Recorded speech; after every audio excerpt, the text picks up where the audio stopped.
Mrs. Anup Balani to please join. I would also request Mrs. Gulal Kari to come and join, please. Ms. Nikita Sahuji, co-convener of the event, please join. This is a photo moment for us. Yes, I'll join, yes.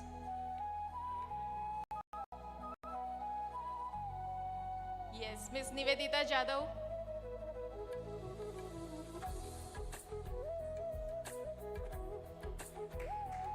Let us welcome our speaker, Ms. Major Vandana Sharma.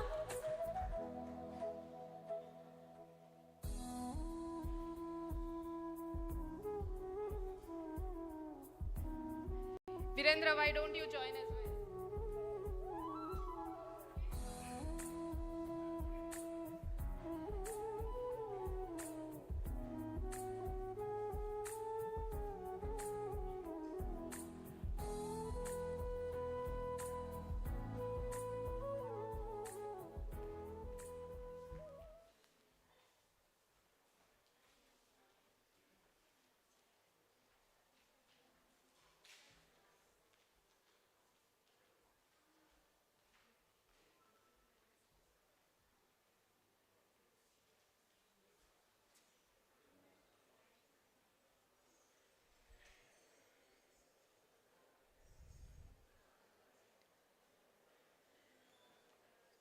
So I once again formally welcome Major Vandana Sharma. She is one of the speakers of the day and she has joined us today.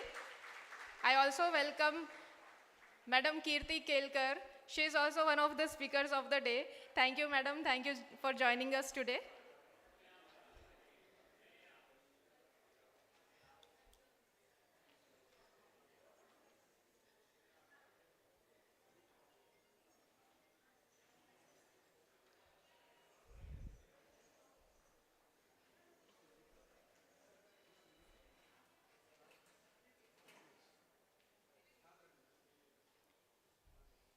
So moving forward,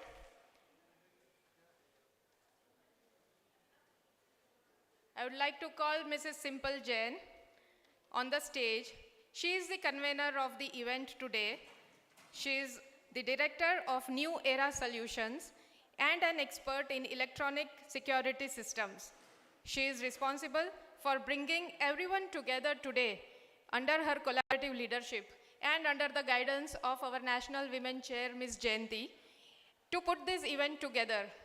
Simple, the stage is yours. Please come forward and formally mark the start of the event.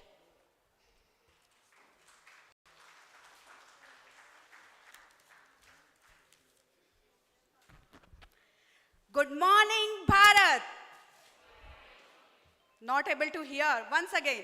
Good morning, Bharat. Ishrae Pune chapter and the director of New Era Solution and the convener of SHAKTI program. Welcome you all wonderful people today to this national mega event SHAKTI as power.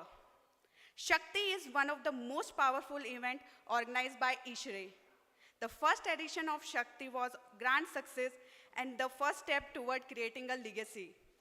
The organized by Bangalore chapter in 2022 under the leadership of Ms. Deepa. This time, Pune chapter got this fabulous opportunity to host SHAKTI program along with 14 chapters of West Zone. On the behalf of Ishrae Pune chapter, I welcome Mr. Anup Balani, National President-elect Ishrae, Ms. Sonia Balani, Ms. Jayanti, National Women Chair, Ms. Deepa Rajganesh, Ishrae South Zone Program Chair, Mr. Manish Gulalkari, RD West Zone 1, Ms. Devna, Women Chair West Zone. The success of any event depends on the audience. It has, and I am already feeling the energy while inviting the speakers of the program today.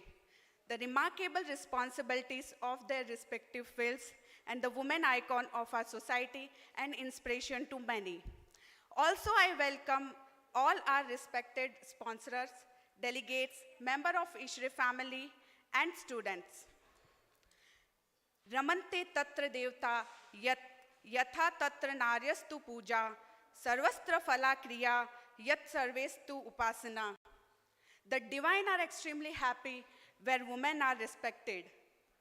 With this, let us move to Shakti. Shakti stands for Stree in HVACR and architecture and key in the industry. HVAC and refrigeration industry is multidimensional and is growing largely with the increasing demand of services across the globe.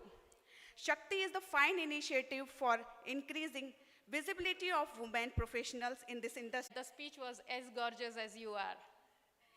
I would now like to call upon the stage Ishrae Pune Chapter President, Mr. Nandkishore Kotkar.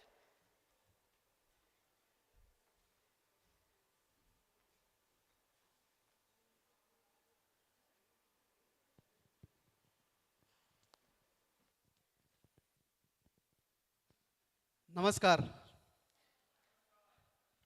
सर्वप्रथम आज इथे जमलेले सगळे मराठी बांधव तसेच सगळीकडनं जे आलेत त्यांना मराठी बाण्याचा माझा मानाचा मुजरा. धन्यवाद.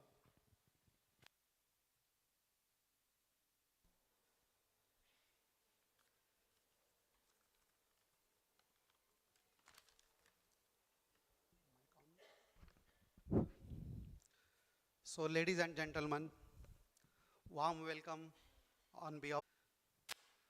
So good morning and thank you for joining us here today for this Shakti program, a remarkable initiative by Ishrae that celebrate the empower women in our industry.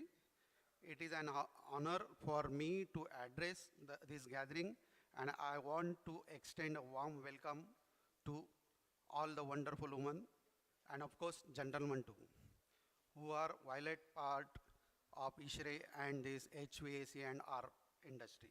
Shakti meaning strength, power is indeed an apart name of this program. It is a spirit, unwavering determination and remarkable resilience of women in our field. Today we gather to acknowledge this pivotal role women play in our industry and to recognize the progress we have made in promoting diversity and inclusivity. We also aim to encourage and inspire more women to consider career in HVAC and our industry. Ishrae has always been a strong advocate to gender equality and inclusivity. We believe that diversity is source of strength and innovation. When people from various backgrounds, experience and perspective come together, we create a richer and more vibrant industries. Women bring unique skill and insight that are essential to solving the complex challenges we face in the world for heating, ventilation, air conditioning and refrigeration. In today's world, in HVAC and our industry is undergoing rapid transformation due to advancement in technology, sustainability and climate change concerns. These changes provide us with an opportunity to create more sustainability and energy efficient future. To fully seize of this opportunity, we need diverse voice and perspective at the table. So I encourage the women present here today to continue your remarkable journey in HVAC and our field. Your contribution are invaluable and we need your ideas and expertise to address the challenges of this 21st century. I also urge you to inspire and mentor the next generation of women who will carry the torch forward and shape the future of our industries. To men in our industries, let us continue to be allies and support women progress. It is our responsibility to ensure that our workplaces are inclusive and free from determination. When we promote diversity, we strengthen our industries and promote a culture, fairness and equality. In closing the Shakti program, it is a powerful reminder that strength knows no gender. Let us celebrate the incredible women who make our industries what is today, and let us continue to work together toward a more inclusive, diverse, and prosperous future of our HVAC and our industry. Thank you for your time. I look forward to an inspiring and productive Shakti program. Thank you and welcome again.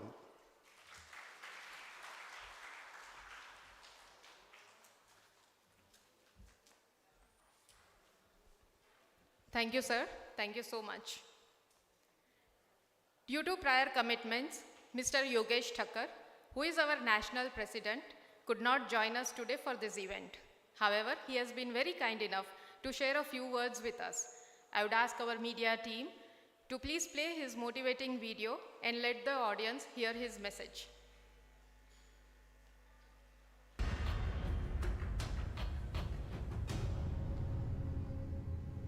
Good morning, friends. Greetings from Ishrae. I am Yogesh Thakkar, the President, Ishrae Society at 2324. I am missing this big mega event because of my presence at Istanbul, Turkey for representing Ishrae and ACREX at the Sodex exhibition. Firstly, let me congratulate Ishrae Pune chapter, the host chapter, for hosting this event. This Shakti event is a event conceptualized last year under the leadership of Deepa, and this is hosted this year by Pune. Of course, Pune is hosting it with the support of all the 14 chapters, sub-chapters of the West. Last year Shakti happened in Bangalore, and this year under the able leadership of Jayanti, our chair, women at Ishrae, we took a decision to take Shakti all over India. The last Shakti happened at Kalpakam in the southern region, which was a huge success. We had almost more than 300 participants. It was hosted by Kalpakam chapter, and all the southern region chapters supported it. So Pune, a big thanks to you. The Pune team is really has put all their efforts, have worked hard under the leadership of Simple Jain, our convener. The co-convener is Nikita Sahu, Sujal, the coordinator, Anshul Gujarati, and of course the president of Ishrae chapter, Nand Kishorji, Virendra, immediate past president, Deepak Vani, Ashutosh, Chetan Thakur, and many, many more.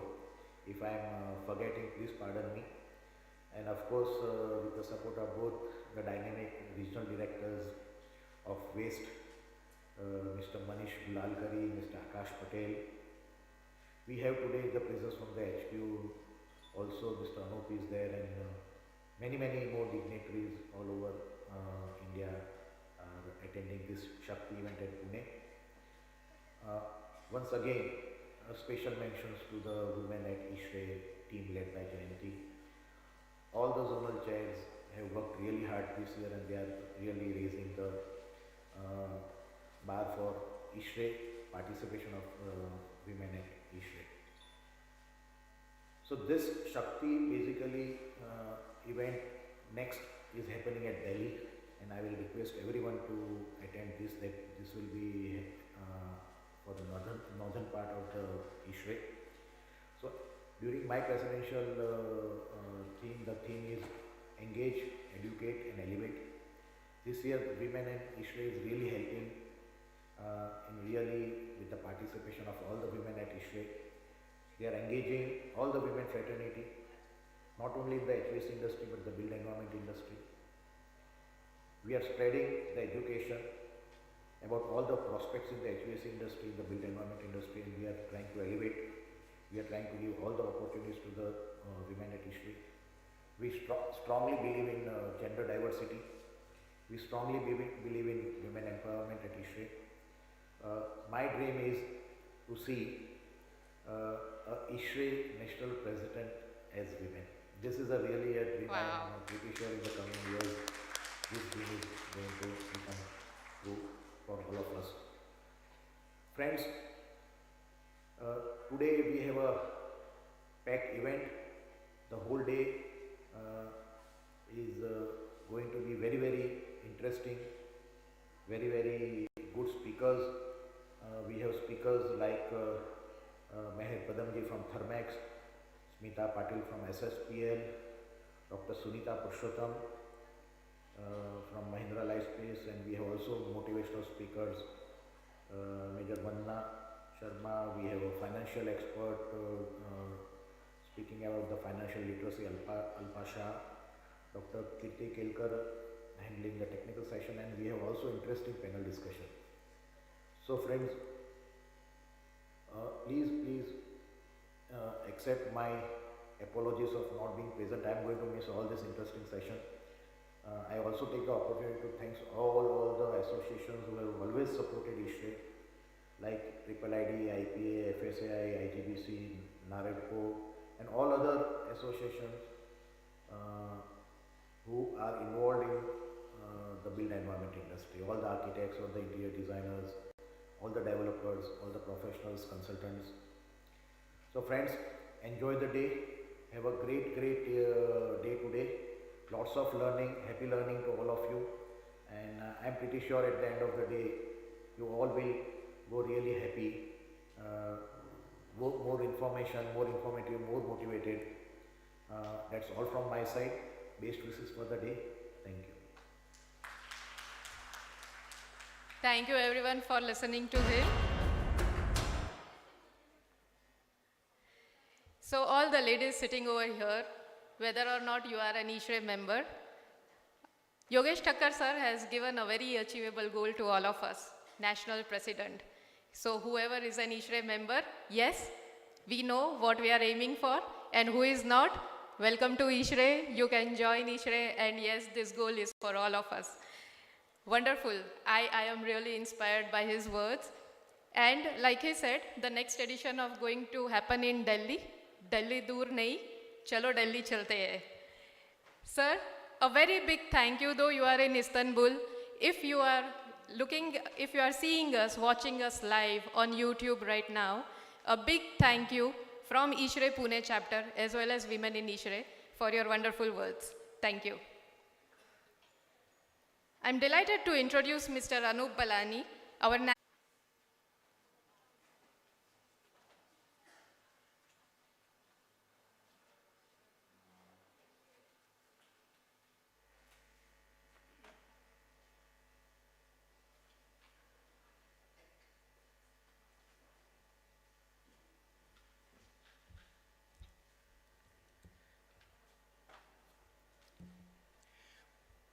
Morning, everybody. Really happy to see that at 10. Yeah, sure, please.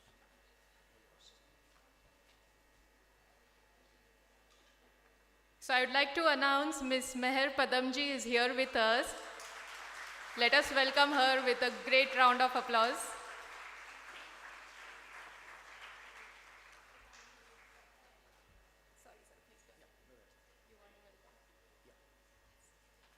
You're welcome.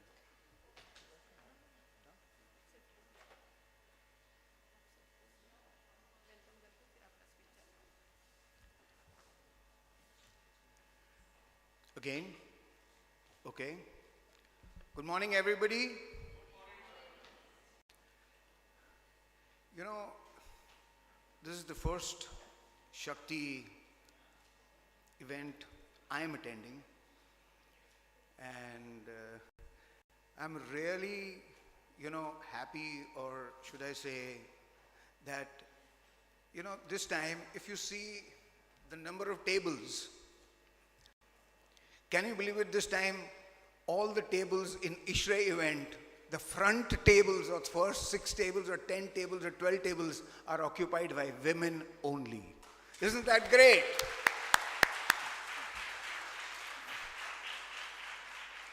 Most of the Ishrae events, the women are sitting on those tables where today the men are sitting. So isn't that great? So there you are. Okay, so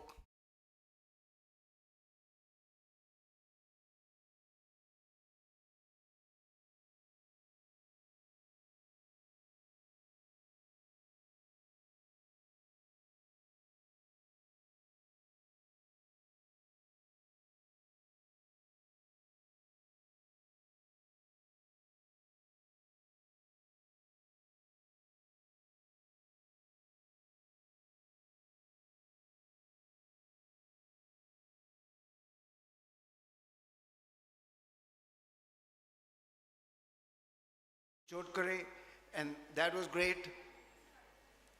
And before I move on, I'd like to thank Simple Jain, the convener, Jayanti, who took this initiative and convinced Yogesh to take Shakti all across the country. So, of course, the team Shakti goes unattended. Pune chapter team, Nand Kishore, Virinder, and the best part is, this is the first Shakti which is handled by all the 14 chapters of West. So we should applaud all the women chairs of all the 14 chapters, Jayanti. And can I request whoever women chairs are here to, can you please stand up on your chair wherever you are sitting? Wow.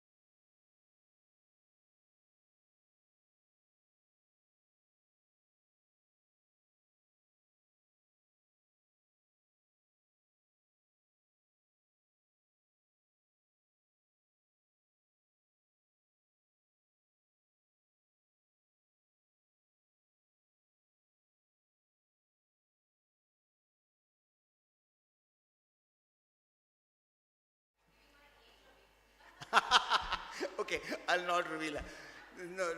No. So, well, you've been there, and Madam Kelkar, I know we've seen her since good, I think over about 15, 20 years, right? Right, there you are. So I was thinking that why is this happening? And I was saying that these women are really shifting the societal barriers, and the diversity is making a big difference here. And why is that happening?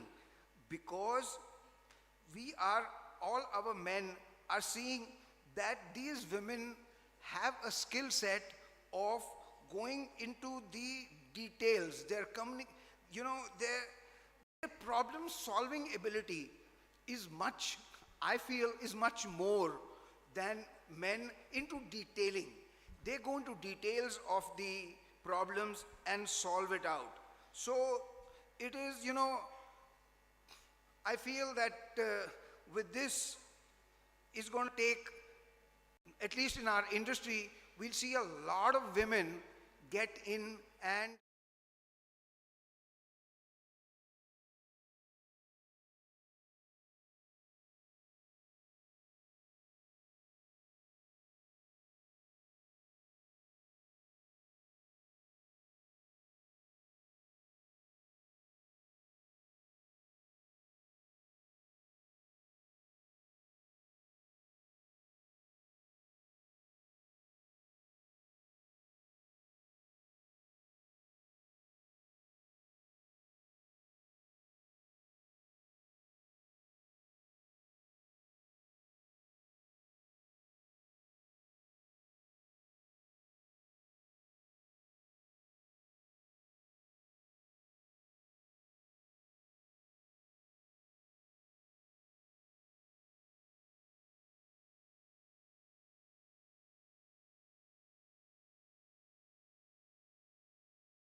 So, I'm the only one. And when at home we have a discussion, they say, Dad, no.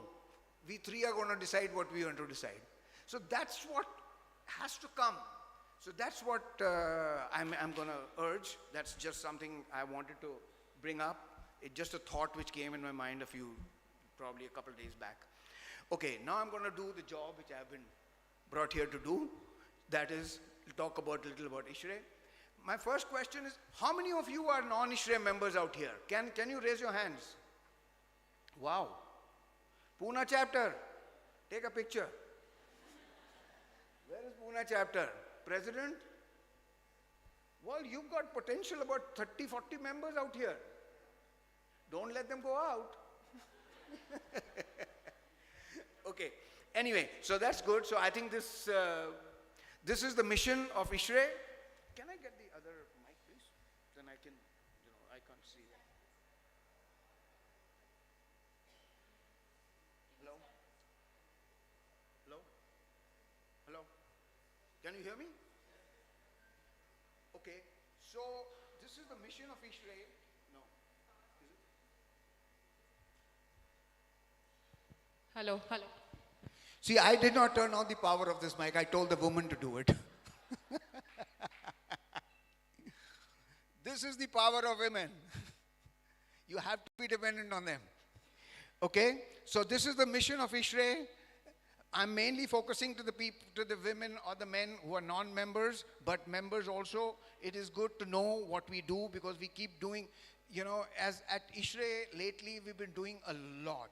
And literally, I'm telling you that every 3 months, if you'll come and attend a Ishrae meeting and you will see a presentation of this kind, you'll say, oh, this has also got added. That's also got added.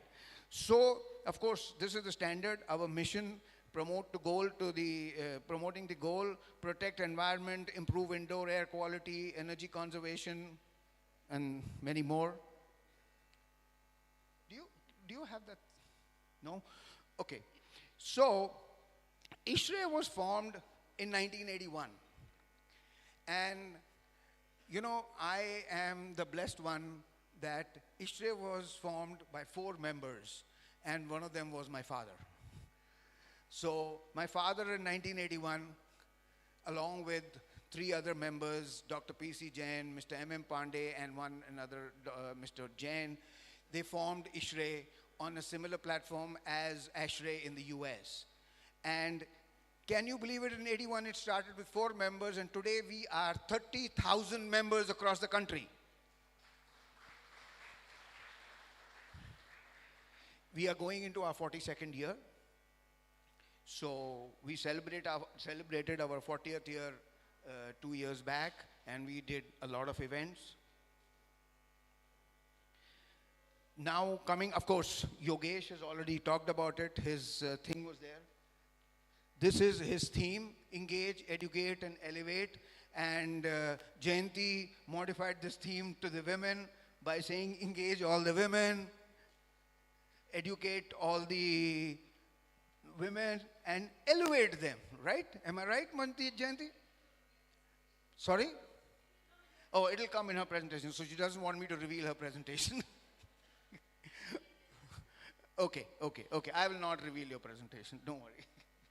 Next. So, our footprint today all across, actually, you won't believe when this slide was made probably about 4 months back. If you will total up, it doesn't have the 52. Today, our footprint across the country is 52 chapters. By 52 chapters, we mean we are in 52 cities of India. Like literally one chapter or sub-chapter is there in every city. So I just say, imagine 52 cities of India means we are pretty much there all across the country. Then we have leaped out in the last year. We went international. In the international, you won't believe, we've gone to UAE, Dubai. We've gone to Bangladesh. We've gone to Qatar. And we are in the process of discussions with Nepal, with Bahrain, with, where's that? Oh, it's not in this. We are in process of discussion with Kenya, Nigeria. So we are truly going to go really international now. So, like I said, all of you who are not members, please become members. We rarely give you a lot of value addition other than programs like these. We give you a lot of value additions, which you will see in the coming slides. We have a lot of technical stuff. We have our Amir Sanghvi is our national chair. We encourage a lot of fresh graduates. For fresh graduates, we actually have a job portal where the companies from the HVAC industry, they can put up their jobs for fresh graduates, and fresh graduates passing out from colleges can, as a matter of fact, go up to the portal and see if there's a job available for them. They can apply from there. We have a lot of national programs. Is Shakti in there? No.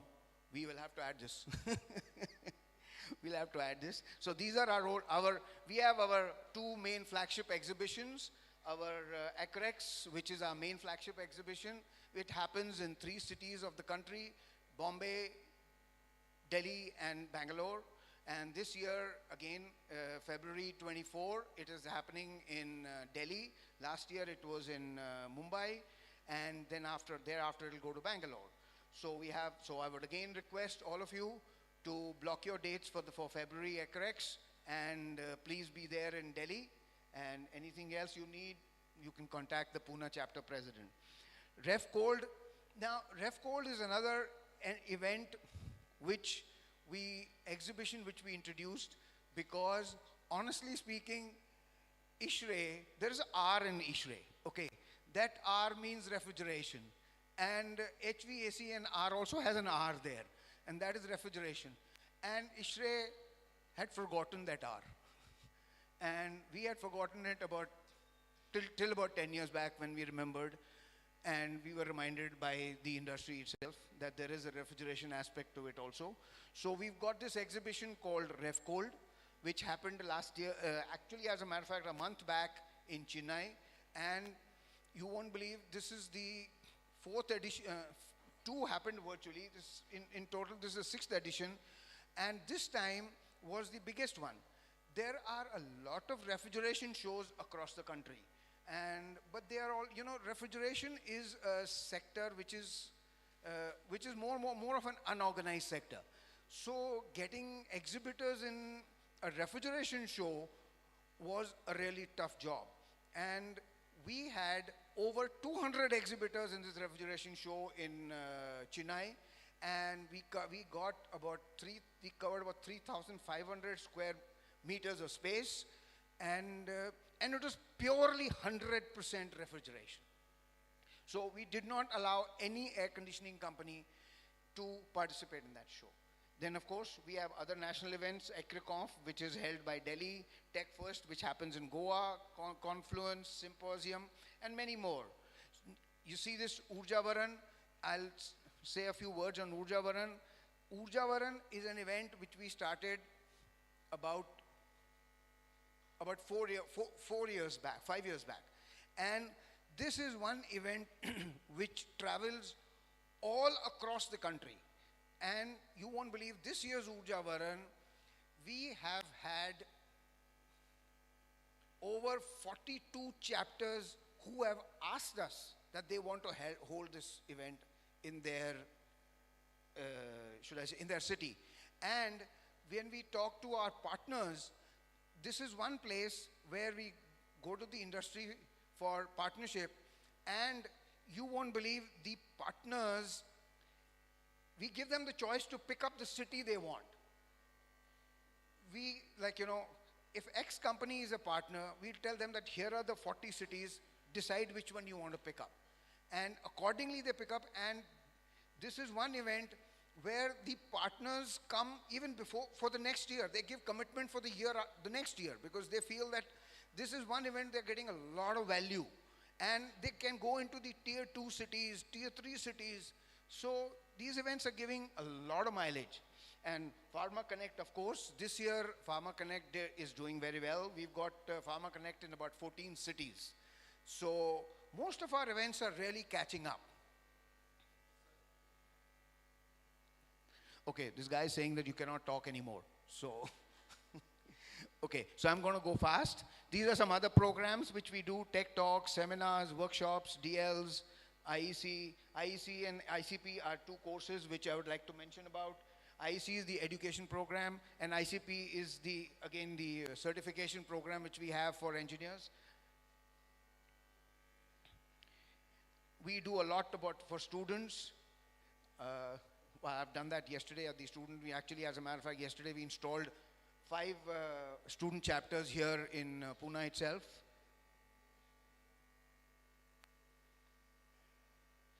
Then we do this K-12 activity. As a matter of fact, K-12 is one activity where we go into schools. We want to catch the children young and explain them what we do in the air conditioning industry, or should I say in the air conditioning sector.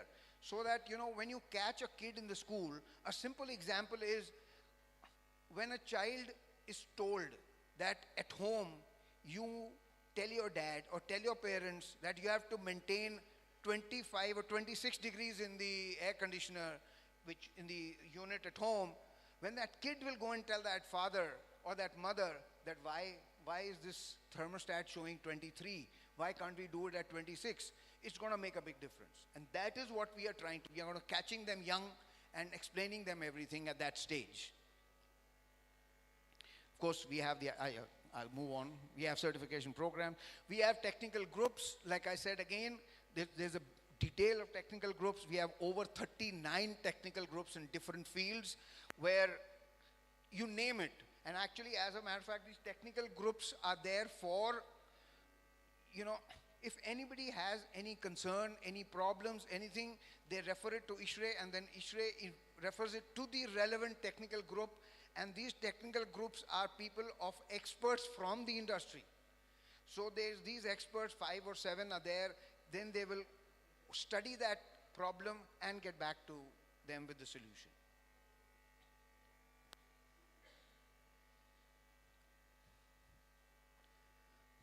We have publications. There's a list of publications. I don't want to touch more on that. Then we have a Ishrae journal. I guess all of you are aware of the journal.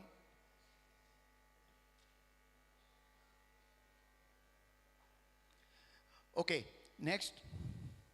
We have research, Ishrae Research, which is the first. We have a Section 8 company where all these companies who have the CSR fund can donate here, which goes into research in Ishrae. We have other publications carry on. Standards.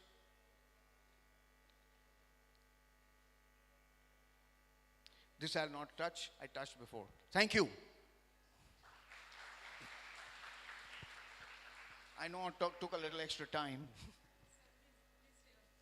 Oh, okay.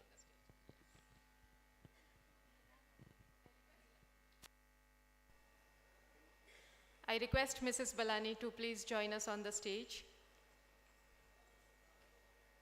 I also request Mr. Arvind Surange, sir. Do we have him here?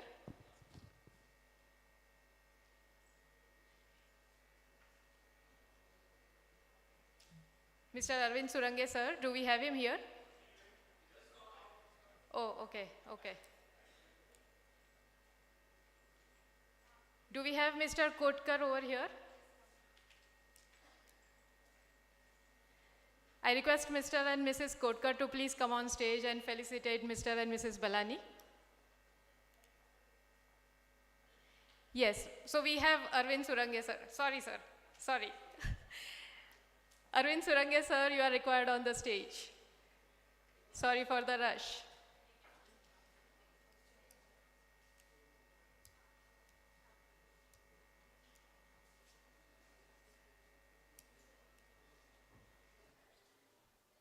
Why don't you join us too? Yeah, you are already here. Please come on the stage. Simple.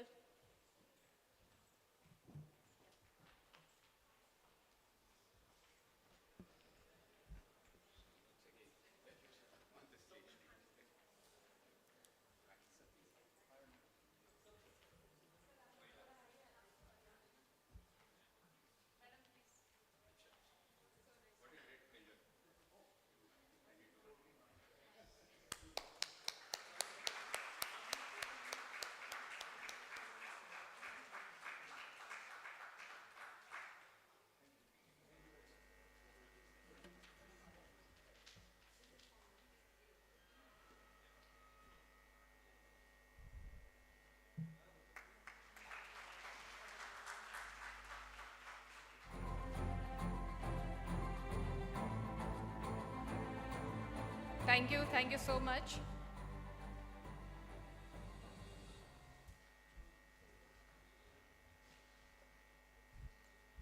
We now move to our next leg of the program. This is one of the most interesting and most awaited parts of the event.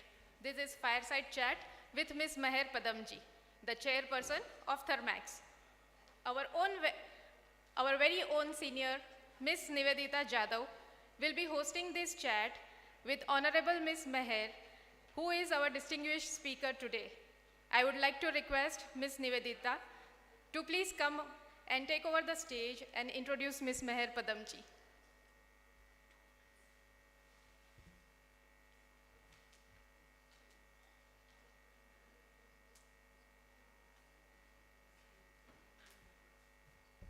नमस्कार पुणे जागे आहेत ना and good morning to all those who are not from Pune. I can't tell you how excited, how I have butterflies in my stomach because I'll be having a conversation with a person who I've admired for the past many years and more admired her mom.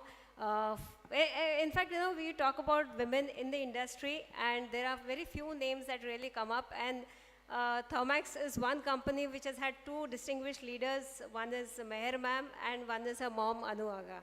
So it's my extreme honor and privilege to have Meher today with us. Just a little bit while her presentation is on, Meher is her slide is on. Meher is a philanthropist, loves Western classical music, sings in the choir, enjoys spending time with her family and the dog, exercises regularly and has a zest of life. Her credentials are actually lined up for 2 pages. I will not take much time reading that while we have a lot to explore on how she, with the kind of questions that I've lined up for her. So I'll request Meher ma'am to come on the stage, please. While she's on, I'll tell you, it's very rare, you know, that a person of her stature would reply to you on a WhatsApp. And when I requested, I was actually feeling very jittery. Should I send her a message or not? And I said, "Okay, maximum gyan bana kar degi." She won't reply. But I can't tell you how humble and I've fallen in love with her. So thank you, ma'am. It's a pleasure to have you with us.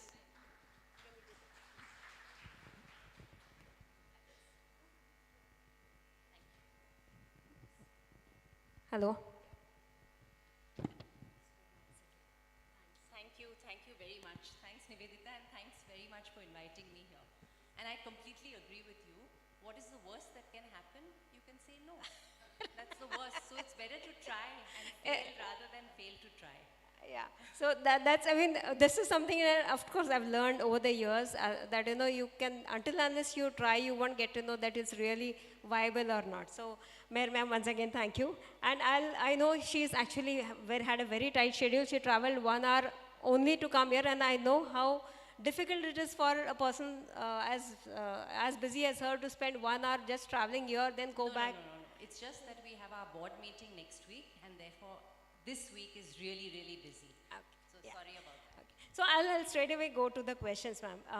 While we discuss, you know, how to go about this, so I'll structure it a little bit on your, you know, the past, present, and the future. So as it's a conventional question, you know, we'll start with your childhood. So if you could just run us through your initial days or formative days, how it was, and more importantly, to grow as a girl child, and what kind of, you know, environment that you've had when you were growing. So I'll just start by saying that my mother is a social worker by training, and my father really built the business. So I grew up in a home, very middle-class family. I grew up in a home where there was a lot of hard work, and so therefore hard work was something that I imbibed right from childhood. There was the word commitment and not letting anybody down. So that's something that I also imbibed as a child.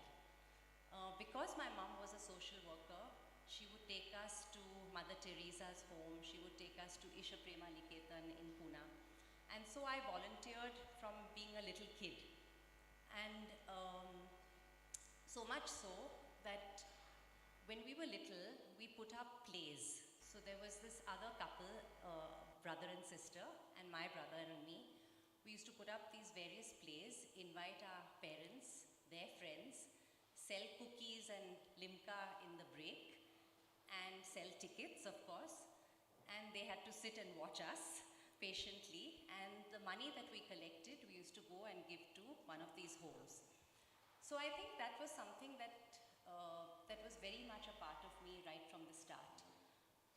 Education is something that has really stuck with us because my parents said that the only thing that we can give both of you is a good education. And after that, it's up to you to do what you want with your life. And really speaking, there was really no compulsion for us to join Thermax. But of course, when both Purush and I decided to, my parents were very, very happy about it. Talking about a girl child, I have to say, it was so equal in our home. My brother loved cooking, so my mum would encourage him to cook. At one time when he was quite little, he was wanting to learn knitting as well. So mum taught him how to knit. I hated going into the kitchen, and that was fine. So I think, the stereotypes where a woman has to learn to cook, or a woman has to learn to sew or knit or whatever, those were broken in our home. So I think there was a lot of happiness. It was a very close family. My father was really my mentor. Unfortunately, I didn't have as much time as I would have liked with him. What is beautiful is that if I had to rewind my life, it would be no different with both my father and my brother, who I lost when he was 25 years old. And that is such a lovely feeling because I have no guilt at all. And I think guilt is one of those emotions that can kill you internally. And if you feel that you've had a good relationship with those relationships that really matter to you and don't have guilt, it's a huge load off your chest. And so I think I'm very, very privileged and very grateful for what I have. You mentioned about the guilt. I'm sorry, little. I don't know if you would want me to probe about it. What kind of guilt did you feel at the beginning? I didn't have any Okay. Because I didn't have any guilt, I feel completely light. When you in a relationship, if you haven't spent time with that person, or you've had a lot of conflicts, then there's a lot of guilt when the person dies. Actually, you're talking about your brother. Yeah. Okay. Whereas I'm saying that there was no guilt whatsoever. Okay. So, any small story that you would like to share about something that happened in your past, which is still carrying along with you as a lesson for life, or any small incidents about your childhood days that you could quote? Maybe I'll tell you a story which I do tell at Thermax. When I joined Thermax, I joined as a trainee engineer. And so all of us had to go through an induction program. Ashish is sitting over here, and Ashish has been with us for such a long time, I don't know, 30 years that you spent with Thermax. So it's really lovely to see you. So he can vouch for the induction program that we used to have in those days. And there was one afternoon when all of us were told that this is in 1990. Okay, so it's way back. Some of you probably weren't born at that time. And we were told, go and earn 10 rupees. The only thing is you're not allowed to tell someone that you're from Thermax. So we were in Bhosle Nagar, and I went door to door knocking on people's doors, and I said, can I please come in, and can I please do jharu katka, can I do your bartan, can I do anything? And they thought I was crazy. And honestly, the larger the house, the more skeptical they were, and the less the door would open. I had 20 minutes left, and I saw a Mali doing kurpi in the lawn. I just went up to him and I said, can I please help you with the khurpi? Only thing is you're going to have to pay me 10 rupees after I finish. He said, ow, ow. He gave me a khurpi and we sat there and we did whatever I could. He took me into his hut. He gave me a cup of tea and he handed over 10 rupees. And for me, that was really a life lesson, really a life lesson. In terms of, first of all, you can learn from anybody. And I think that really helps at the workplace and in life. That somebody who's got nothing is the most generous. You know, so there were a lot of learnings and each one of us had a different story to tell. So it was a very powerful experience for each one of us at Thermax. Listen, for all of us, I think. So I'm going ahead. Each one of us keeps on evolving as we grow. You've spent 30 years in the industry, and so any particular aspect that of childhood that you still feel, like, I mean, for me, my friends out here say, I've never grown. I'm still the child that I was about 30, 40 years ago. So something that you carry right from your childhood, you would not want to compromise on with? I think values. I think values is something that stays with you and gives you direction in life. Whether it's at work, in terms of your decisions that you make, if you have a very strong set of values, it really helps you to stay that path. So I think, yeah, I think it's values that have just stayed with me throughout, yeah. And I also just want to say that, especially in a country like ours, I am really grateful to all our people at Thermax because it is a company that has the highest integrity. And I would like to believe that. And so that is really something that I would urge all of you. You know, we all complain about corruption, but we all add to it. If we can really ask ourselves why we do it, because it also comes in the way of the quality of your product. It comes in the way of the quality of your service. If you didn't bribe, people expect a much higher quality. Yeah, so if we can all really ask ourselves and, you know, really stop adding to it, I think India would be a phenomenal place.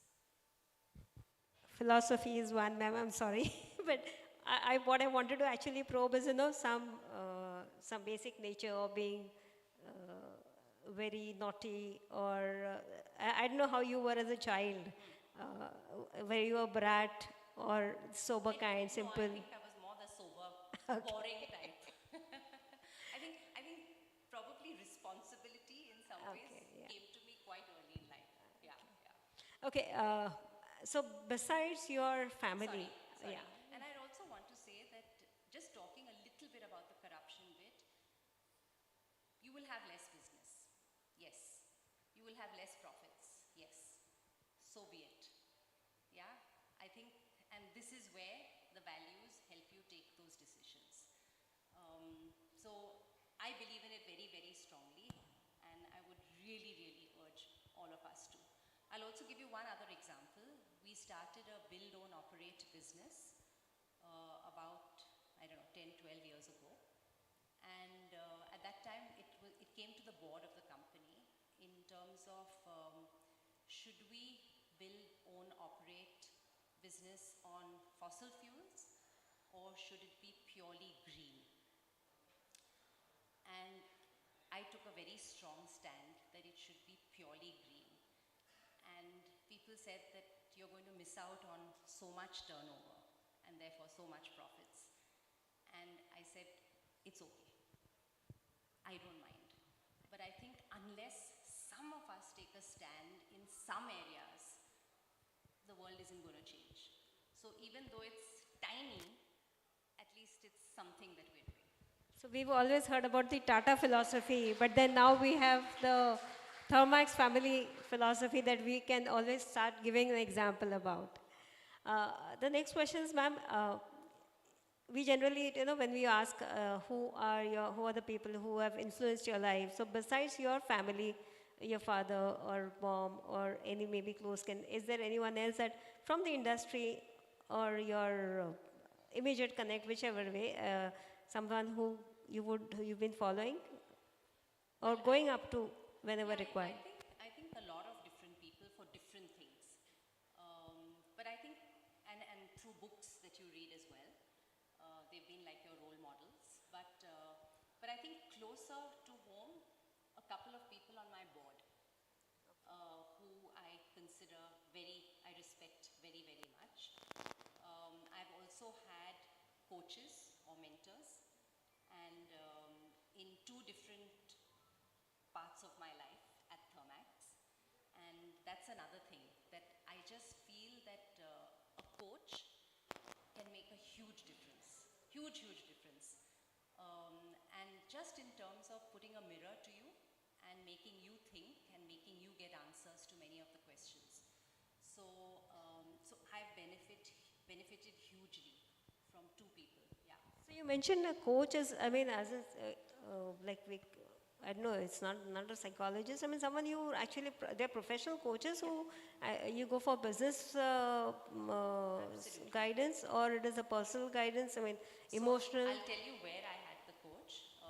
When I first took over as the chair of the company, I was 37 years old.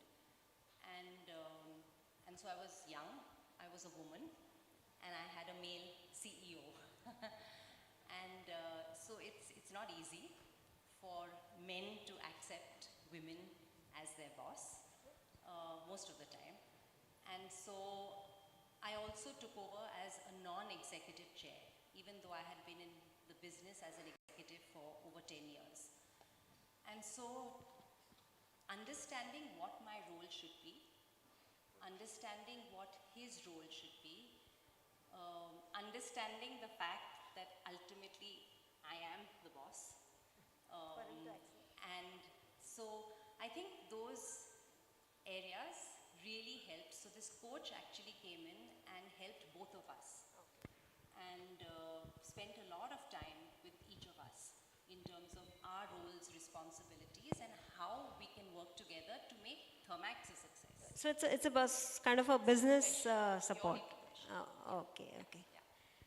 Now, one question But I can tell you, there's no harm in having a psychologist also coming in and being your coach or your mentor. In fact, I recently had heard about a fireside chat again of one person from Zomato, and she had admitted, a young girl, when she had admitted to having a psychologist, and people don't feel shy, and actually there's nothing wrong in approaching a psychologist instead of going to here and there people and taking guidance.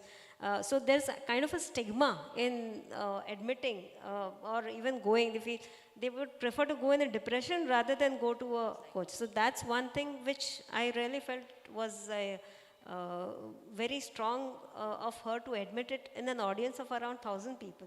But tell me, would you admit that you've gone to see a doctor for a stomach ache? Or would you admit that you've gone to see a doctor because you have cancer?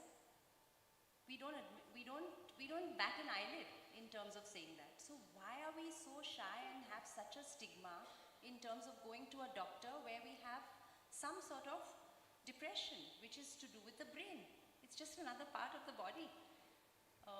It's so strange that in India, we don't talk about it openly. And in a way, I'm so happy that COVID hit us, I'm saying in a positive way, because mental health has suddenly come to the fore, and it's so nice.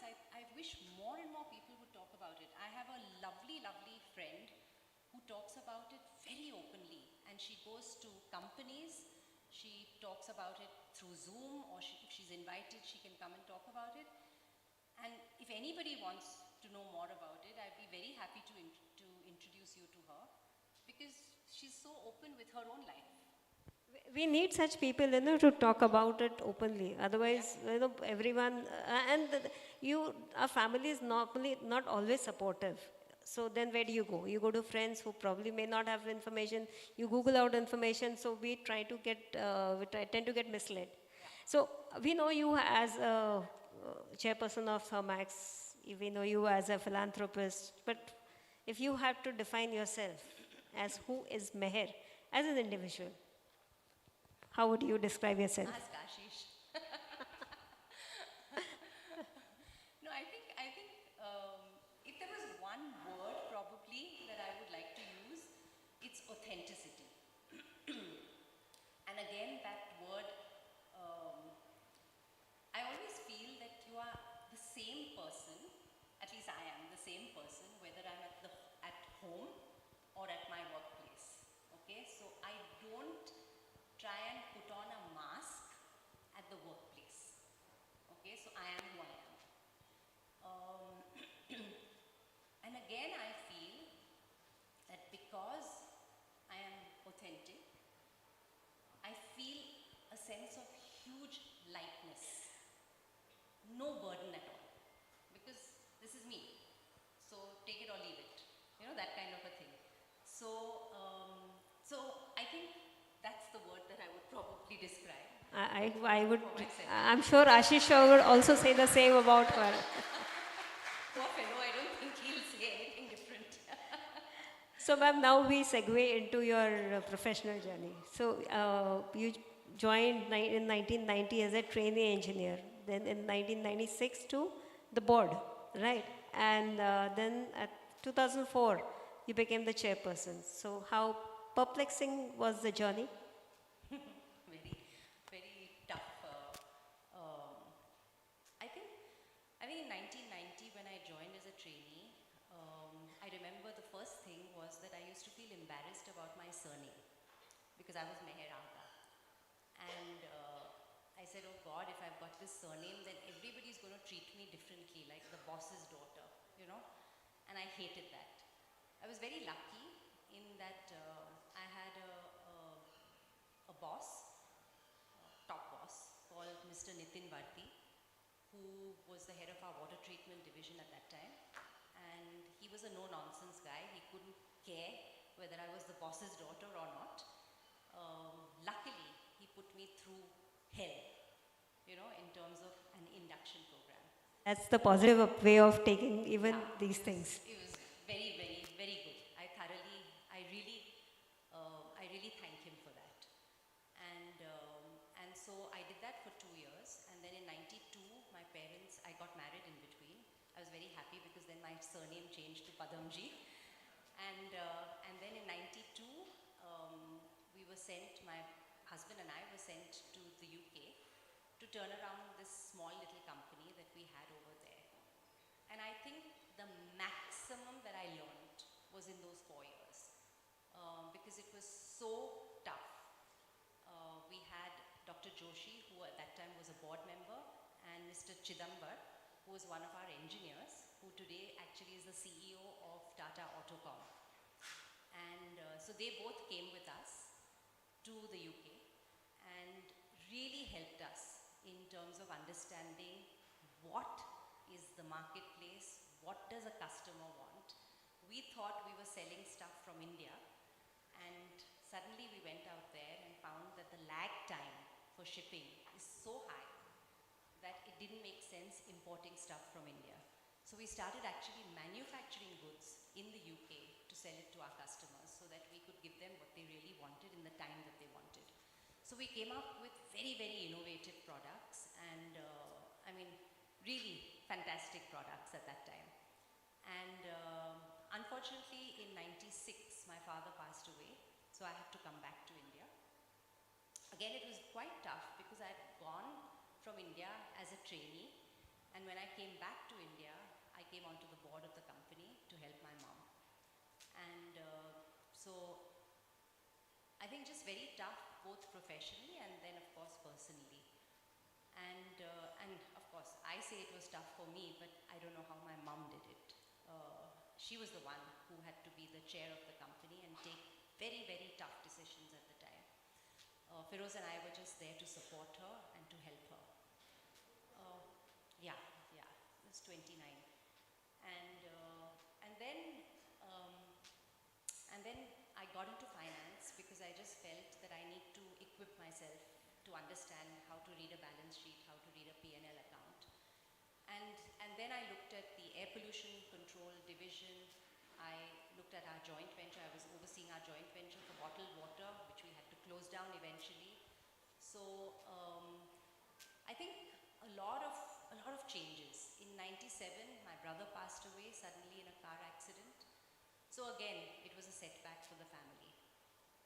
But I think through all this, I think what really stands out for me is, of course, my mom and the tough decisions she had to take, but also our people. Because Thermax went through a very difficult patch in '99-2000, and we had gone public in '95, and our share price, which was 420 at one time, came down to 36 rupees. And this was in '99-2000. And my mom received an anonymous letter from a shareholder saying, "Ma'am, you may be comfortable with the share price falling, but I am a poor shareholder who's put in my hard-earned money into your company and you've let me down." And letting me down is a phrase that this family doesn't take lightly. And so my mom called in Boston Consulting Group, and that's when they came in and helped us to take many, many very tough decisions. I think one of the toughest was to ask people to leave and to close down businesses. We had never ever asked people to leave at that time, except on the grounds of integrity. And so this time we had to say, listen, there's no way we can continue, because if we continue, the whole business will have to shut down. So they had to go home. There was a lot of portfolio restructuring. The whole board was restructured. Again, we have very, very wonderful people in the company. All of them who were executive directors, with dignity, stepped off the board and stayed with the company at least till the company turned around. So I think the people have been just phenomenal. Yesterday we celebrated, every year we celebrate all those people who have finished 25 years with the company. So yesterday we had one of those celebrations. And it really brings tears to my eyes in terms of, and we do it for our workers and we do it for our white collar as well. And in terms of just the stories that each of them had to say about the 25-year journey.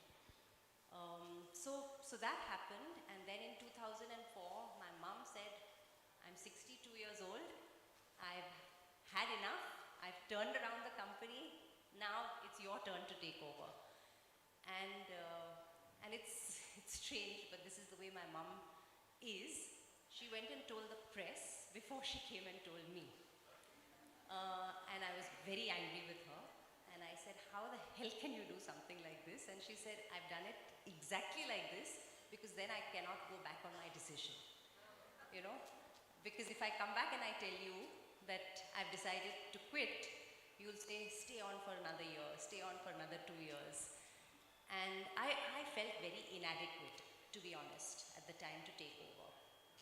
So like my mom, who had also gone to Vipassana, I decided to go to Vipassana for 10 days and just be in my own thoughts. And then that's when I came back and I was readier to take on the mantle. So from 2004 then I've been the chair of the company, and and that's where we are. So, Vipassana helped you do a lot of introspection, would you say? Yeah, it really did help me. Unfortunately, I don't practice it. I do want to go back to it sometime over the next 1 year and get back into it, because I think it's helped my mom so much. I can see the change and just the way she coped with death. I think Vipassana really, really helped her to do that. And I remember when I came back and I was telling my mom that, it's such a difficult task to take your place because she's really gone places. That's where my next question is. I'm coming up to it. Yeah. But she said, she told me, she wrote me a lovely letter and she said, remember that an apple tree cannot give oranges. So you put in your best. You are not Mr. Aga, you are not Mrs. Aga, you are not anybody, you are Meher. So you just put in your best, and that's all we nothing more than that. So that really helped. So you kind of answered in a way my next question about what are the kind of pressures that you have. In fact, I didn't know till I recently spoke with her that this is the third generation, that she's the third generation of Thermax. I got to know about it that your grandfather started. Yeah. So what are the kind of, I don't know if there are pressures from, expectations from the your shareholders or your company people who worked with your grandfather on your mom and now you. So you kind of need to, build it up.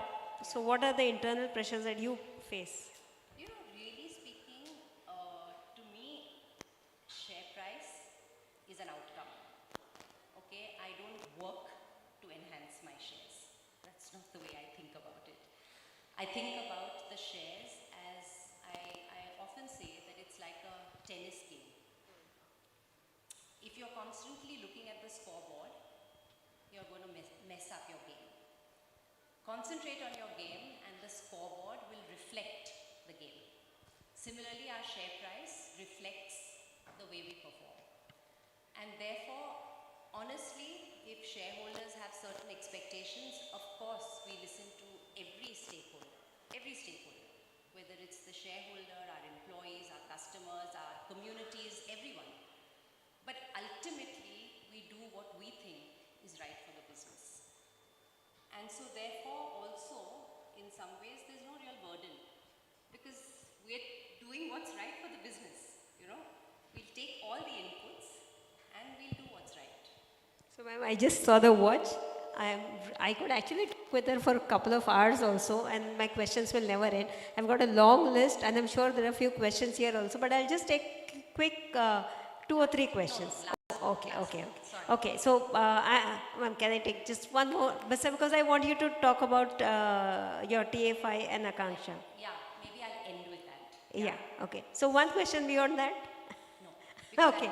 I'm Okay. So I due respect to the time. So I mean, otherwise we can all Google out your information and see the videos. So I'll just want you to talk about the social endeavors that you are. I know you are there for working for Teach for India and the Akanksha Foundation, which is more the women-centric program. So you could talk about it. Well, they're not women-centric. They are, we've always believed, as I mentioned, education is something that's really, really important. And so we feel that if a child is given an education, they have choices in life. Yeah, and so when my brother passed away, just before he passed away, he told my mom that you should be giving all your money to charity. And my mom said, listen, when you start earning, you decide what you want to do. And then soon after he passed away. So my mom was really looking out for a credible NGO. And that's when she came across this wonderful lady called Shaheen Mistry, who had started the Akanksha Foundation.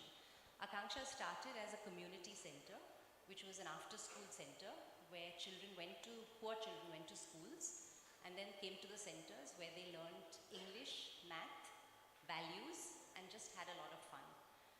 And in 1999 or something, my mom brought Akanksha to Pune. It started in Bombay. And then we decided that we are with them for only 2.5 hours, so you can only make so much of an impact. So why don't we convert Akanksha into schools? So we've started with a public-private partnership with the government, the Pune municipal government, and where they provide the land and buildings, and Akanksha comes in with everything, with the teachers, with the principal, with the pedagogy, with just everything. And today Akanksha runs 26 schools between Pune, Mumbai and Nagpur. And I have to say that if I was a child, forget my children, but if I was a child, I would have loved to have been in an Akanksha school. Because genuinely, they make you a holistic person. Academics, art. Tomorrow we have an art sale where we are selling, they learn science through art. They learn mathematics through art. So it's just fabulous, the innovative ways in which they are taught. And anyway, so that's Akanksha. And then Teach for India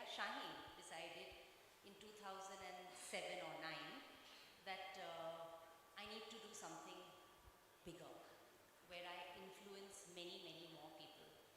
So Teach for America is a program which started about 30 years ago in America. So Shaheen brought Teach for America to India, called it Teach for India, where we go into colleges and into professional organizations, and we take the best of people who come in for 2 years as fellows and teach in the worst government schools and low-income private schools, teaching poor children. The whole idea is that you get an idea of what it is like to teach a poor child, what are the challenges that they face, and after 2 years, 70% of them who could have been engineers in a Google, in a whatever, in Apple or wherever, and earn crores of rupees, 70% decide to give up on that and to stay in the social space, in education. And so today we have about 4,500 alum. So fellows who have now become alum, who are doing fabulous work all across the country. Some people have started schools, some are teachers, some are in CSR positions, some are doing after-school community centers. I mean, it's just phenomenal what each one is doing. So I'm really, really proud of the work that these people do, because it's really made a huge difference to them, and more than anything, it's made a huge difference to me. I've really learned a lot. So I think I've read about Teach for India in the newspapers. There was full page ads also, and we could volunteer. So maybe is there a way that otherwise I used to see those ads earlier, but now if someone has to volunteer, what is the process? So you can just get onto the Teach for India website, Okay. and you can volunteer. Okay. But the only thing with volunteer, I would say, is be a responsible volunteer. You know, because in many a times people have a good heart and want to come, but then it just tapers off. You know, so if you can do it once a week, commit on those 2 hours, because those children are waiting for you for those 2 hours. Then we can't let them down. You know, if you want to teach or you want to do anything, with Akanksha also. There are many Akanksha, 11 Akanksha schools in Pune. If anybody wants to volunteer, just get onto the website, and I'm sure they'll be very, very happy. So I'm sure Anupji, with Ishrae, we could possibly try and do something together with across the countries. So Meher ma'am, thank you very much. I have a long list. I will request you to give me another virtual time. We'll have, and I'll cover all the rest of the questions. I'm going to sincerely request you for that. So thank you once again. And apologies, audience, I didn't give you all time because I really lost track. So once again, thank you so much.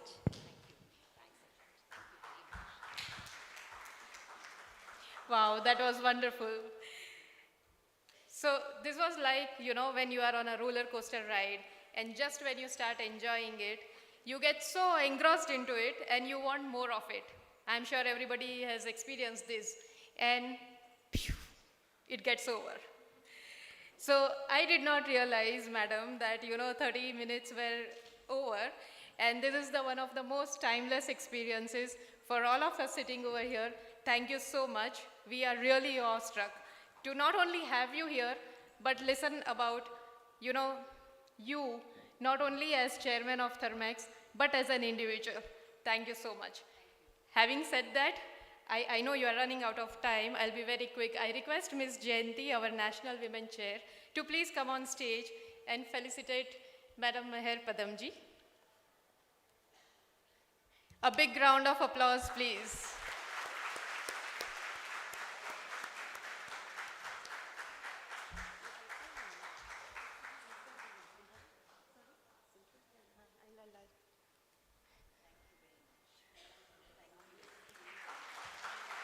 I would further request Mrs. Simple Jain to felicitate Ms. Nivedita Jadhav.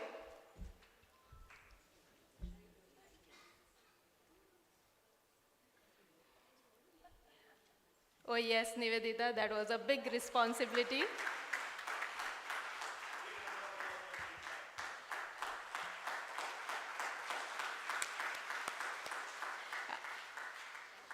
I would like to join for that photograph.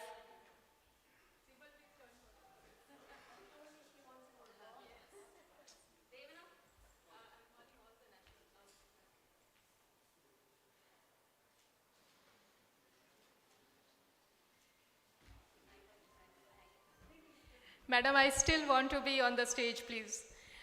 I request all national women of Ishrae to please come on stage. Miss Deepa, Miss Devna, Rashida, Miss Mamta, Miss Avni. Excuse me if I am forgetting your names, but please come on stage. Snehal, madam, are you there? Sangeeta, madam, are you here with us? Who else am I missing? Devika. Anshul, madam. Roshni, ma'am. Can we have Roshni, ma'am, also on the stage? Ishrae women members. Any Ishrae women member in this hall? Swati Prajapati. Nikita Sahuji.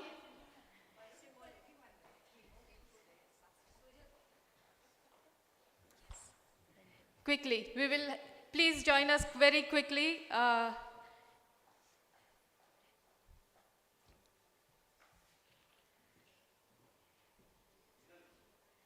Meanwhile, I would also request Pune CWC to be ready to come on the stage for a photograph.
Ishrae Pune CWC team, please quickly on the stage.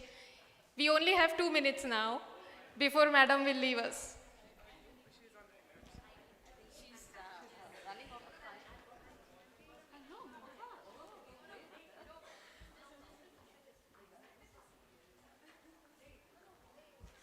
Can Pranali come on the stage, please? Pranali Gujarati. So, madam, we have, yeah. आप लोग set हो जाओ, तब तक मैं प्रणाली को भी बुलाती हूँ. We have something very unique which Pranali has made for you, madam. It will just take like 30 seconds. Pranali, quickly, please. Yes.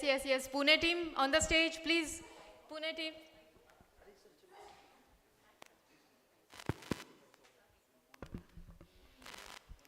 Anup sir, Manish sir, Akash sir, please on the stage along with the Pune team.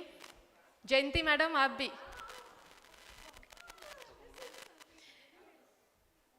Well, so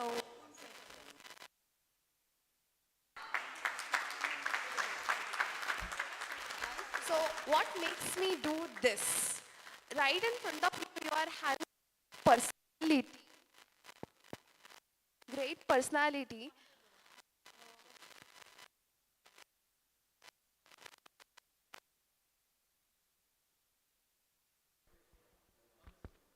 Hello?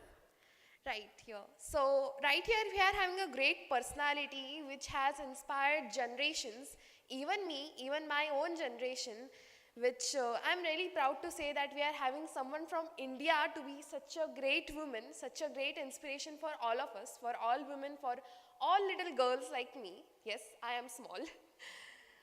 Well, she is like, Ma'am, Meher ji, you are the most passionate person I have ever seen. So right now I'm also stuttering to say because I know that I am standing with a great woman right in front of me. Well, but what inspires me, maybe it inspires all of us, are her views, her thoughts, and her words, which, sorry, I'll be using internet to view them and to say her own words itself. She says we should be passionate and we should bring passion and commitment for whatever we are doing. We should attract the best talent and do not threaten the people, right? Develop listening skills, humility and wisdom, and we should not be afraid in making mistakes. Well, keeping that in mind, ma'am, I have right here made you a little portrait, which I'm sorry if I have made any mistakes in it, because marking your words, I read to make them. Well, I have been hearing about you since childhood, my father being ex-Thermax, and today it's a great thing meeting you right here in person. Thank you, ma'am, for being such an inspiration. We all love you. Thank you so much.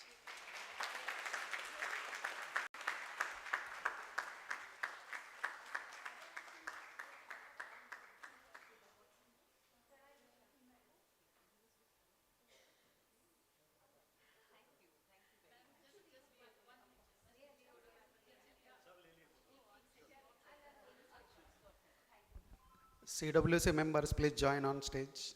Manas Kulkarni, Abhijit.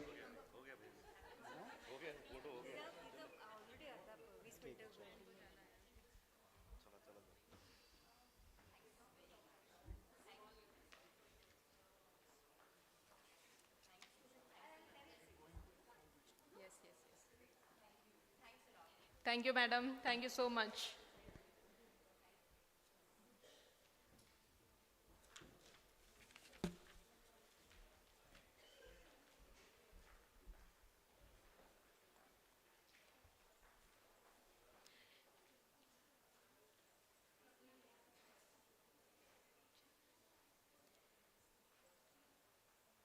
Miss N. Jayanti is our National Women Chair. She is the General Manager, All India Sales of Nadi Air Techniques Private Limited, Chennai, a 68-year-old company manufacturing industrial fans.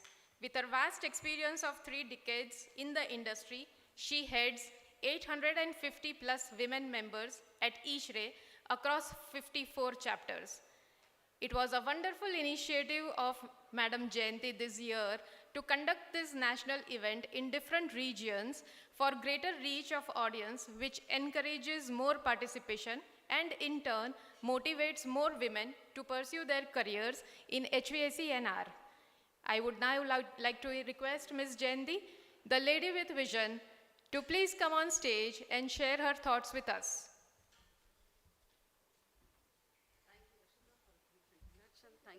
you. Yeah, let me wear my glass.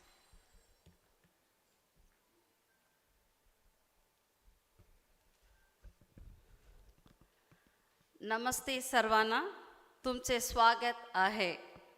Very good morning, ladies and gentlemen. Respected distinguished guests, dear invited friends of Ishrae and friends in Ishrae, lovely colleagues of women in Ishrae, warm welcome to you all. I am honored and delighted to address you today as the National Chair for Women in Ishrae. On behalf of Women in Ishrae team, I want to express my heartfelt thanks to all the distinguished guests who have accepted our invitation, being part of a program today. I also wish to thank Pune chapter for hosting our national mega event, SHAKTI, West at Pune. I appreciate the incredible dedication and hard work of the convener, Ms. Simple Jain, co-convener, Ms. Sujal, President, Mr. Nandakishore,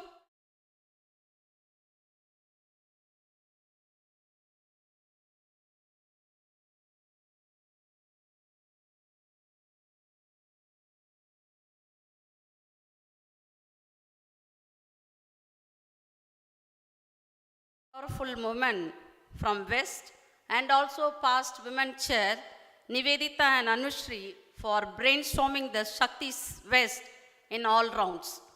I also thank our National President-elect Mr. Anup Balani and Mrs. Sonia Balani for their presence today to encourage women in Ishrae. Great appreciation to Devana and my dear women chairs and women members of various chapters and stalwarts of Ishrae who have traveled across the country marking their presence and witnessing this mega event. I take pride to recognize their presence in this forum. महिलाएं समाज की निर्माण के असली शिल्पकार होती है. In English, women are real architects of society. The empowered woman is powerful beyond measure and beautiful beyond description. With these inspiring words, we embark on a journey today. Women development in society can contribute every sphere of the society. Without men's encouragement, women would not have come this far in this society. I want to thank all our men colleagues who inspired us, who support us to reach this height. I should mention special encouragement from our national president, Mr. Yogesh Thakur, for a program we are reaching today. The contribution of women in each and every field of engineering and industry is astonishing, and we had great examples in this all. Before I talk about Shakti, I would like to share the journey of women in Ishrae. Though HVAC industry seems to have everything going for it, but there is one thing missing: women in new technology. So, Indian Society of Heating, Refrigerating, Air Conditioning Engineers, 42 years of old society has initiated Women in Ishrae wing in 2017. Since then, every year we have been adding 100 plus women members. But today we are nearly 900 members from different portfolio of the industry, such as manufacturers, contractors, professionals, engineers, architects, scientists, academias, and many more, and growing in every horizon. Thanks to our past chair Nivedita, Anushri, Deepa, for bringing this women in Ishrae growing bigger and better visibility in this level. Having grown this level, this year our mission for women in Ishrae is to women to lead all society activities and thereby develop HVACR society, shift from women development to women-led development, inclusion of women force in all society activities. Now, Anup sir, this is our mission. In this context, along with our zonal team, core committee is formed, focusing on technical, education, digitalization, industry connect, environmental sustainability. These are our core committee who are working on different activities this year. As our national theme are engage, educate,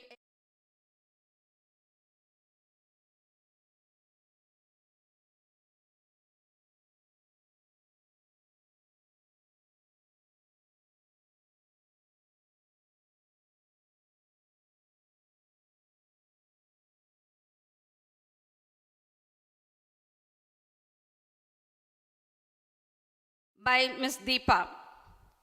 Of course, everyone knows now, Shakti stands for Stree in HVAC and architecture and key in transforming the industry. Shakti is a women power in Ishrae. Shakti is an initiative aimed at increasing the representation, participation, and opportunities for women in the industry. Shakti is not just a program, but a catalyst for change in embracing the achievements of women in industry.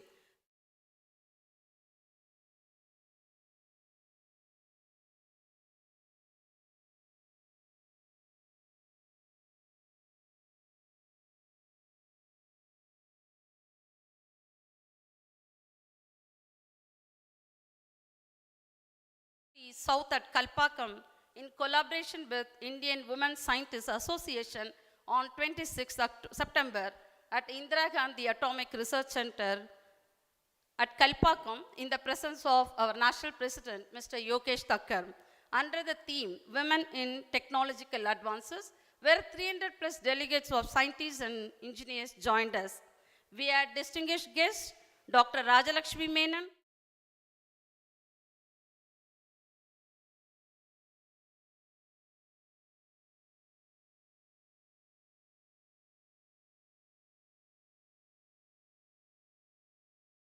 for air quality, climate, and health, presided over by Dr. B. Venkatraman, distinguished guest, and Director IGCA, of course, motivational speaker, Dr. Rajendra Sri Balakrishnan.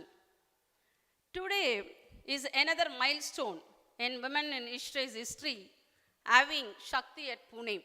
Our stage and all is really adorned by the presence of Mayor Podamji, Chairperson of Thermax Limited, Major Vandana Sharma, Mrs. Smita Patel, MD of SSPL Group, Ms. Sunita Purushottam, Head of Sustainability at Mahindra Lifespace, Ms. Alpa Shah, VP of Maharashtra MSME, Dr. Kirti Kelkar, Director from Spectrum Filtration, Ms. Sonali Dopte from Pune. Today we have lined up today's program with fireside chat, technical session, motivational speech, financial literacy, panel discussions, and networking, and many more. I would like to thank the support extended to us by various women's society for our program. Special mention about International Society, the Society of Women Engineers, the Real Women Global Community.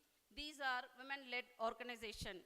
Once again, warm welcome to all, and let us embrace Shakti as a driving force for change and progress in industry and technical society. Kindly sit back and enjoy rest of the program. Before I sign off, I am happy to announce our next upcoming Shakti North at Delhi on 20th January 2024. Please block your calendar, and we look forward to your presence. Thank you all for your attention.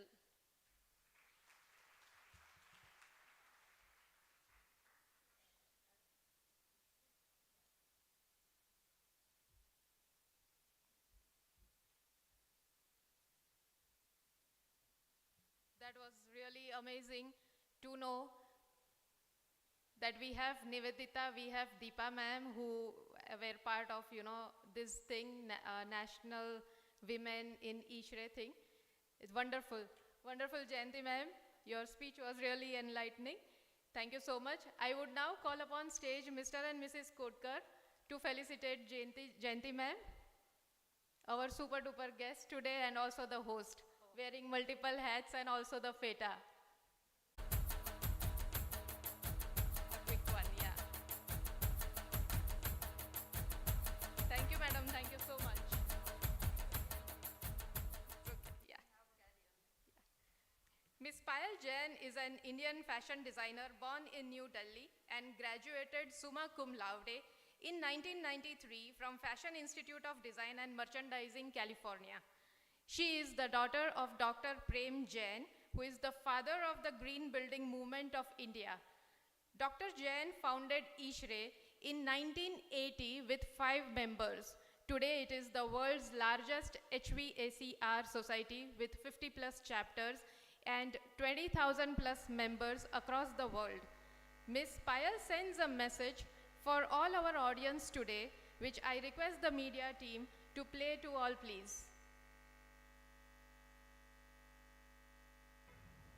I'd like to congratulate and thank Ishrae Pune chapter for organizing this national event called Shakti in honor of women. As a woman entrepreneur, I'm well aware of the challenges, the ups and downs, the balance that one has to create while having a career, and especially having a successful career, which is very demanding, be it architects, be it engineers, be it designers, be it any creative space.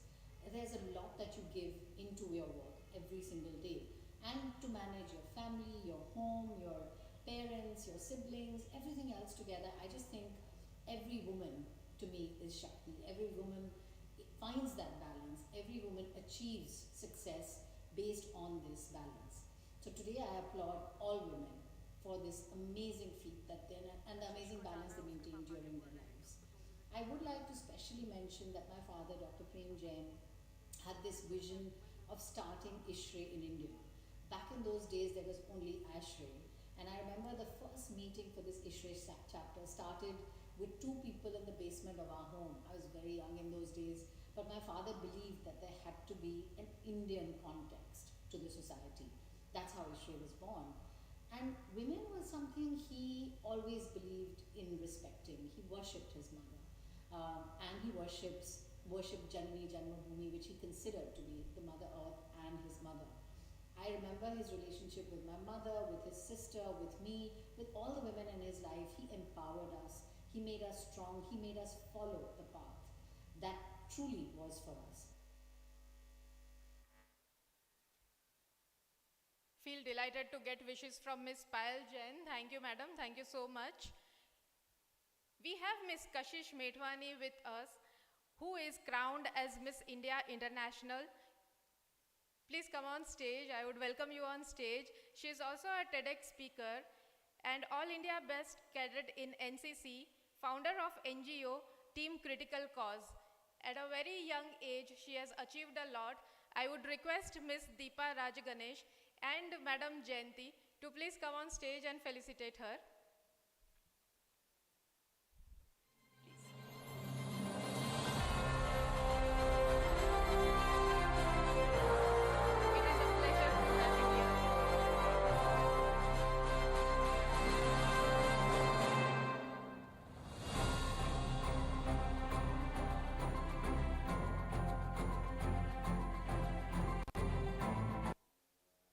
So the fact that women from all walks of life have joined us here, this shows the true spirit of Shakti.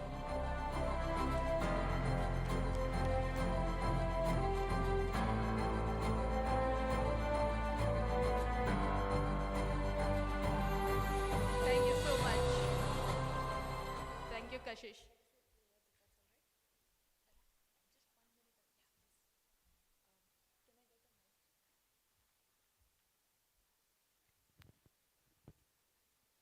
Thank you so much for having me here. It's an absolute honor to be in the presence of all wonderful dignitaries. The women here, the empowered, educated women who are forging their way into their own fields. But most importantly, it's also very important to realize that the women here are just the tip of the iceberg. When we look at the women inside our country, they're the ones who truly need empowerment, right? And it is initiatives like this which start the conversation and are very important to be held in various parts of the country. I mean, if you think of our country like a bird, and men and women are the two wings of this bird, not until both these wings are equally developed can this bird fly. And the question is, have they been truly developed? Because not until 49% of the population, 49% of women that are present in our country get equal rights, equal pay, and equal opportunity, can this bird truly soar high and fly well. Even right now, when you look at the indices, last month, the World Economic Forum gave the Gender Gap Index, which showed we've only closed the gap 62%. It will take us 131 years to completely achieve gender parity, which just goes on to show that how much work there is to be done. And I won't be speaking about the policy changes that we need to bring because I'm sure people here will be talking about that. But those are the things that need to be done at the workplace, having education from the early agehood, even at the workplace, having a zero tolerance environment, making sure that there is diversity training for all the employees, and a lot more that can be done. Coming to my field, the field of pageantry. Because when you see pageantry, there's a difference between Bollywood, pageantry, and modeling, which is something which often gets confused. Pageantry is something where you go, there's a lot of rounds, you have question answers, you have a ramp walk, you go on through various levels, then you get to be the representative of your country, you represent your country, and that is the field of pageantry. It's more stage, less ramp, less shoots. But in the field of pageantry, this is a question that's very commonly asked. Isn't the concept of pageantry a bit archaic when we're talking about women empowerment in these days? Isn't it a bit old school, and do we not think that pageantry has become irrelevant? And the answer is no. Because when you truly go to understand pageantry, you realize it has evolved from more than just being a beauty concept, a beauty competition, to a place where women can come and be empowered and empower not just themselves but those around you. What pageantry truly does is it gives you a platform to take up issues, to voice your opinion, and more importantly, work with a large number of people.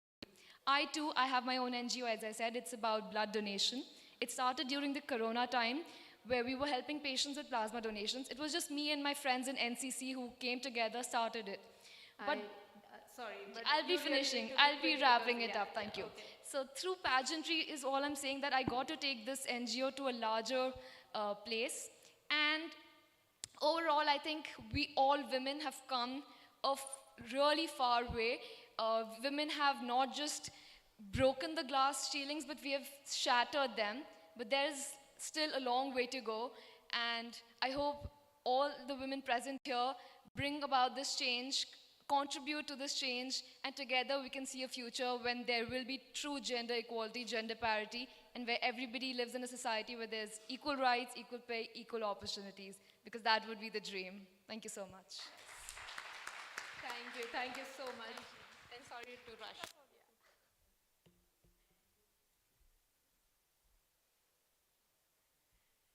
I would like to call upon Ms. Mamta Rawat, founder and CEO, Climate Nama Private Limited, a seasoned sustainability consultant with over 14 years of work experience and Ishrae Women National Committee member, to come forward and introduce Major Vandana Sharma.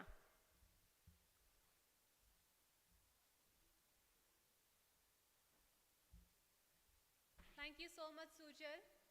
With immense pleasure, I introduce Major Vandana Sharma and welcome you, ma'am, to please be on the stage and share your thoughts with all of us. Major Vandana Sharma represents the face of today's multi-talented Indian women who pursued excellence in every field. From the country's defense to the corporate sector, over a rich and diverse career over 25 years. Major Sharma played a back-end role in the Kargil War in 1999, and her military contribution to the Kargil War of 1999 have been recorded and commended in the military history of Army Ordnance Corps. Vandana was the LinkedIn Top Voice India for 2019. She has been awarded as the Women Icon Asia Pacific by Berg Singapore in 2017. She was also felicitated as Woman of Substance by SHL Diagnostics in 2017. After serving Indian Army for a decade, Major Sharma has contributed to leadership roles across diverse corporate sectors for organizations like Wipro, GMR, Myntra. She is currently consulting and coaching high-performance organizations and is an adjunct professor at the Indian Institute of Management at Kashipur. She is an experienced TEDx speaker and who has also spoken about Follow Your Calling, Risk to Rise, Rising Through Resilience, and all. We are so honored to have you, with us, ma'am. Thank you so much for being with us.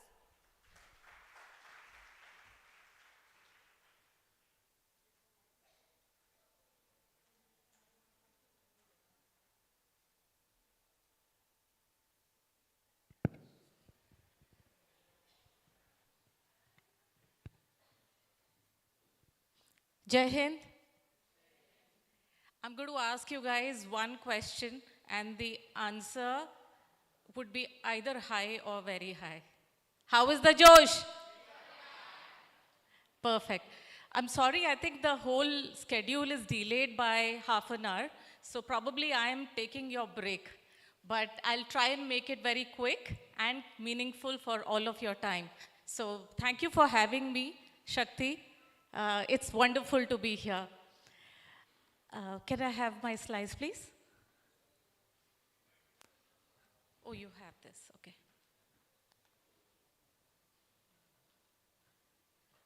So I'll begin the journey with this little girl you see, and that's me when I was probably in upper KG. The reason I put it here is because a lot of this pressure was self-inflicted. While I was privileged to be the daughter of a defense personnel, my dad was himself in the Air Force, and I grew up, my most beautiful years were in Pune, and that's why I feel so happy to be back here after many, many, many years. I've lived in Lohegaon as a little child, and when I see the airport, it's still like my childhood comes back to me. So being here is a blessing. It's like going back to my childhood, and I'm extremely, extremely grateful for the life taking one full circle and bringing me back to Pune. I just want to quickly rush you through a couple of pictures. My entire presentation is just memories, photos, and little stories. And the message that I have for everyone is each one of us has a story. It's as motivational, as beautiful, and whether I'm standing here or whether you're sitting there, it absolutely can be vice versa because we are not different. This is a picture from the Army Academy. And as you see, it's with basketball. So I always talk about this story because basketball typically, as you associate, is a game for tall people. And I was all of 150, 152 centimeter, but I loved to play this game. And when I started to play, I was at grade 8. I loved and I practiced really hard, and everyone told me, you're wasting your time. You will never be able to make it through any selections. But I kept trying really hard, and I made it to the nationals. I made it to the academy team. And here in this team also, I was the captain. And in the OTA, Officers Training Academy, Chennai, in the Army, I was the only girl who made it even with 11 boys in the academy team. So that's the power of believing whatever you wish for. And that's the point I wanted to make with this little picture here. Now, this is the girl who often gets all the conversation, and I wanted to put her here because this is how I looked in 1996 when I got commissioned. And those were the early years of women in uniform. People had not even seen a girl in uniform, and I did not think twice before deciding I wanted to be with the forces because I came from a family where my grandfather was in the army, dad was in the Air Force, my elder brother, who I always followed, he was in the army. So I did not really think twice about the career I wanted for myself. So I attempted, and I got through in the first attempt, very grateful. And the star that you see here, I always say, I had the same stars in my eyes, and this time I had stars also on my shoulders. So this little girl from the academy moved to a place in North Bengal called Bengdubi. A lot of you would have never heard the name also. And that was a place where there were a lot of wildlife because I was commissioned in ordnance, which is basically the warehousing logistics arm of the forces. So that was a place where there were tea estates, there were forests, rivers, and guess who used to come every day? Elephants. So through the depot, we had deer and elephants and sometimes leopards also. People were used to it.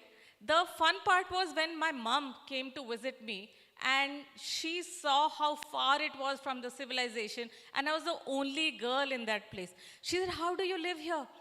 Who do you talk to? I said, Mom, I'm managing 700 people. I'm the company commander. I used to be so excited about it to say, look, I have such a big responsibility. So I don't feel alone at all. I feel so privileged to be here and be able to represent girls in the uniform.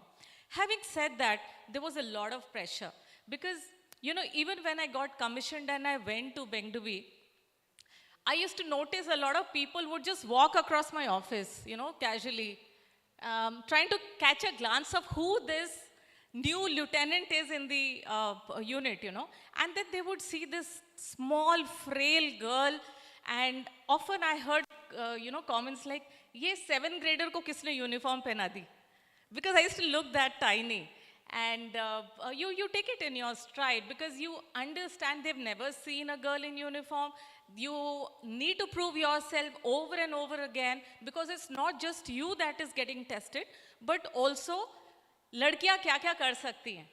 you know. So that was such a big baton in my hand. It's not just Lieutenant Sharma, it's all girls. वो क्या क्या कर सकती हैं is what, you know, you're carrying the responsibility and may I say burden of being a pioneer in a particular field. I'm very sure a lot of you here resonate with that story because all of us who've joined organizations with underrepresented women workforce, it's a common thing. And, you know, a couple of years ago, I was speaking at one of the organizations in mining. I heard similar stories, and this was just about 4 years ago. They said, ma'am, aap jo keh rahe ho, humne aaj bhi dekha hai. So the point is, any place where women have not been there in the past, these are natural things for us to experience.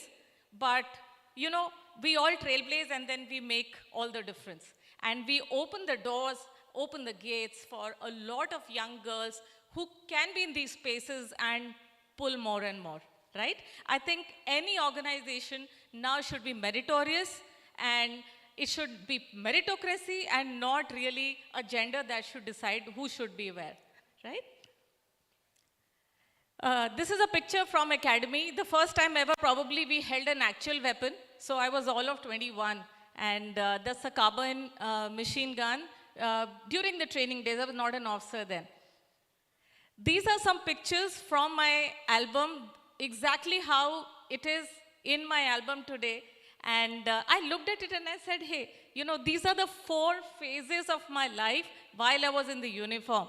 I joined it as that little girl, and then, you know, the whole cycle. That picture that you see there is Pangong. So now it's very famous because of films. But in those days, nobody used to visit. There were no tourists. It was just the army or the locals. You see me wearing an oversized jacket because size was a problem. There were no jackets for a tiny person like me. So I'm wearing an extreme cold climate jacket, but it's fairly big. And that's the last day in uniform in 2006 with my younger son. So it's like one full cycle of 10 years that you see in this particular frame. This one, I'll spend a moment because that's pretty much what I earned in my 10 years with the forces. And then I moved on to the second phase of my life, which I'll cover in a bit. So I was posted in Ladakh, and I had volunteered for it because those days the government did not send women to field areas or high altitude unless you had given a written application. So when I was there, it was a peacetime. It wasn't that there was anything planned or none of us knew what could happen.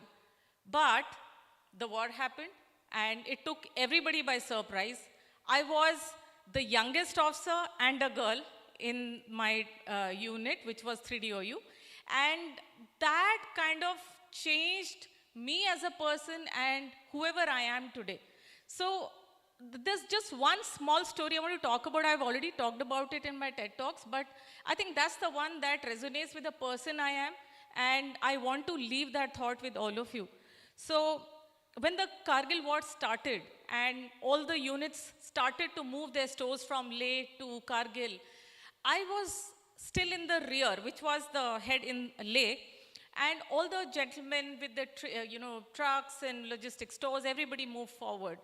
I told my commanding officer, I said, even I would like to go. So he said, piche bhi to koi chahiye. And I initially, of course, I was the junior most officer also. So I understood that, I need to manage. And suddenly I was managing the load of 12 or 13 officers, which was a full strength, all by myself because everybody was needed forward. So that itself was a huge responsibility, being around the clock. I was in the unit. I don't remember how many hours we worked, what we ate, all of that. It was a crazy time. And then finally my chance came to go ahead because, something told me I need to go. Because I used to write the movement orders for my troops. And every time I told them, apna khayal rakhna. And in my heart, I thought they would say, ye to ladki hai, inko to jana nahi padega. And somehow, that feeling was fighting hard. I said, I want to experience whatever this is. And trust me, when I was in the truck, you see these trucks, right, which you see on roads. So those were used to carry all the stores to Kargil. So I was sitting in one of them with the same carbine machine I just showed you, right? I was sitting with the civilian driver and a couple of other troops. As soon as we entered Kargil, we heard the first boom. And it was earth-shattering. When I heard that sound, the whole earth was shaking. The truck in which we were sitting also shook. And that's when you say, hey, oh my God, this is what? Because, we'd heard, we knew that people were going, chaos was there, casualties were happening, but experiencing it firsthand is something you cannot express in words. Even after so many years, even after talking about it so many times, I still feel the jitters. I still have goosebumps when I think of that first moment when I felt the jolt. And the only thought that came to my mind in that fraction of a second was, first of all, I saw my whole world, which was very tiny as a 23-year-old. Dunya kitni badi hoti hai for a 23-year-old. But I actually saw everybody, my mom, dad, my whole family. And then I said, God, if I live through this, I promise I'll make it a life worthwhile. And that's the thought that stayed with me for the rest of my life. Trust me, I have been so grateful to the Almighty for the life, because, that one particular incident tells you that if you're on this planet and you have a purpose, there's so much potential for you to perform, to make a difference, and, your story might carry messages for so many people out there. So I think I'm extremely grateful, and that's one thing I always talk about from the war. There were so many other things, but I think that's something I want you to know and remember from my story. This was the Army Sports Unit in Army Marksmanship Unit in Mao. So I've also done a small stint with the sports team that represents the sports in international events. I did not pursue it further, but I made it. And when Army started to perform in Olympics, actually my mom said, hey, you could have got a medal if you had continued. Now, I don't know whether it's a story of hits or misses, but I always put it here to say, opportunities come your way. Sometimes you win, sometimes you take calls which don't work for you, but it's fine. Either way, you should cherish the experiences that you have in life, and that's something that I remember, eye on the bullseye. This picture here is in the deserts of Rajasthan right after the war. We had moved, the government was kind, they posted us to Hyderabad, big unit, because I had fought the war, and, I was sort of rewarded for the contribution. Soon, and my first son arrived. So I was a young mother, I was a captain then, very, very respected for everything that I had done at the war. The Parakram started, which meant everybody got deployed back to the borders. Now, as a young mom, it was really hard. Earlier, I was full, as they say, bindas. It didn't matter, I could be anywhere, but now I was leaving a big part of my heart back home. So it changed a lot of emotions, sentiments, and the way I thought about work and family, So this I always remember as a time when I volunteered, and I again went to Rajasthan for Parakram, and this was my beautiful team, which was like a family, which taught me so much about not just work, but also life. This is, as I showed you earlier, my younger son. He is 19 now. Time flew, but those were the memories of career. And I put these slides because when I meet young women, they always say, we are struggling with those issues today. How did you manage? So I just want to say that जहाँ will होती है वहाँ सब कुछ हो जाता है. You just have to find your ways, and yes, there are tools, there are ways, some people, and a loving community and families that help you. But it's important to follow your passion and do what you feel happy about. The journey from army to corporate. I think it's been 17 years since I hung the uniform, but there was something about uniform which I'll always cherish, and that made me the person I am today. When I joined the corporate careers, I was in human resources and I worked across different organizations. I speak to a lot of people. I'll take a moment to tell you about the transition, because that's again something people keep asking me. That life was so different. आप उसको miss करते हो क्या? कैसा था and all that. Trust me, I came from a family of defense. I knew nothing about corporate world. So in the airports, when I used to see people with laptops or shiny Bluetooth in 2006 and all, you know, Orkut wala zamana tha. Technology has changed so much from then to now. So I used to see people, I used to wonder, ye karte kya hai?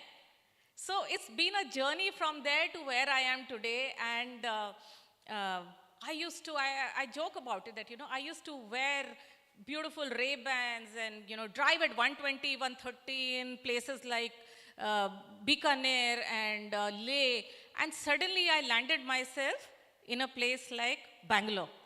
You know, clutch braking my way through the traffic and that chaos, and I said, oh my God. And it was a learning curve. So I had to reskill myself. I went back to IIM Lucknow and did an exec program. I got my first placement with Wipro. And I think that whole journey, apart from the career transition, it was insane for me because, like I said, I had 2 little baby boys. I had to make this whole shift, and I knew nothing about technology. So I had to learn everything from PowerPoint, Excel, emailing, the whole corporate jargon. It was such a year of chaos in my whole life. And as Mike Tyson says, you know, everybody has a plan till you get punched in your mouth. So I actually got punched in my mouth in 2006 when I didn't know what hit me. The whole day would start with managing babies, a new, you know, job, all kinds of things which I had never seen, and the whole experience of it. So yes, it was a year of transition, but even through any chaos, because I'd seen a war, right? So what could deter me? So I said, ye bhi ho jayega. And that's how I moved on. It's been a lovely journey. After these are only pictures, I'll just quickly take you through of all the things I tried to do along with the 9-to-5 job, so to say, just to keep the mojo and, you know, keep myself alive and have a purpose in the career. So I ran a lot of initiatives through the organizations that I worked with. The messages today, as you would have already seen in everything I talked about, idea is to move out of your comfort zone. It's very easy to remain in your bubble, but the more you challenge yourself, you realize more strengths, and that's what makes life fun. So this was many years ago. I think when I just turned 40, I wanted to see, is it still there in me? So I went for a bunch of things. This is my world, my 2 beautiful boys. This is how they look. I also have another son who's my German Shepherd now, Maximus. So that's how I see, and it's all possible, you know. I think women drop out of workforces, but I say, stay the course and good things come to you. Find joy, like I said. I love travel, so whenever I have, you know, lean time, I try and go to new places. And I think travel, like life, is very, very meaningful. It teaches you so much beyond your current reality. So that's something that you all should also, I encourage you. That's one way to get out of your comfort zone, even if you've never done in the past. This was one time when I came in my poster to my email, and I said, okay, this is wonderful, you know, because I didn't know that I was being shot for this. But the point here is, life is a marathon, don't sprint it. You don't have to compare yourself with your peer, your juniors, your senior, it doesn't matter. You can just run your own race and win it. Just celebrate being a woman. I think, you know, God has blessed us with so much EQ, empathy, grace, kindness. So we should just celebrate being ourselves. Yeah, so pictures of things I've done through the years. All the, yeah, just, I don't want to talk about it. I just want to show it to you and say, hey, it's one life. And as Robert Frost would say, woods are lovely, dark and deep, but I have promises to keep, and miles to go before I sleep. So keep rocking on. God bless. All the best. Jai Hind.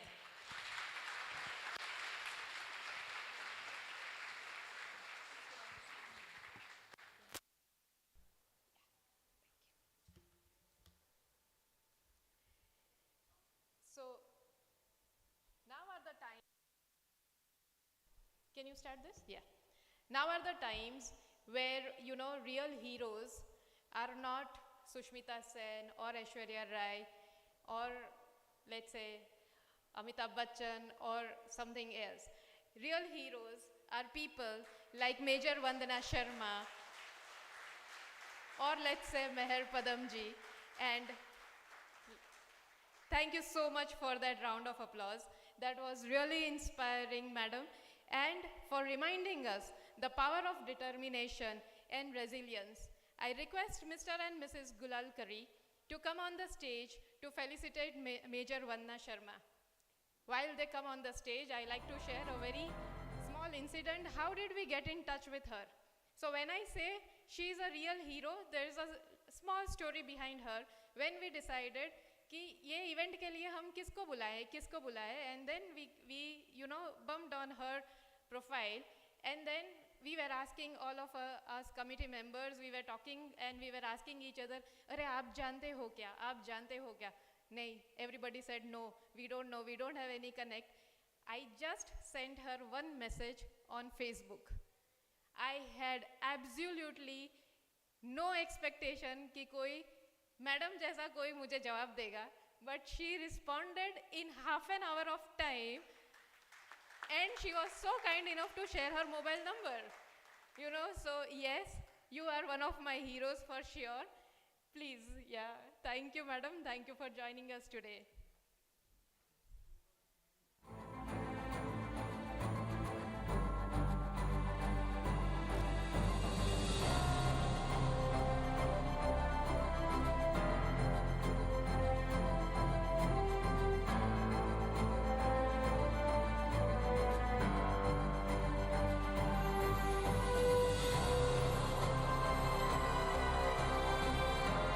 So everybody sitting here, are you enjoying?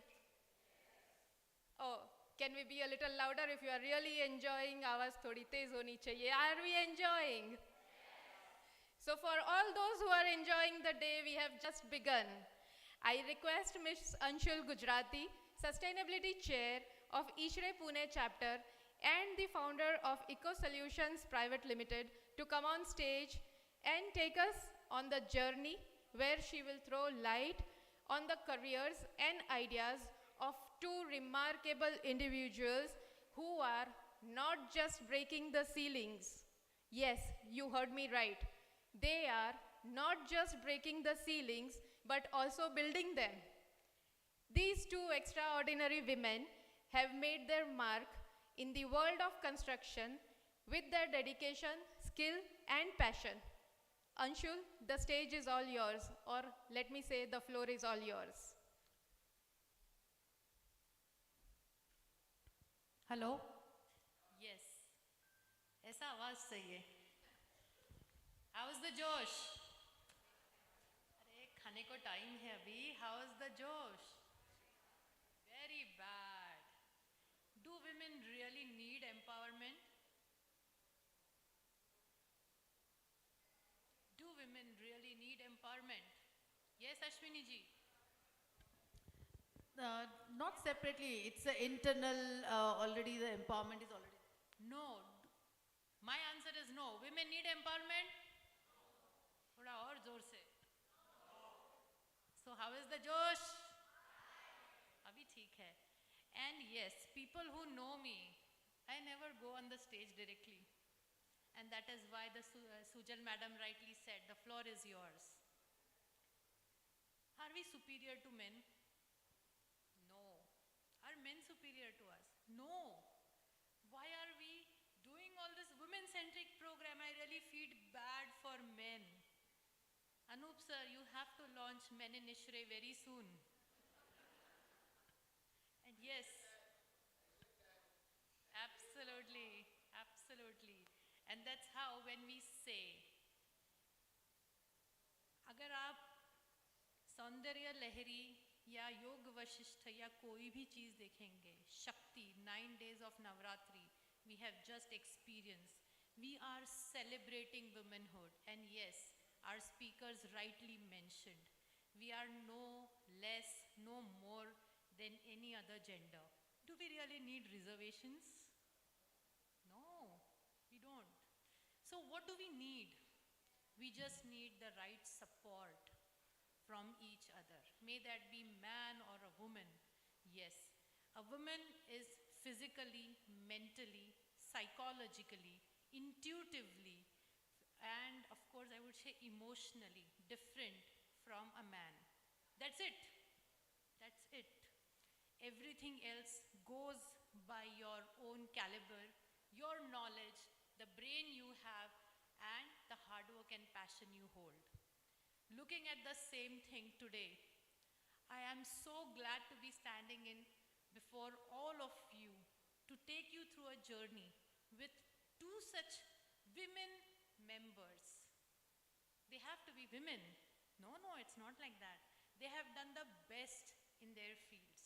So let's celebrate this event with two such ladies. Whenever we say about perfection, हमें कौन याद आता है? भाई मुझे तो आमिर खान याद आता है. And the developer industry Amir Khan, I would definitely mention, I am so glad to have Smita ma'am right here on the stage. Please ma'am. Can we have Smita ma'am's intro on the screen please? So Smita ma'am, she is a dynamic leader with 18 years of experience, and not only that, she is not chairman, mind it.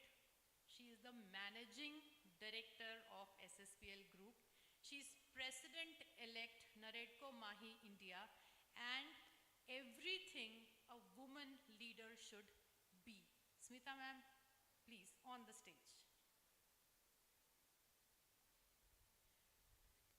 And when we talk about Amir Khan, we have another personality जिसे मैंने कभी audience में नहीं देखा, और मुझे बहुत मज़ा आ रहा है. ये मैडम आज ऑडियंस में बैठी हैं for a change. It is something like, you know what a Kiran Bedi would do when she was in her right form. She is nonetheless but Kiran Bedi of sustainability industry. We have Dr. Sunita Purushottam right here with us.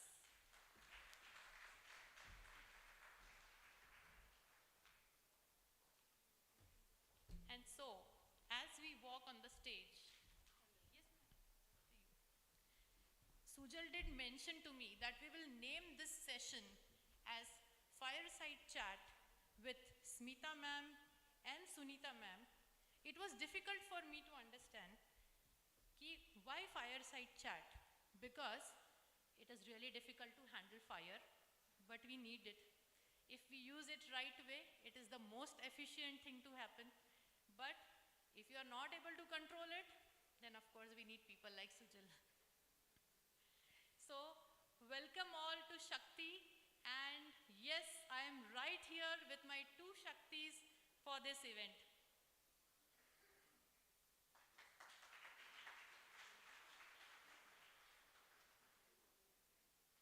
Now you must be wondering, why Sunita ma'am and Smita ma'am here? We are all consultants, architects, technical people, and forget it about being woman or not woman, HVAC consultants, we have so many other people coming here. हमें bread butter देने वाले यही लोग हैं. They are the developers. Yes, they are the ones who gives us the right jobs.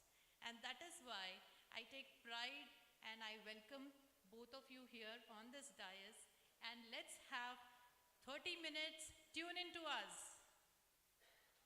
My first question before I start, I would like to request both of you to just take 2 to 3 minutes and tell our audience that what makes you what you are today. So I'll start with Smita ma'am.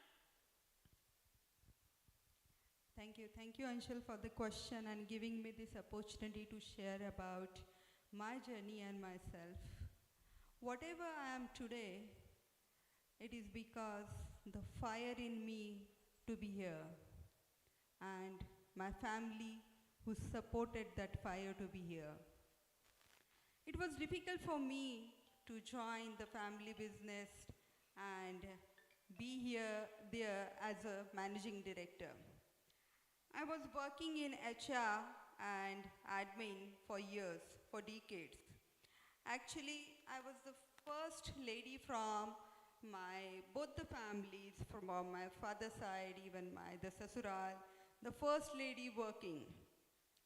So what I have noticed, the people don't know how to deal with a girl who is working. It's new for them as well. So I have experienced many such things. So recently in the lockdown as well, my mother-in-law is so sweet and kind by heart, and she is not much educated.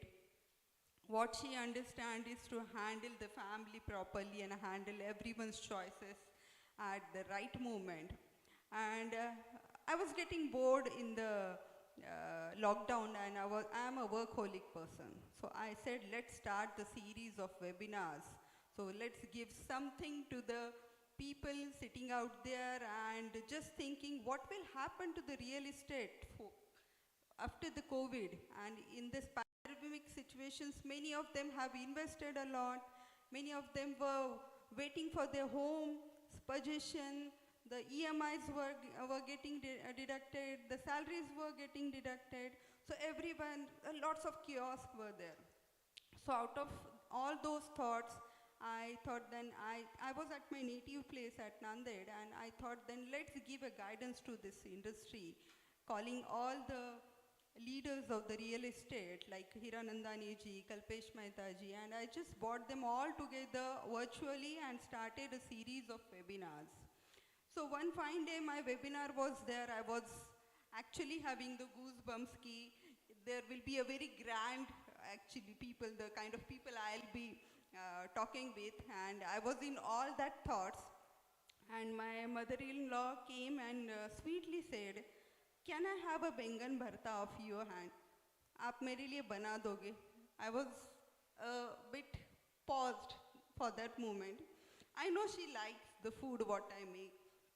I stay far from her and we meet occasionally only. तो वो ऐसा एक moment था कि मैं उनको वो चीज़ ना भी नहीं करना चाहती थी और मैं खुद भी स्ट्रेस्ड आउट थी. तो बैंगन भरते का कुछ अलग ना बन जाए वो स्ट्रेस में. So I was like that, but I was just calmly said कि yeah, sure, I'll make that. So I did so, and then I went back to my webinar. So this is how we manage the multitasking kind of thing we have inborn. Women are born leaders, and women are there. Actually, they have that capability to handle the things rightly. They have the capability to multitask the things. Even today, Anshul, there is annual day of my daughter in her school, and her father never attended the annual days or PTMs or everything. So the same joke happened in the cab while I was coming with my Mahi team. And I said, my daughter was insisting me to cancel your event and come to my event. So I want you there. So I said, beta, please bear me for this time. So I'll surely be there for the next time. And I just requested her father, can you go this time for the event? He said, yeah, sure. I'll go and I'll enjoy her drama and the dance. I said, fine, please go. And I had reached middle of the place. I was traveling and he just called me. He said, yeah, fine, I have reached here. I have packed my card. I am moving there. So just tell me one thing. Apni bachchi kaun se class mein? So I was like, she's in second Vega, and you go and enjoy, take some snaps, and please wave her from the audience. She notices that you are there, and she will enthusiastically perform. So this is how we handle each and everything.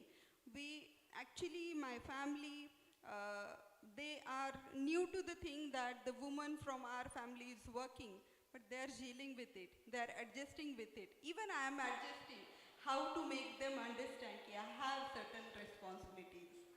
Excellent, excellent, Smita ma'am. I think most of us are doing this particular jugglery. इसको जुगाड़ कहते हैं. And yes, we have to talk this language as well because if we want to survive, we have to start swimming in the same waters. Over to you, Sunita ji. We would like to hear you as well. I don't know whether I'm audible now. So thank you so much. It's an honor to be here and to be compared to Kiran Bedi. And so, yeah, and breaking ceilings. So that's a great comparison.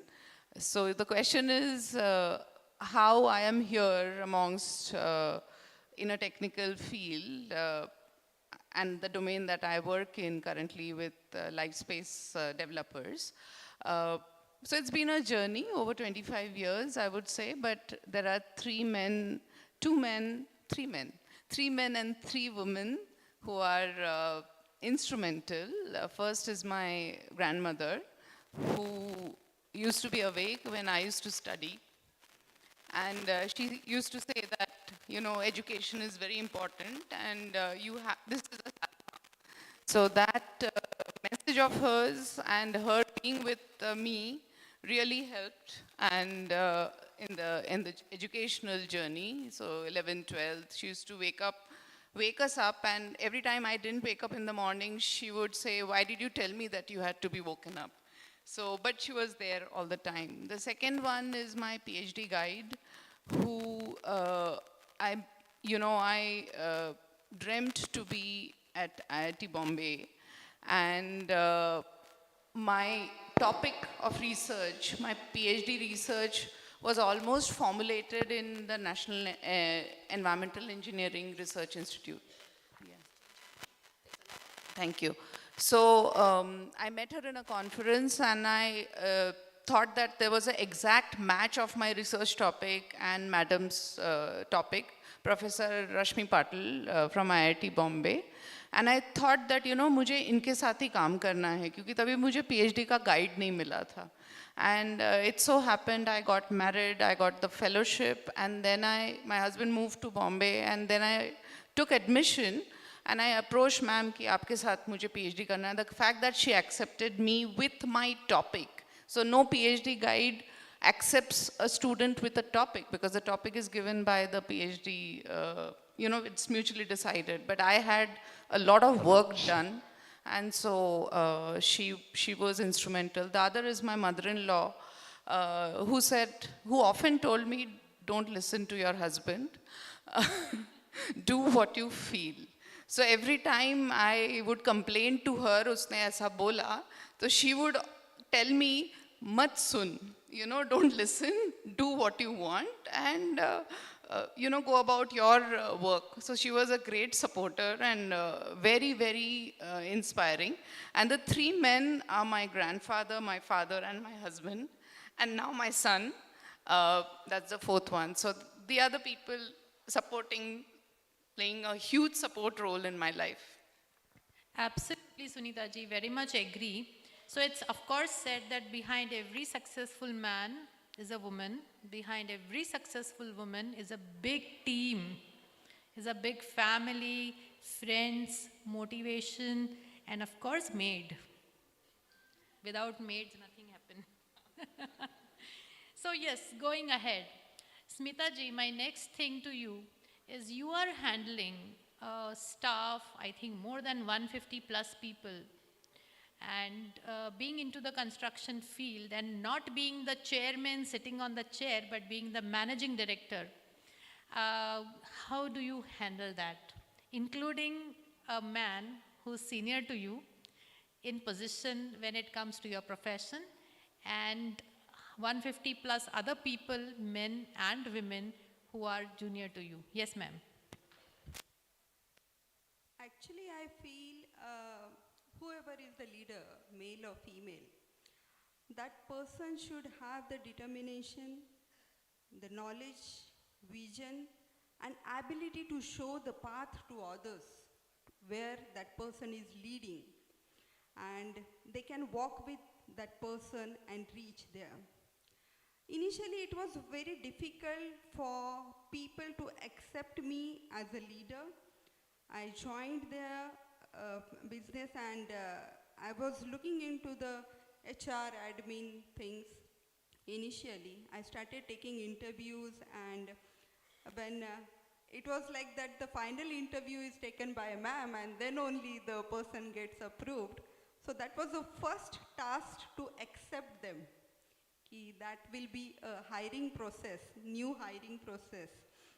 And then slowly and steadily, while taking interviews and giving them the right talent, as I came from the same background, I was choosing the right talent for their team. And it was like they were joyous. They were happy. Ma'am has given us a very good team member. And we are also growing with the ma'am. So that is how, when they come to me, they come to seek guidance, and I should be able to guide. A leader should be able to guide. So you must have that knowledge to guide those people, to answer their questions, and you must have that vision to show where you will be reaching with them with the same path. And I have shown that same thing, and that is how they have accepted me. Absolutely, excellent. So being visionary is another aspect a leader should adopt. And I think being emotionally visionary is what a woman can actually contribute here. Excellent, ma'am. Congratulations. On the other ground, Dr. Sunita is coming from a different industry totally.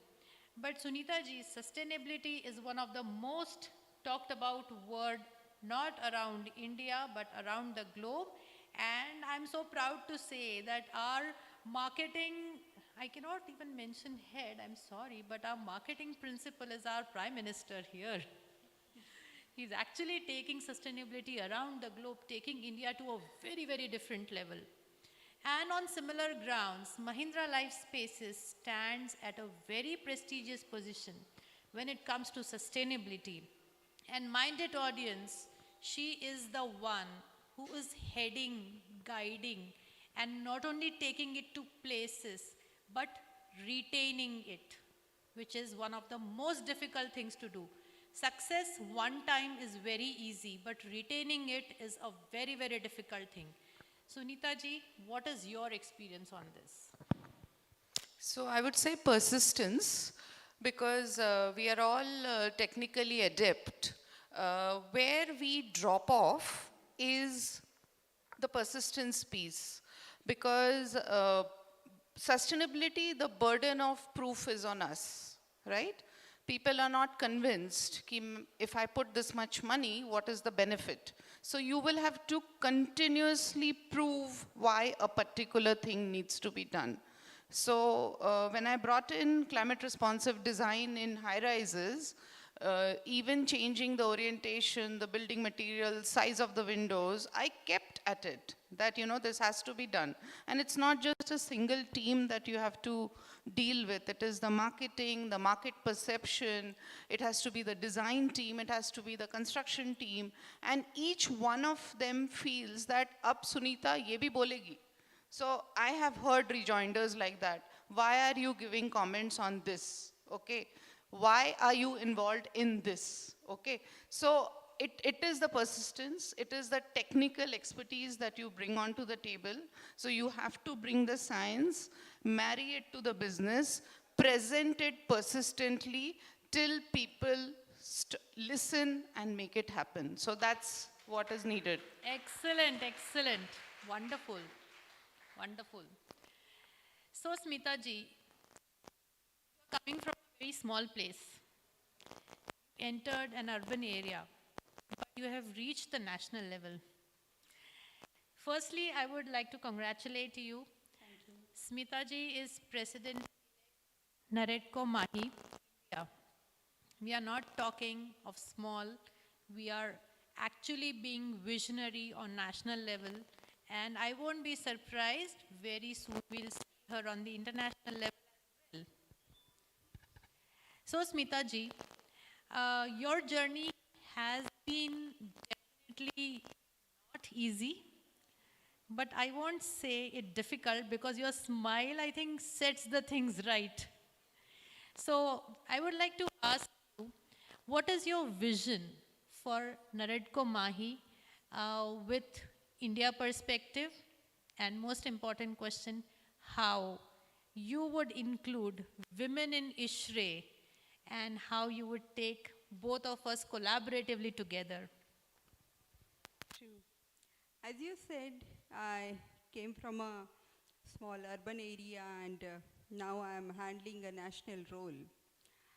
So the perspective, the bird eye view, what I have seen to the woman in real estate, the woman actually need a just hand to hold someone, just a guidance, and that guidance, to give the guidance to everyone, we are here. So in Naredko Mahi, we have taken certain initiatives like Nirmal Jal Prayas, skilling, startup incubation, gender integration. All those initiatives we are working closely with. The women are actually perfect to give something back to the society. We are born with that ability to actually turn a stone into a diamond. So here in Naredko Mahi also the initiatives we have taken up that will give something back to the society. While I was just listening to Meher Pudumji right now, I was searching for something, some actually whale or kind of a small talab, yeah, something like that. I wanted to work for the urban areas because I have seen कि अभी summer आने वाला है and the kind of that struggle for the water. So in Nirmal Jal Prayas, I wanted to Nirmal the Jal which is available right there. तो अभी मुझे एक 10 minute पहले एक वीडियो आया है शिरूर के पास के एक गांव से कि ये हमारी वेल है, ये ख़राब हो चुकी है और इसको हम ठीक करवा सकते हैं क्या, आप हमें हेल्प करेंगे? I said sure, immediately. I'll be there in couple of days to visit and see. So this is what I wanted to give back to the society and I really need strength for that. And handling the national role for this means actually I wanted to work in every part of India. And as you said, internationally, so we have taken up that as well. We have recently gone to the Vietnam, we have taken the study tour there, and 15 delegates from the Naredko Mahi visited Vietnam. We have studied the real estate construction over there, and the next country soon we will be deciding, and I invite you all for the same. The technologies they follow, the kind of things we can adopt from them and improve ourselves. That is more important. Learning is important. With skilling in Naredko Mahi, we are giving the chance to learn to the pink collars. So rightly we have said on the developer side कि जो भी हमारे यहाँ पे बेगारी काम जो करते हैं, so women are there, they do the hard work the most, और उनको पे जो मिलता है बहुत कम मिलता है. So we are trying to skill them, छोटे छोटे काम, painting, plumbing, they can do. They should get the opportunity to learn, and I am here to give that opportunity to everyone. And for the Ishrae women, they are actually playing a vital role in real estate. And certainly we will have the collaboration and we will work together on the shared vision. Absolutely. Our women chair is right there. Most welcome. Talking about decarbonization, one of the most talked about words recently. We all hear carbon around us, but decarbonizing, taking it to a different level, again an international level, and trying to do something which is not on papers, not in numbers, but it is impactive. Sunita ji, we would like to hear more about the decarbonizing charter that you have formed and how you plan to take it ahead, and how, again, the same question repeats, women in Ishrae can be with you. So, a little bit about how the decarbonization charter came about. World Resource Institute had a little bit of funded from Bloomberg Philanthropy to come up with real estate decarbonization. So, what this means is we formed a charter. A charter is of 6 priority actions that the real estate can undertake. Real estate means everybody in the value chain. MEP consultants, HVSA consultants, architects, then we have the contractors, the, material vendors, cement, steel, and all of them. So everybody has a role, even the facility management people have a role if we have to really move towards low carbon development. So 6 priority actions, taking action, climate action. So if you are a consultant, then 25 and plus your portfolio, more than 25% of your portfolio should be net zero. Okay, so what we realized at Mahindra Life Spaces, we joined hands with WRI and AEEE and EcoCollab, other 2 organizations, to launch the charter in Feb 2022. Our CEO launched it, our then CEO launched it, and with only 16 members. So we have alternative material vendors, MEP consultants, various firms have joined, including JSW, Lodha, ourselves, Saint-Gobain, and so on. But very small names are also there. So there is no bar except for the thing that you have to be committed to these priority actions. So we have launched it now. There are 65 members. We want Ishrae to help us get more members. So that's the role I think we should take it up so that everybody can collaborate, because single-handedly one developer cannot do it, because the ecosystem, if my MEP consultants and my architects don't give me climate responsive design and energy efficiency, how will I get to net zero? I can't. Absolutely. Very much agreeing to that. So 2 questions, I want 30-second answers from both of you. And I think the question is going to be for all of you. So right on track, ma'am, Smita ma'am. Would you prefer men or women as consultants? Your time already on. Certainly a woman. Because I know a technical consultant should be innovative. And the women are here. Actually, they have the innovation. They show strength, but with kindness. Oh, great. That's really good. Absolutely. Yes, Sunita ji, same question. So I'll give it a twist actually. What I look for in a consultant is niyat. Okay? Whether you are a man or a woman, if your niyat is twisted, I will definitely not hire you.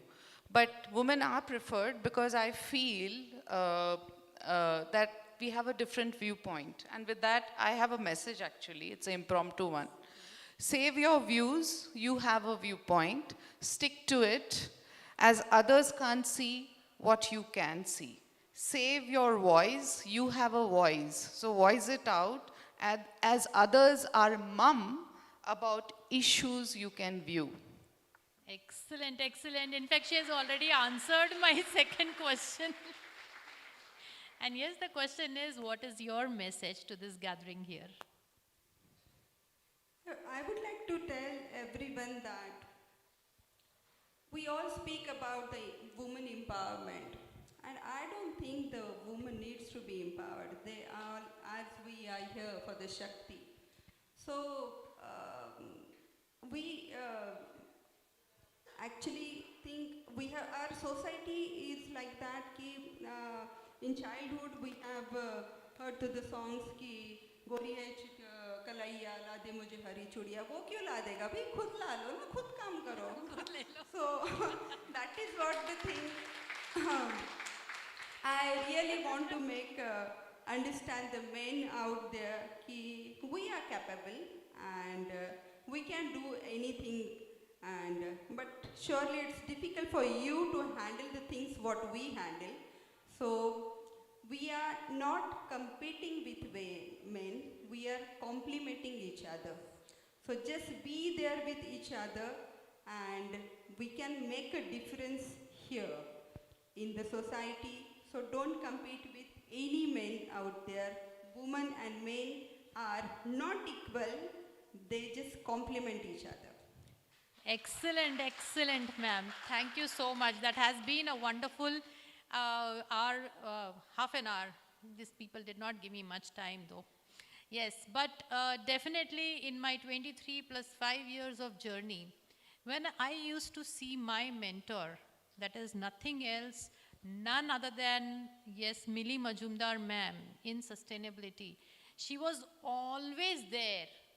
You know, whenever anything and everything sustainability we used to talk about, green buildings, may that be formulation of ratings or going to the site or whatever, I have seen Smita ma'am on site in gumshoes and hard hat as well. And yes, I have seen Sunita ji as well doing this, and so most of us also do. And Millie ma'am, being my mentor, she has been a lady of substance who has pulled so many women. While we used to think ye jaye ya nahi jaye, unko dekh ke are chalo. It's very good. And of course, don't bother about getting tan, don't bother about your hair spa, let men worry about it. We are all good. And I'm so glad that we have one person here, because we have been talking about women. I would like to invite one person, and with just 1 minute, I would like to understand his views, how it is to work under a woman leader. So I take pride to actually invite Alok Jhunjhunwala. Alok is International Marketing and Communications Head for US Green Building Council for GBCI, and he has excellent 15 plus years of experience. He's currently a part of US Green Building Council, which focuses on green building sustainability. And of course, with excellent work experience, he is a part of GBCI, Green Building Certification Institute, which is headed by Millie ma'am. Alok, over to you. Thank you. And yes, absolutely 2 minutes. Everyone, very good afternoon. I am thrilled to be here at the national event, Shakti. So I have been part of this industry for 15 years, as Anshul said. For a significant portion of that time, I have been working under women leadership. And in these years, I have witnessed transformative power having women boss, both at home and at professional career. My colleague Taryn has taught me that diversity is just not a buzzword. It's a key to innovation and progress. And another important woman which Anshul has been talking about is Millie Majumdar. So I have been working with her for last more than 8 years. And her transition from Terry, when she was part of the first green building in India, which was merely 20,000 square feet, to US Green Building Council, where we have 1 lakh certified lead projects covering 11 billion square feet till 2022, underscores nothing else but her mission to make a broader impact in sustainability design, where promoting all the power of women leadership in driving transformative change. My experience of working with women leaders showed me firsthand how women can be a powerful leader and making a remarkable mark in the industry. Let's continue to break down barriers, create more opportunities, regardless of the gender. Lastly, as Anshul said, I would like to add to it, so behind every great or successful man, there is a successful woman, but behind every successful woman, it's herself. Thank you so much, Anshul, Nivedita, and Ishrae team for having me here. Excellent. Thank you so much. Thank you, dear audience. You all were lovely. You were giving such wonderful expressions, which made all three of us talk our heart out to you. Thank you so much. Thank you, Alok. Let's give another big round of applause to the builders. Like she said, no Gori Kalais are needed and no Hari Chudiyas are needed. We are in an era where, of course, we don't need empowerment, but there is nothing wrong in feeling empowered like what we are doing right now, today, over here. Is that correct? Thank you so much. Having said that, I invite upon stage Mr. and Mrs. Balani to felicitate Ms. Smita Patil and Ms. Sunita Purushottam.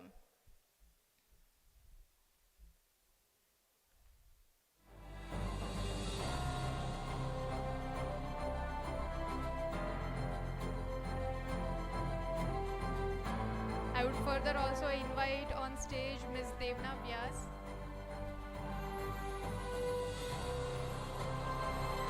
To felicitate Ms. Anshul Gujarati.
I now invite Ms. Deepa Rajganesh on the stage. She's a very dynamic leader, our immediate past National Women Chair, and a business partner at Arctic Traders, authorized dealers of Kruger ventilation products in Karnataka. I request her to introduce our respected speaker, Dr. Kirti Kelkar, and take this forward, please. Deepa, over to you. Thank you, Sujal. Namaskara. Good afternoon, Pune.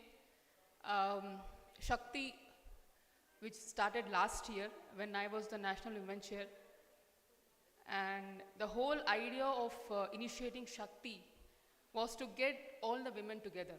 And that's what you're seeing today. We feel very proud about it. Amazing job, Pune. Great work. And I've joined with my family. We have flown from Bangalore. And I wanted my daughters to be part of it. They're just 15 and 9 years. So thank you for joining me. And I wanted them to be part of Shakti. So thank you very much. And very privileged to introduce our speaker, Dr. Kirti Kelkar, a renowned expert in economics and air filtration, earned her PhD from Pune University, and had a significant career in education, founded Pyramid Filters, served on the board of Fruderberg Filtration, and represented Camphil in India, continuing to contribute her expertise to spectrum filtration, making her a highly respected figure in the field. Ma'am, welcome, and the stage is yours.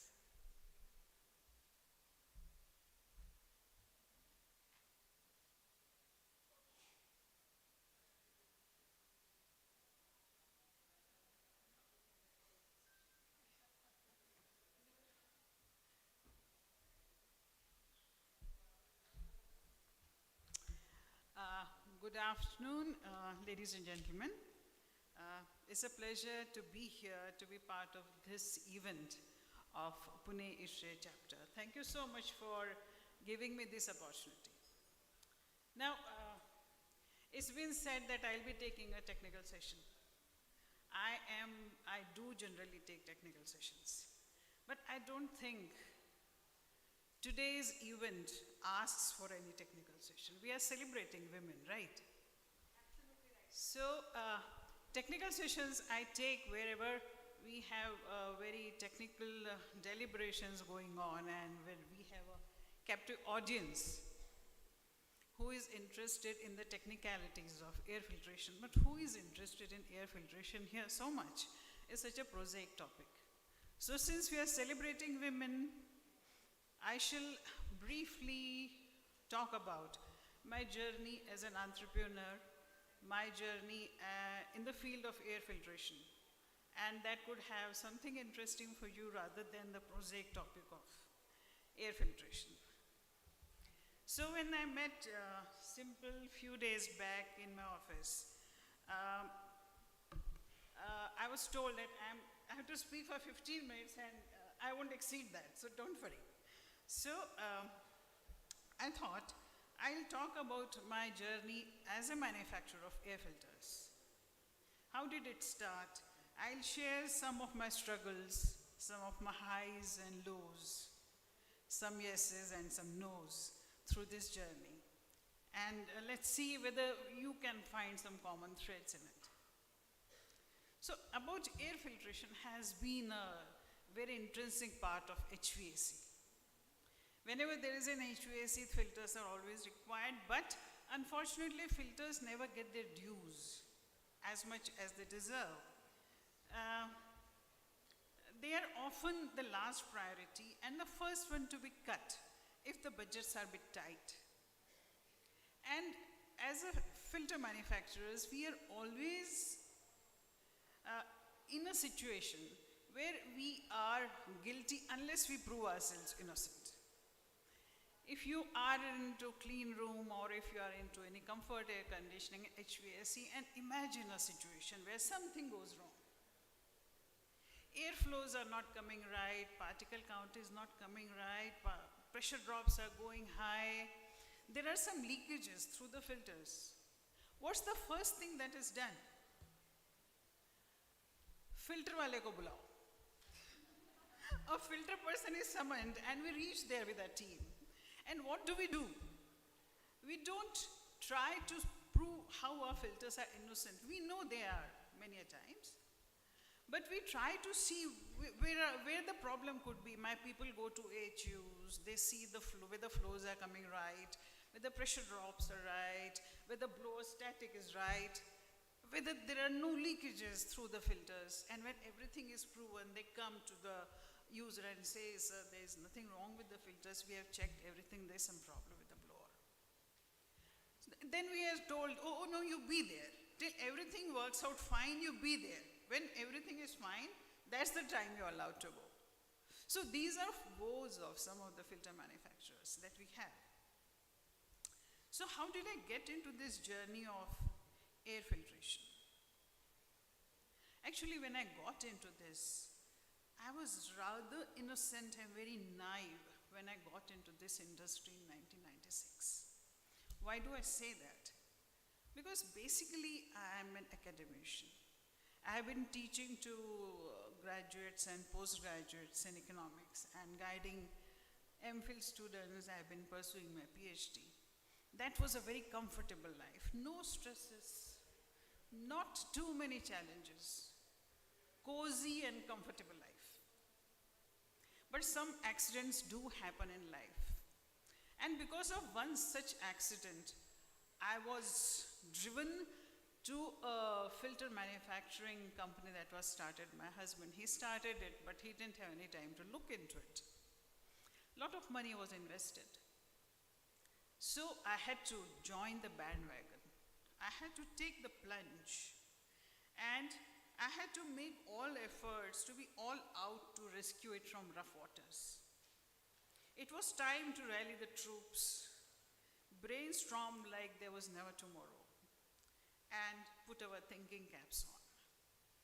Imagine a person who was teaching in a colleges, had no industrial experience at all, leave aside manufacturing, and had no clue about what a filter looks like, was entrusted the responsibility of running the show, salvage, try to make it a success. It was tough. So it was like, as they say, embarking on a treasure hunt, blindfolded, not knowing tricks of the trade, not knowing how it is to be made, who our market is going to be, who the customers are going to be like. So it was a beginning of a journey that was rather tough, full of rough waters and turmoils. So when I was talking to Simple and she says, ma'am, you please speak up, you can speak about your journey also. It could be quite inspiring. But I'm really doubtful whether a journey that started with so much of uncertainties, so much of fear, whether it would be inspiring or intimidating for others. However, a beginning had to be made, and this was the one for me. And when I had just got into this, I was trying to grapple with the situation, trying to find the ropes.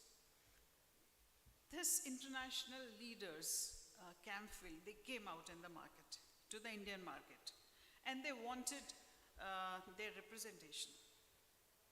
And they had traveled all over India, meeting all filter manufacturers, talking to them, came back to Pune, and they told us, yeah, we want you to represent us. That was literally a bolt from blue. I was trying to, come to terms with this manufacturing, this industry, and there this world leader comes and it says, you represent us. That was the time we could not say no. I did not even know how big Camphil was, because as far as industry was concerned, I was very innocent. But we took it. So, and this is what happens when it rains, it pours. You manage the industry, now you manage this international company called Camphil, but it was really a blessing in disguise. Camphil is literally the number one company in the world, and who work with a lot of passion. They have huge R&D facility, which is very rare for a filter manufacturer. They have tremendous literature on air filtration theories, practicalities, applications, types, standards, beautiful test rigs. There was a lot we could learn. And I think this was the biggest helping hand we could get in those days. But managing our manufacturing and trying to sell Camphil together, it was not easy, because I was also trying to equip myself with some filter knowledge to go out to customer and to talk to them. What do I talk to them? I myself was not so much conversant with filter, and at times I used to wonder, why did Camphil choose us? And this was a question I asked them after 10 years of our association with them, that, sir, why did you choose us? We were so innocent. Couldn't you see we knew nothing about the subject? And we had very little to show. And I got the answer. I'll share that answer with you later. So, we started talking about Camphil. We started manufacturing our filters. And in this journey, I happened to go to Sweden, which is the headquarters of Camphil, where they make filters. And you would not believe it would, and I was to undergo a certification course there. So when I went there, there were certain things that were quite revealing to me. The filter language that was being spoken there, the kind of filters that they were making, they were classifying, it was totally different than the scenario we had in India. When I went there, the kind of jargon terminology we typically use. The jargons that we use is 90% down to 5 micron. Have you heard this? 90% down to 5 micron, 10 micron, we do it very often. Then there's some filters called like microwave filters.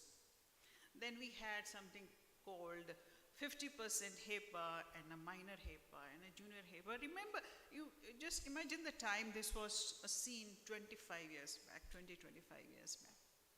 So when I went to Sweden, going through the course, nobody was using those terms. They were using terms like, 95% Ishrae, H13, H14, EN1822, totally foreign to me and going above me. So there was a huge gap between the air filtration scenario, the terminology we were using here, and the air filtration scenario and the terminologies used there.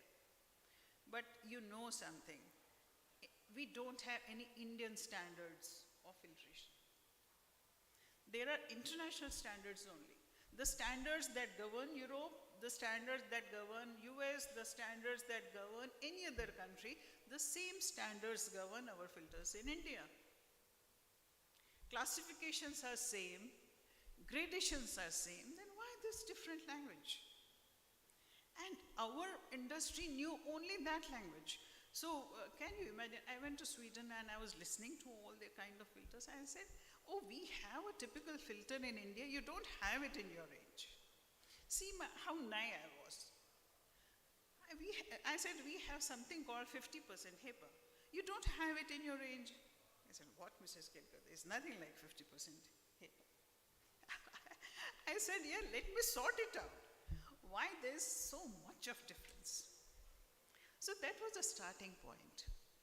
I came back. Camphil had huge literature on filtration, went through the literature, read and read like anything. Tried to understand Indian filter market also. And I said, I must work on something. I must try to develop some kind of similarity between the language which is spoken there and the language we speak here. What are the common points between them, and how can we identify with the language which is spoken out? I started clearing things out for me. I started sorting things out in my mind. Did some documentation, and what I did was, when I started talking to my customers, I learned a lot from them. And then, what I started in those times was, we started having interactive and training sessions in pharmaceutical companies. Because most of our customers were from pharma. And if you know, in pharmaceutical companies, they have audits. I won't exceed time limit. Oh shit. Okay. So I started learning from them. I started interacting with them. I started telling them what are the similarities and commonalities, and it was really needed by pharma, because Indian pharma companies were exporting to European countries, and Europeans, Americans, any other country would speak international language that was never understood by our customers.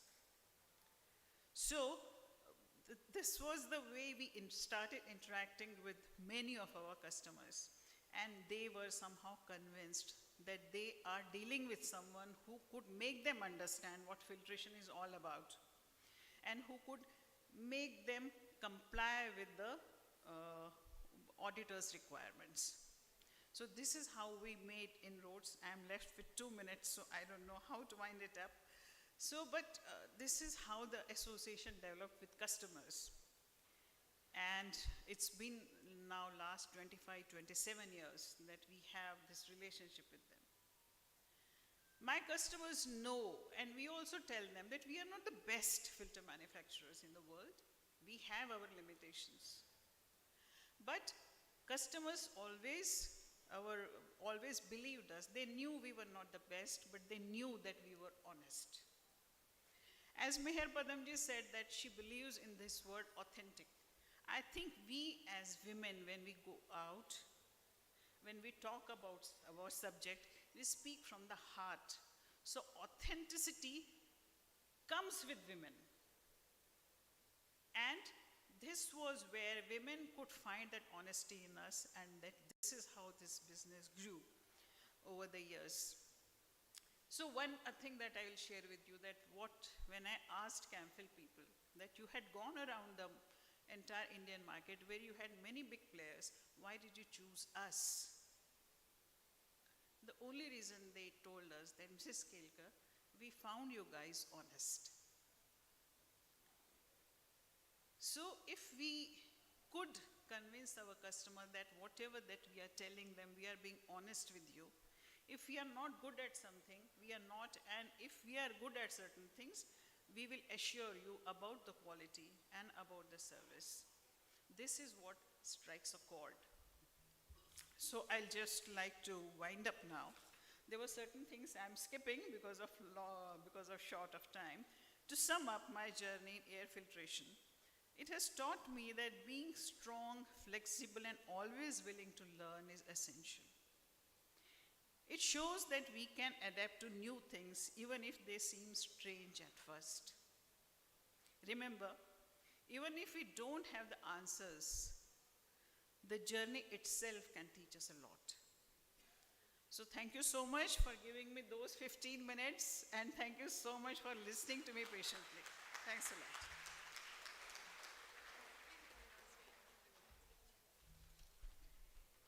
जैसे आपको पता नहीं चला 15 minute कब हो गए, हमें भी पता नहीं चला 15 मिनट कब हो गए. But I mean, we apologize. We had to, maybe cut you short. We are sorry for that. But however, we are really happy to have you here. I request Mr. and Mrs. Ashutosh Joshi. Ashutosh Joshi, sir, is President-elect Ishrae Pune chapter. Please come on stage and felicitate Kirti madam, please.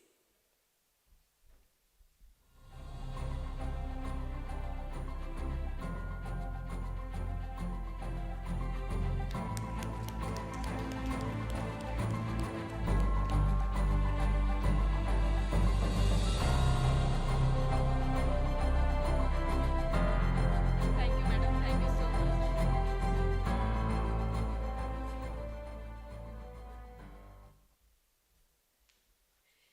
So are we all hungry? हाँ, अभी और 10 minute चला सकते क्योंकि इतनी जोर से आवाज आई नहीं मुझे. So maybe not everybody is hungry yet. So I'll take 10 minutes of your time. Thank you for responding like that. I would like to call upon stage the women chairs of Ishrae. So whoever is not aware, like we mentioned, repeatedly, that this is a national program, all the West Zone chapter chairs, whoever is present here, I would request you to please come on stage. All of these beautiful ladies have worked really hard to put up this program. So अगर stage पे मैं और simple ही दिख रहे हैं तो ऐसा नहीं है कि हमने ये प्रोग्राम किया है. अभी स्टेज पे जो दिखने वाला है हम सब ने साथ में मिलके ये प्रोग्राम किया है. This is a team effort under the leadership of Jayanti ma'am, of course, and the guidance of Deepa ma'am. I request all the women chairs to please come on stage.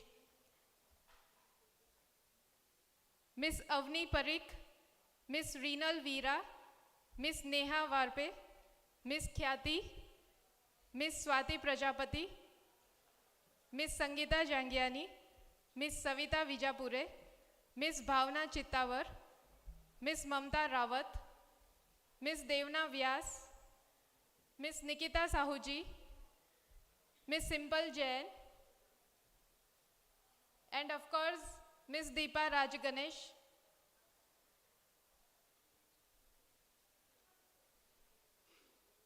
Jayanti ma'am. Jayanti ma'am, if I am forgetting somebody's name, please excuse me and please call the team. Okay, you have to call. Yeah. I request Mr. and Mrs. Kotkar to come on stage and felicitate the entire women team. Do we have Miss Dhruvi Patel over here? Miss Dhruvi Patel? You are here already? Yeah, okay. Miss Neha, Miss Khyati, Swati, Sangeeta, Savita. Do we have Miss Savita? Okay. Yeah. Mr. and Mrs. Kotkar, please. And Miss Nivedita Jadhav. आप एकदम छुप के बैठ जाते हो. Please come on the stage. Miss Yogini ma'am. Rohini ma'am.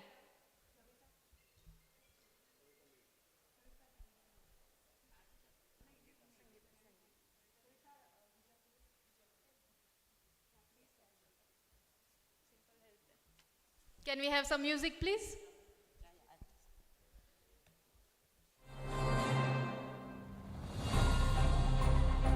So Pune chapter is grateful to each one of you to help us put up this event in your own ways.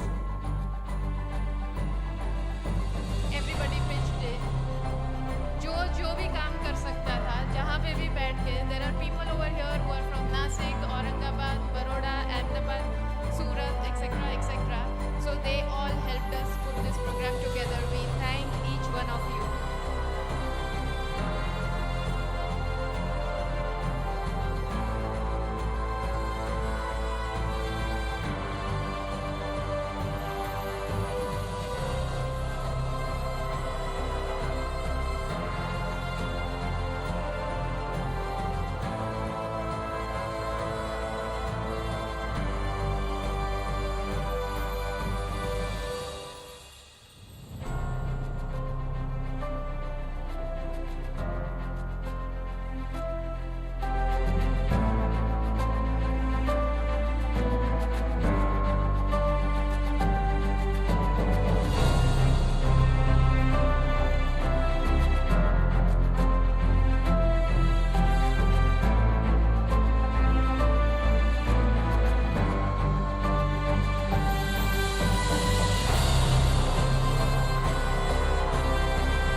Anshul madam, please come on stage.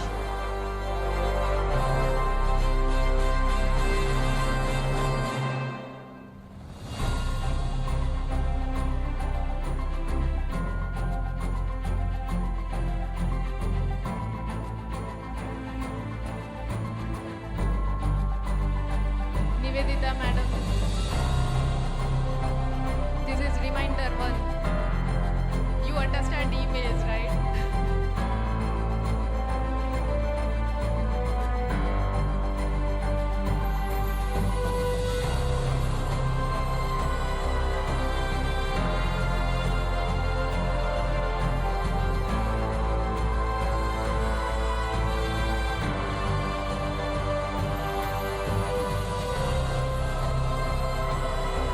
Where is Anshul madam?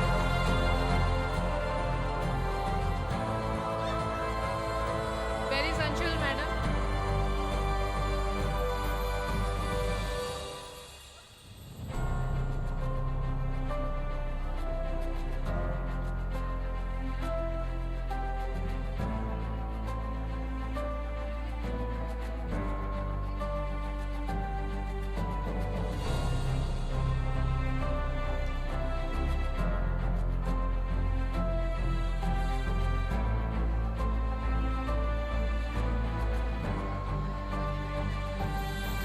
Do we have Deepa ma'am over here? Please come in the center.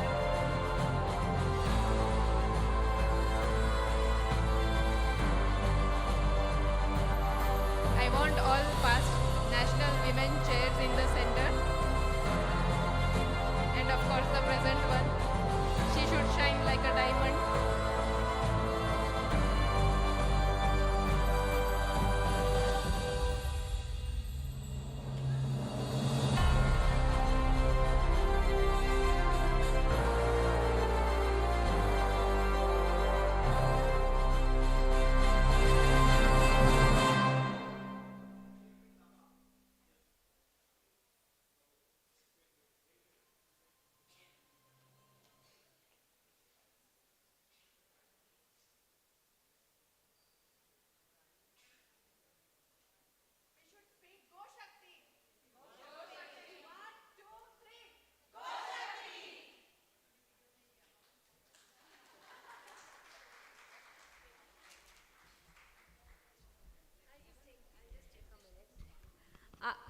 actually would like to, remind you all, rather tell you all that the Women in Ishrae initiative was started in 2017 by Sachin Maheshwari and also Vishal Kapoor, who was the president-elect.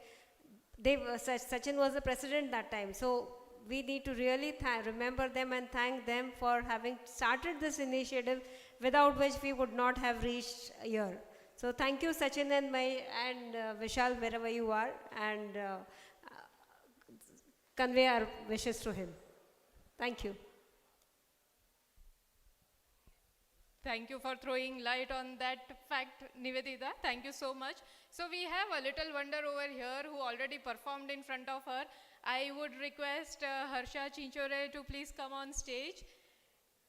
That was a wonderful performance that we witnessed in the morning. I would request Ms. Rashida Shabbir to please come on stage and felicitate her, please. Can we have some music, please? Keep the music on.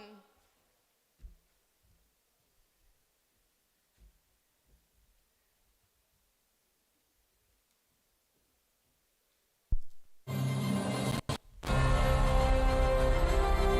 big round of applause for her.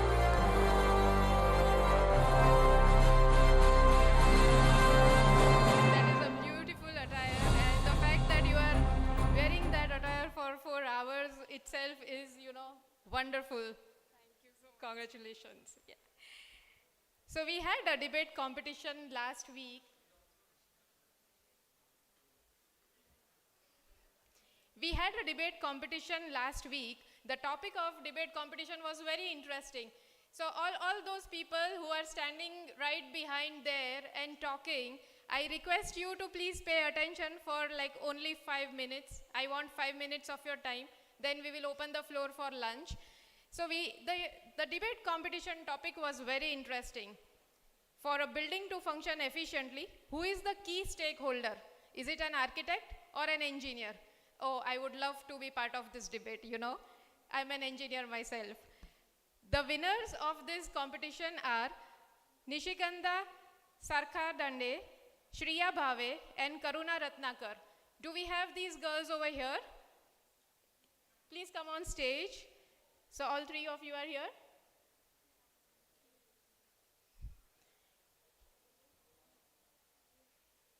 Please come on stage, and I would request Ms. Avni Parikh to come on stage and felicitate them.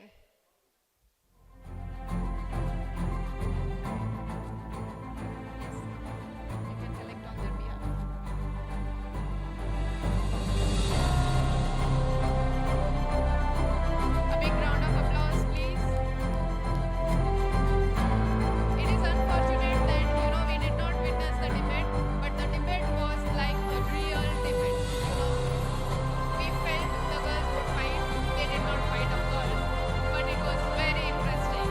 And congratulations, girls, congratulations.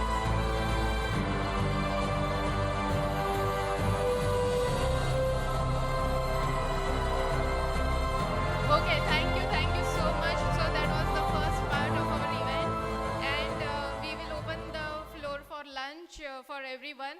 Whoever does not have a band, I would request you to please go outside, get yourself registered, get a band, and help yourselves with the lunch.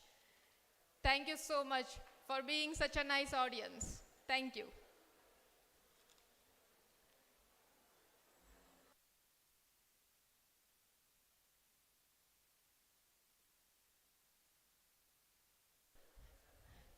Yes, very important. So we will meet again in 45 minutes after the lunch break. We will start in 45 minutes.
and accordingly, I think accurate standard also has been going up every year.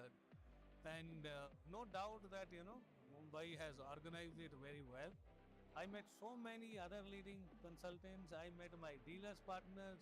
I met my old industry friends. And so I'm pretty excited about it. And I want to compliment Accurate's team. It's been wonderful. I think the scale, the grandeur, the representation of the industry is, I think, really, really very good. And a platform like this, a show like this will definitely go a long way in educating people, in connecting the end users to the manufacturers, to the service providers. This is a great event, and I just hope that it gets bigger and better. I mean, it's already too good, to be honest. It's nicely organized. My experience was really great because this year I have joined this exhibition in cooperation with our distributor and partner here in Indian market, Safe Refrigeration.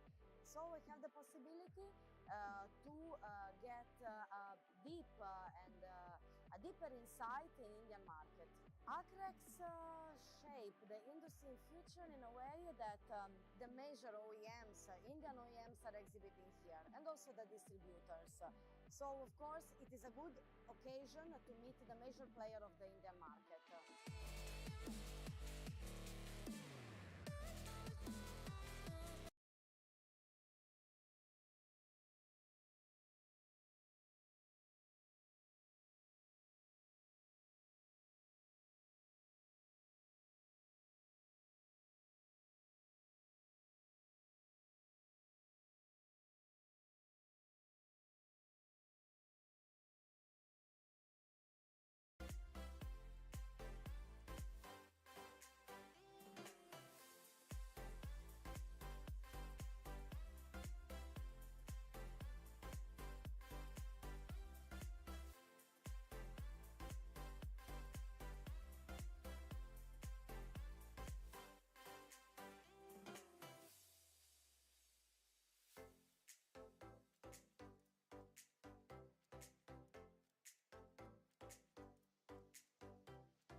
Can you please come forward?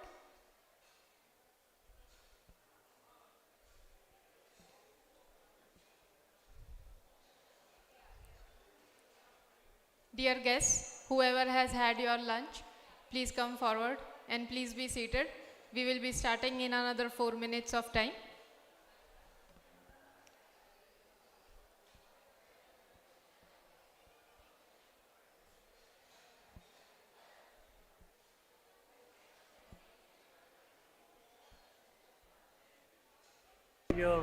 The representation of the industry is, I think, really, really very good. And platform like this, a show like this will definitely go a long way in educating people, in connecting the end users to the manufacturers, to the service providers.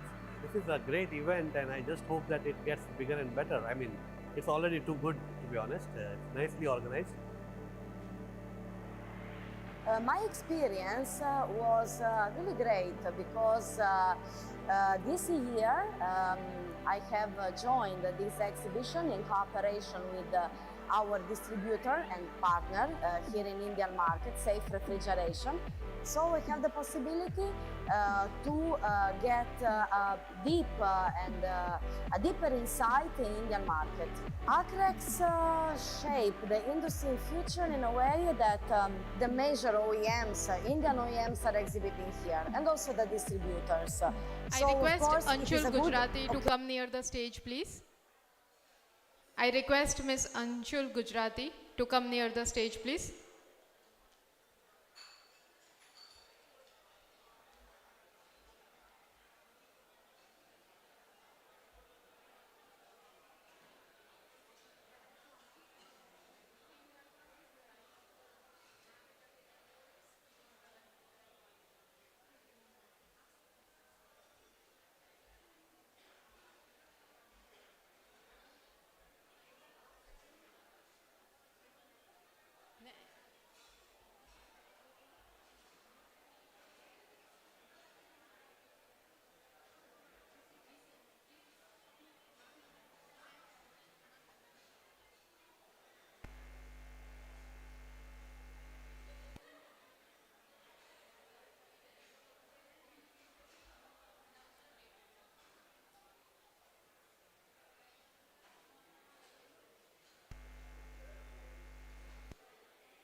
Hello everyone. Everyone back there enjoying your lunch. Whoever is done, please come forward.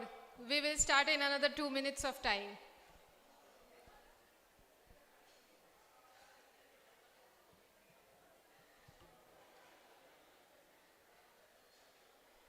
सबको लगेगा मैंने खाना खा लिया इसलिए उनको नहीं खाना खाने दे रही हूँ.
So we are coming up with Green Conclave on 3rd of February 2024.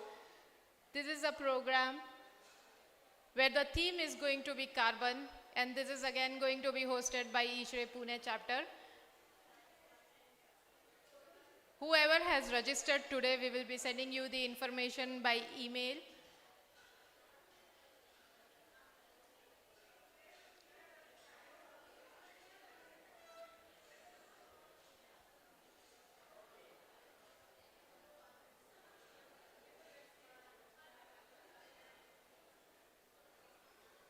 Can I have Mrs. Simple Jain over here near the stage?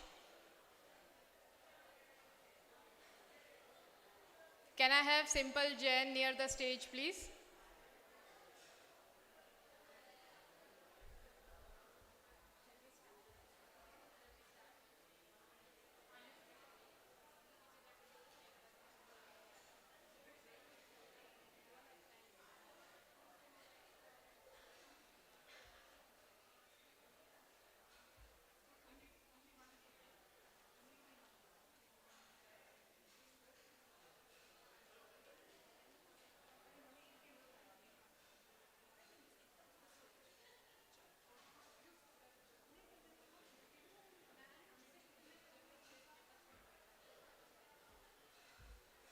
Barely anyone is there.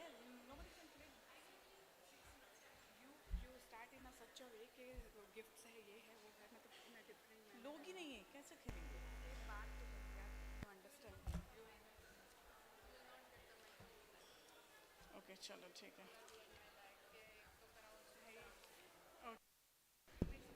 Hello. Okay. Shakti. Come on, everybody at Shakti. I want to hear Shakti. I want to hear you say Shakti. Come on, loud, loud. Yes, yes, louder. One word, Shakti. Okay, so today at Shakti, we are going to make you play some games. Anyone here who likes to play games or who doesn't like to, anybody who doesn't like to play games? Hands up. Who doesn't like to be happy? Anybody? Anybody who doesn't like to be happy, who doesn't like to play, not interested in fun? Anybody? Yeah? Okay, so since everybody likes to have fun and everybody likes to play, we're going to play a game. We're going to play Queen of Sheba. Okay, everybody knows Queen of Sheba? Everybody knows Queen of Sheba? No? Okay, so Queen of Sheba. Where is the cap? So, instead of Queen of Sheba, today I'm going to be the Shakti Queen, okay? I'm the Shakti Queen and I'm going to ask you to get me things. I'm going to demand that you get me things, okay? Are you ready? Are you ready with your stuff? We are going to go very fast, we are going to go very furious, okay? So I'll say Shakti Queen once and then you will present it to me. Okay, this is the game, very simple, very simple. So, for instance, okay, I must tell you, if Shakti Queen, is going to present you with some games, but also prizes. So, anybody doesn't like prizes? Sabko prizes pasand hai? Sabko prizes pasand hai, right? Okay, we are going here now. Number one, I'll just start immediately. Shakti Queen wants, pay attention everybody. Shakti Queen wants someone with 10 rupee coins, 10 rupee coins, 10 rupee coins. I want 10 rupee coins. Come on, who's got 10 rupee coins? Come on, everybody, 10 rupee coins. I want 10. Take it from your partners, get it together. If you don't have it, get it from your neighbor. 10 rupee coins. Come along, I'm counting. 1, 2, 3, 4. I'm going to count till 20. You collect 5. from anyone. You can collect Come from on, anyone. Scramble, everybody. 10 rupee coins. You're going to get a prize for this. Please come up with 10 rupee coins. I'm going to give you 1 minute. 10 rupee coins. Come on. क्या हो रहा है यहाँ पे? आपको prizes नहीं पसंद है? चलो, let's play, let's play. 10 rupee coins. Get it from your neighbor. Beg, borrow, steal. Beg, borrow, steal. Beg, borrow, steal. Anybody? Okay, right here. Okay.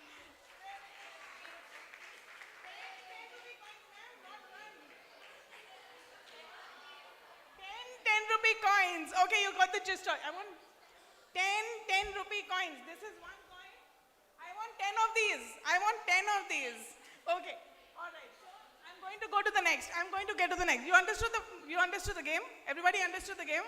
Okay. So Shakti Queen wants mobile phone screen spouse photo. Who's got their spouse photo on their mobile screen? चलो, कौन romantic है यहाँ पे? यहाँ पे romantic कौन है? किसके पास spouse का photo है screen पे? All right. Come at front. Everybody. Okay, switch it on. Switch it on. Switch it on. But she came first. Okay.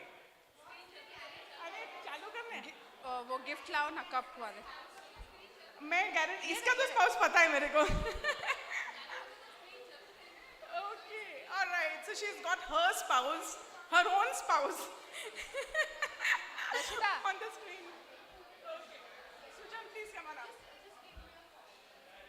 Okay, Sujal Shah wins the spouse photo. Thank you so much. Thank you so much. So Rashida, why are you emphasizing on she's got her spouse? Her spouse, वो क्या है? Actually, Alpa Shah का query था कि आपको क्या पता कि उसी का स्पाउस है, तो इसीलिए मैं वो गारंटी दे रही हूँ.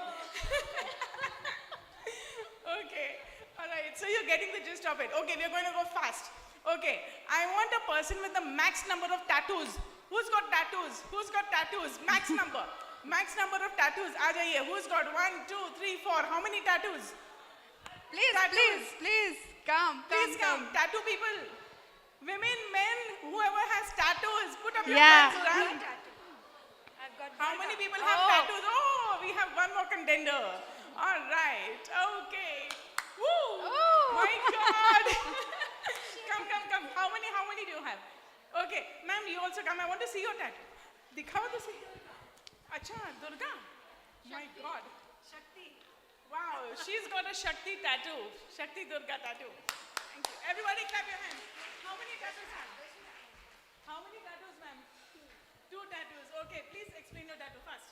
This is Yat Bhavo Tat Bhavti. That means जैसे आपके भाव होंगे वैसे ही आपको मिलेगा. Very nice. Everybody, round of applause for Miss Shalini. Okay, next. Rashida. No, not to me. Okay, next. Anybody with nose ring? Women with nose rings. Nose ring. किसके पास nose ring है? आपके पास आ जाइए. अल्पा जी. Nose ring वाले सब आ रही है. अच्छा, तो अभी इतने सारे लोग हैं. The biggest nose ring. Now we have to do it. Now we have to.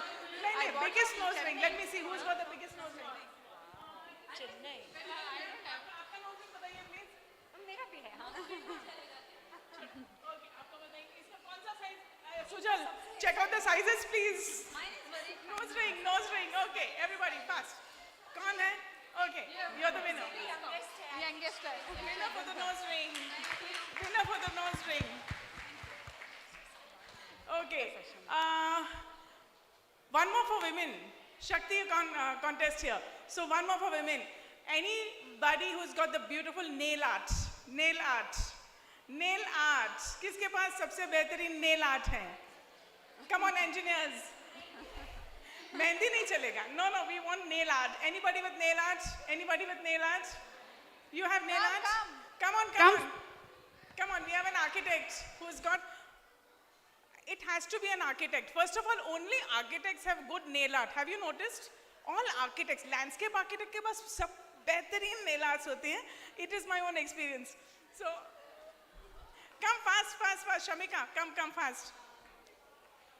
किसके पास? So beautiful.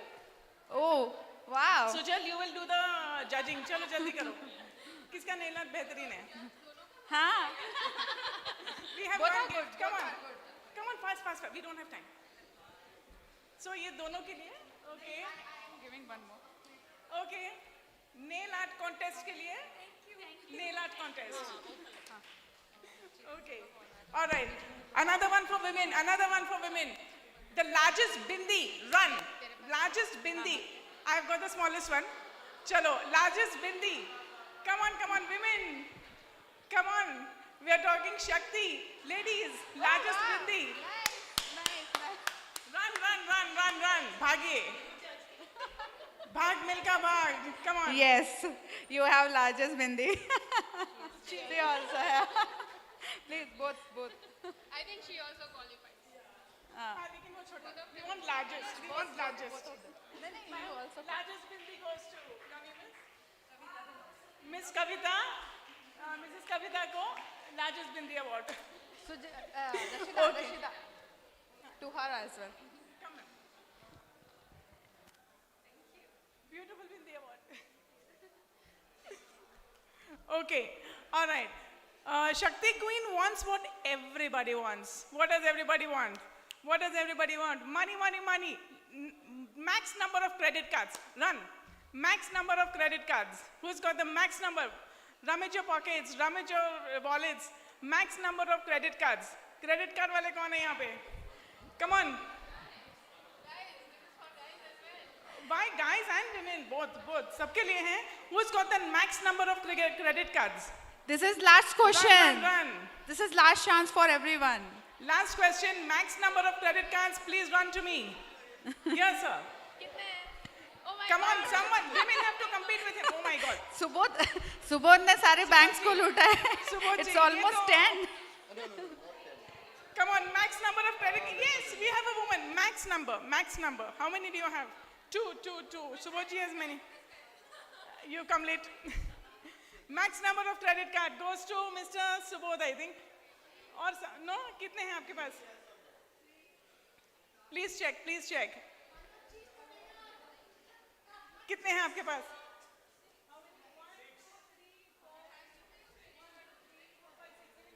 6 and 6 is a tie. We want more than 6. We want more than 6 credit cards. Max number of credit cards, more than 6.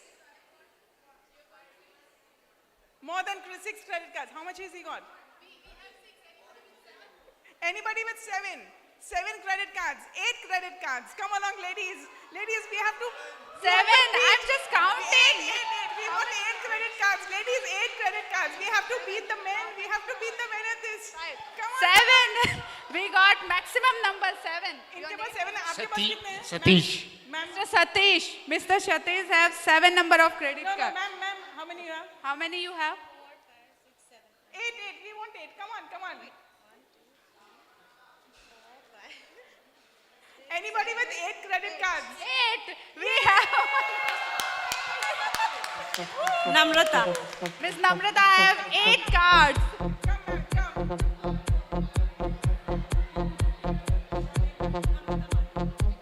I'm very happy to present the 8 credit cards award to Namrata ma'am. We beat the men. And women have 8 cards. It's an achievement, okay? Very good. Thank you very much for participating. Have a wonderful day. Thank you so much, Rashida.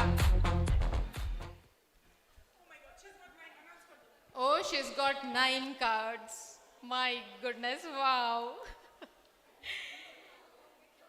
That was wonderful, Rashida. What fun that was.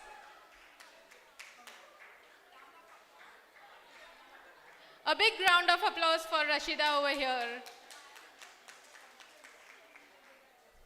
So she added an element of fun and unity to the occasion. Rashida, thank you so much for fostering a spirit of togetherness and empowerment through these games.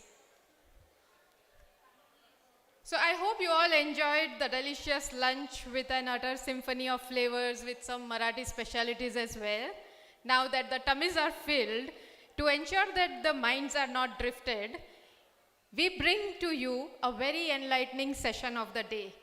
I request Ms. Avni Parikh, member of Ishrae Ahmedabad chapter and Managing Director of Trio, the HVAC company, to come and introduce Ms. Alpa Shah.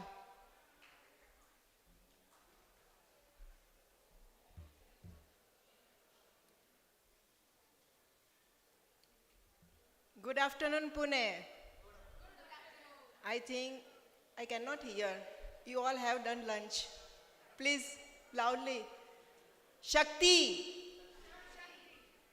Still I can't hear. Loudly. Shakti. Oh, that's good. It's my honor to introduce Mrs. Alpasha. Actually, I have to give short introduction. Otherwise, it will be she is an author, it will become a book. Her achievements is like that. She is founder of Empower Education, Managing Trustee of Freedom Foundation, Vice President Maharashtra for MSME and Startups Forum Bharat, social entrepreneur, author and finance professional. She is on advisory board, also a regular visiting faculty of various colleges. She has started a series, Go Beyond to Grow Beyond. She is very closely associated and committed to educate and empower women, youth and lower income group people. Also a part of government initiative Kamal Mitra to empower and educate women about how to get the benefit of all government schemes. Her achievements, you just count it, her achievements, I will say only few one. The most influential leader of the year 2018, Hindu Spiritual Forum Award, the top 100 women in finance of year 2019, Business Excellence and Innovative Based Practice Academia Award 2019, Women Economic Forum Award 2020, and not least, and very recently, Economic Times feature her as one of the most influential women social entrepreneur of our country. So please welcome Mrs. Alpasha with big round of applause. Please, ma'am. Thank you.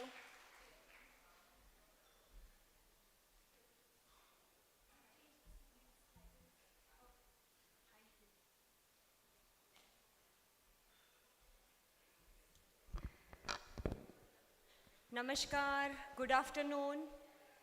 खाने के बाद का session और वो भी इतना heavy, पता नहीं आप लोग सब सुन पाओगे ना? I will make it very interesting and light. बिल्कुल घबराइएगा मत। सबसे पहले जो लास्ट में हम लोग करते हैं ना, थैंक यू बोलते हैं, वो मैं पहले ही बोल देती हूँ क्योंकि फिर अगर भूल जाए तो ग्रैटिट्यूड रह जाता है। सो मैं मनीष जी का बहुत आभारी हूँ जिन्होंने मुझे यहाँ पे इंट्रोड्यूस किया। Thank you Manish ji. Simple ji, thank you so much. She has been so kind enough and what beautiful follow-up she has been doing. बहुत कुछ सीख रही हूँ मैं आप सब स्ट्रॉन्ग महिलाओं से। अवनी जी, thank you so much for introducing me so gracefully. And of course, I have my few friends here who have come all the way to meet me. Manoj ji, doctor Supriya ji, doctor Anil ji और Krishna ji. So thank you so much. और मेरे team member भी है यहाँ पे, सुशांत सावंत जी, उनका भी बहुत धन्यवाद कहना चाहूँगी। सो मेरा जो सेशन है, सबसे पहले तो टाइम मुझे बता दीजिए, क्योंकि सबसे प्रेशियस चीज़ इस दुनिया में क्या है? 20 मिनट्स टाइम। मीन्स आप लोगों का 1 मिनट भी खोटा नहीं होना चाहिए। ऐसा लगना चाहिए कि आज 20 मिनट में हम 2 लाख मिनट का ज्ञान प्राप्त करके गए, ऐसा ये सेशन होना चाहिए। सो आई विल एंश्योर कि मैं आपके टाइम की रिस्पेक्ट करूं और जो भी मैं बताने आई हूँ वो मैं आपको 20 मिनट में बता के जाऊँ, मोटिवेट करके जाऊँ, क्योंकि ये सब्जेक्ट ऐसा है ना कि शायद 2 दिन भी कम पड़े। और जब हमें बोलने को माइक मिलता है तो हम स्टॉप ही नहीं होते, क्योंकि हम लोग स्पीकर्स हैं ना। So on that note, 10 minute में पर्सनल फाइनेंशियल प्लानिंग और इन्वेस्टमेंट्स पे मैं ज़रूर बोलूँगी। बाकी के 5 मिनट में एंटरप्रेन्योरियल फाइनेंस पे बोलूँगी। जो सारी महिलाएं यहाँ पे बहुत सारा बिजनेस कर रही है, काम कर रही है ना, सो वो मैं ज़रूर करूँगी। Thank you. और फाइनली जो 5 मिनट है वो मैं सारी एमएसएमई और एसएमई जो गवर्नमेंट की इनिशिएटिव्स है उसके बारे में ज़रूर मैं बताऊँगी। देखिए क्या होता है ना कि हम सब महिलाएं काफ़ी व्यस्त रहती है वर्क लाइफ बैलेंस में, पैसा कमाने में, घर संभालने में, बच्चों को संभालने में, पेरेंट्स की देखरेख करते हैं। महिलाएं अपने मेन या मेल से ज़्यादा जिंदा रहती है, छोटी भी होती है। और 50% महिलाएं हमारे देश में हैं। आप सोचिए कितनी बड़ी तादाद में है। सो हमें महिलाओं को सशक्तिकरण करने के लिए सबसे ज़्यादा इम्पॉर्टेंट जो चीज़ें हैं वो है हेल्थ, मेंटल हेल्थ और फिजिकल हेल्थ, और दूसरा वेल्थ। पैसे नहीं है तो शायद हमारी ज़िंदगी बहुत कठिन हो सकती है। आज आप मुझे इतनी कॉन्फिडेंट क्यों देख रहे हो? क्योंकि मैं फाइनेंशियली फ्री हूँ और मुझे पता है कि जब तक जिंदा हूँ मैं किसी के ऊपर डिपेंडेंट नहीं रहने वाली हूँ, क्योंकि मैंने मेरी प्लानिंग बराबर करी है। उल्टा मैं तो दे के ही जाऊंगी, दे के ही जाऊंगी, देती ही रहती हूँ, कभी किसी से कुछ लिया नहीं है। और वो जो एक स्टेचर और रुतबा होता है ना, वो एक अलग होता है। सो प्लीज़ मैं जो भी बोलूँगी ना उसको अच्छी तरह से आप समझ लीजिएगा। शायद आपको लगेगा मैं बहुत जल्दी जल्दी बोल रही हूँ क्योंकि I have to finish my session in whatever time is given to me, पर प्लीज़ आप इनको रिकॉल रखिएगा। जब भी आगे हम मिलेंगे मैं आपको डिटेल में भी समझा सकती हूँ। सो सबसे पहले जो ये स्लाइड आप देख रहे हो उसमें दो चीज़ मैंने दिखाई है कि हमें क्यों फाइनेंशियल प्लानिंग करनी चाहिए, पैसों के साथ हमें क्यों अच्छा व्यवहार करना चाहिए, रिस्पेक्ट क्यों करना चाहिए हमारे हार्ड एंड मनी का। सो देखिए आप यहाँ पे क्लियरली मैंने बताया है आपको। Actually if I can have a hand mike, I don't like to stand here. Thank you. So inflation को बीट करना है हमें फॉर श्योर। रिटायरमेंट प्लानिंग 30-30 का चैलेंज, हम लोग सब 30 साल तक काम करेंगे और 30 साल तक हमारा रिटायरमेंट का स्टेज होगा। 25 से 55 हम प्रोडक्टिव हो गए, यंग हो गए, पैसा कमाएंगे, हेल्थ का कोई इश्यू नहीं होगा, और अगर 85 तक जिएंगे तो और 30 साल का हमारा रिटायरमेंट स्टेज भी होगा। ये हमें भूलना नहीं चाहिए। स्टैंडर्ड ऑफ लिविंग और इन्फ्लेशन की वजह से हमें बहुत सारा पैसा लगेगा और हमारे देश में सोशल सिक्योरिटी शायद इतनी अच्छी ना हो, मेडिकल कभी भी फ्री ना हो, तो हमें खुद को ये सारे निर्णय लेने पड़ेंगे और अच्छी तरह से अपनी ज़िंदगी बसर करने के लिए जो आज पैसा कमा रहा है हमें आगे के लिए उसको अच्छी तरह से इन्वेस्ट करके ग्रो करके हमारे काम के लिए उन्हें रखने पड़ेंगे। सेकेंड इनिंग्स, आज मैंने तकरीबन 23 साल कॉरपोरेट वर्ल्ड में काम किया। मैंने टाटा ग्रुप और स्टेट बैंक ऑफ इंडिया में काम किया और फिर मैंने सोचा कि यार बस बहुत हो गया। मेरे मिड लाइफ में मैंने मेरा खुद का बिजनेस शुरू किया and that's how I wanted to write books, I wanted to do social work. मुझे अपने टर्म्स पे ज़िंदगी जीना था। मैं वो सब कर पाई अपने टर्म्स पे क्योंकि मैं फाइनेंशियली फ्री थी जब मैं मिड लाइफ में आ गई। और मिड लाइफ एक ऐसा दौर होता है विमेन के लाइफ में जब काफ़ी सारे चेंजेस होते हैं और हमें काफ़ी सारी चीज़ें करने की एक तमन्ना होती है, लेकिन अगर हमारे पास पैसे कम हो तो शायद हम वो नहीं कर पाते हैं।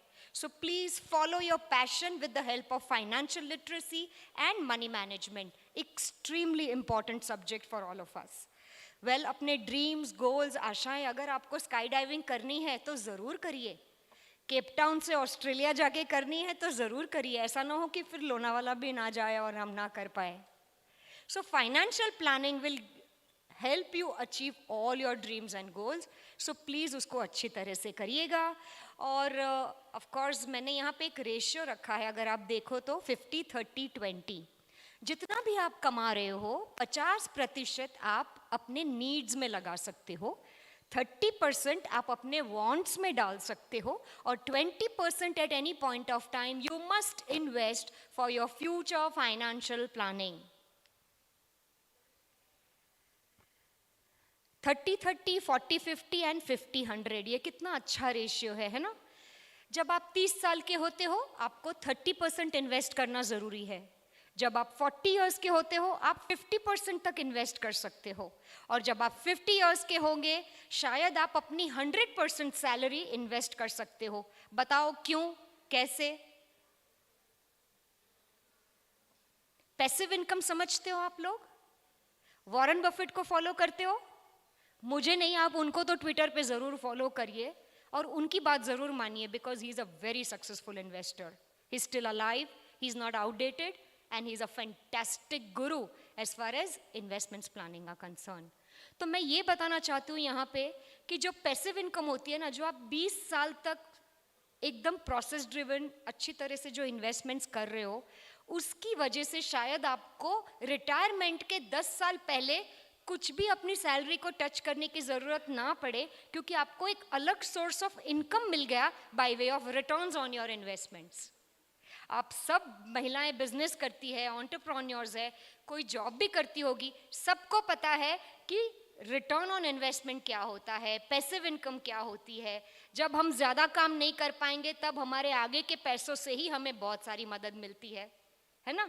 शोले जितनी भी बार आज भी टीवी में बजती है ना, रमेश सिप्पी को उसका एक हिस्सा चला जाता है।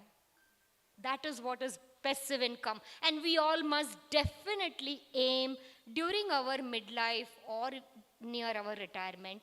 बहुत ज़रूरी है स्पेशली विमेन के लिए। देखो आज मेरे दोनों बच्चे अब्रॉड है, मेरे पति है, पर शायद मैं मेरे पति से ज़्यादा जिंदा रहूं, शायद मैं अकेली पड़ जाऊं, तो मेरे पास हेल्थ और वेल्थ होना बहुत ज़रूरी है ना।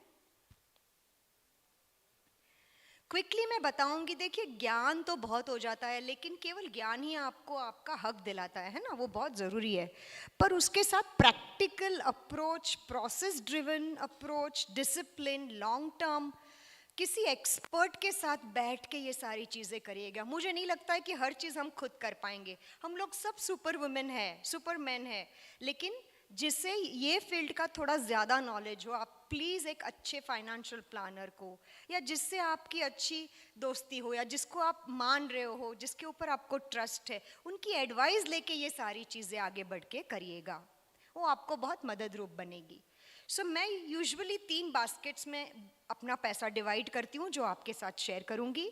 सबसे पहले अगर मैं टैक्स प्लानिंग करती हूँ तो obviously gratuity, EPF, PPF, ELSS, housing loan है तो हाउसिंग लोन बताती हूँ और एनपीएस में डालती हूँ।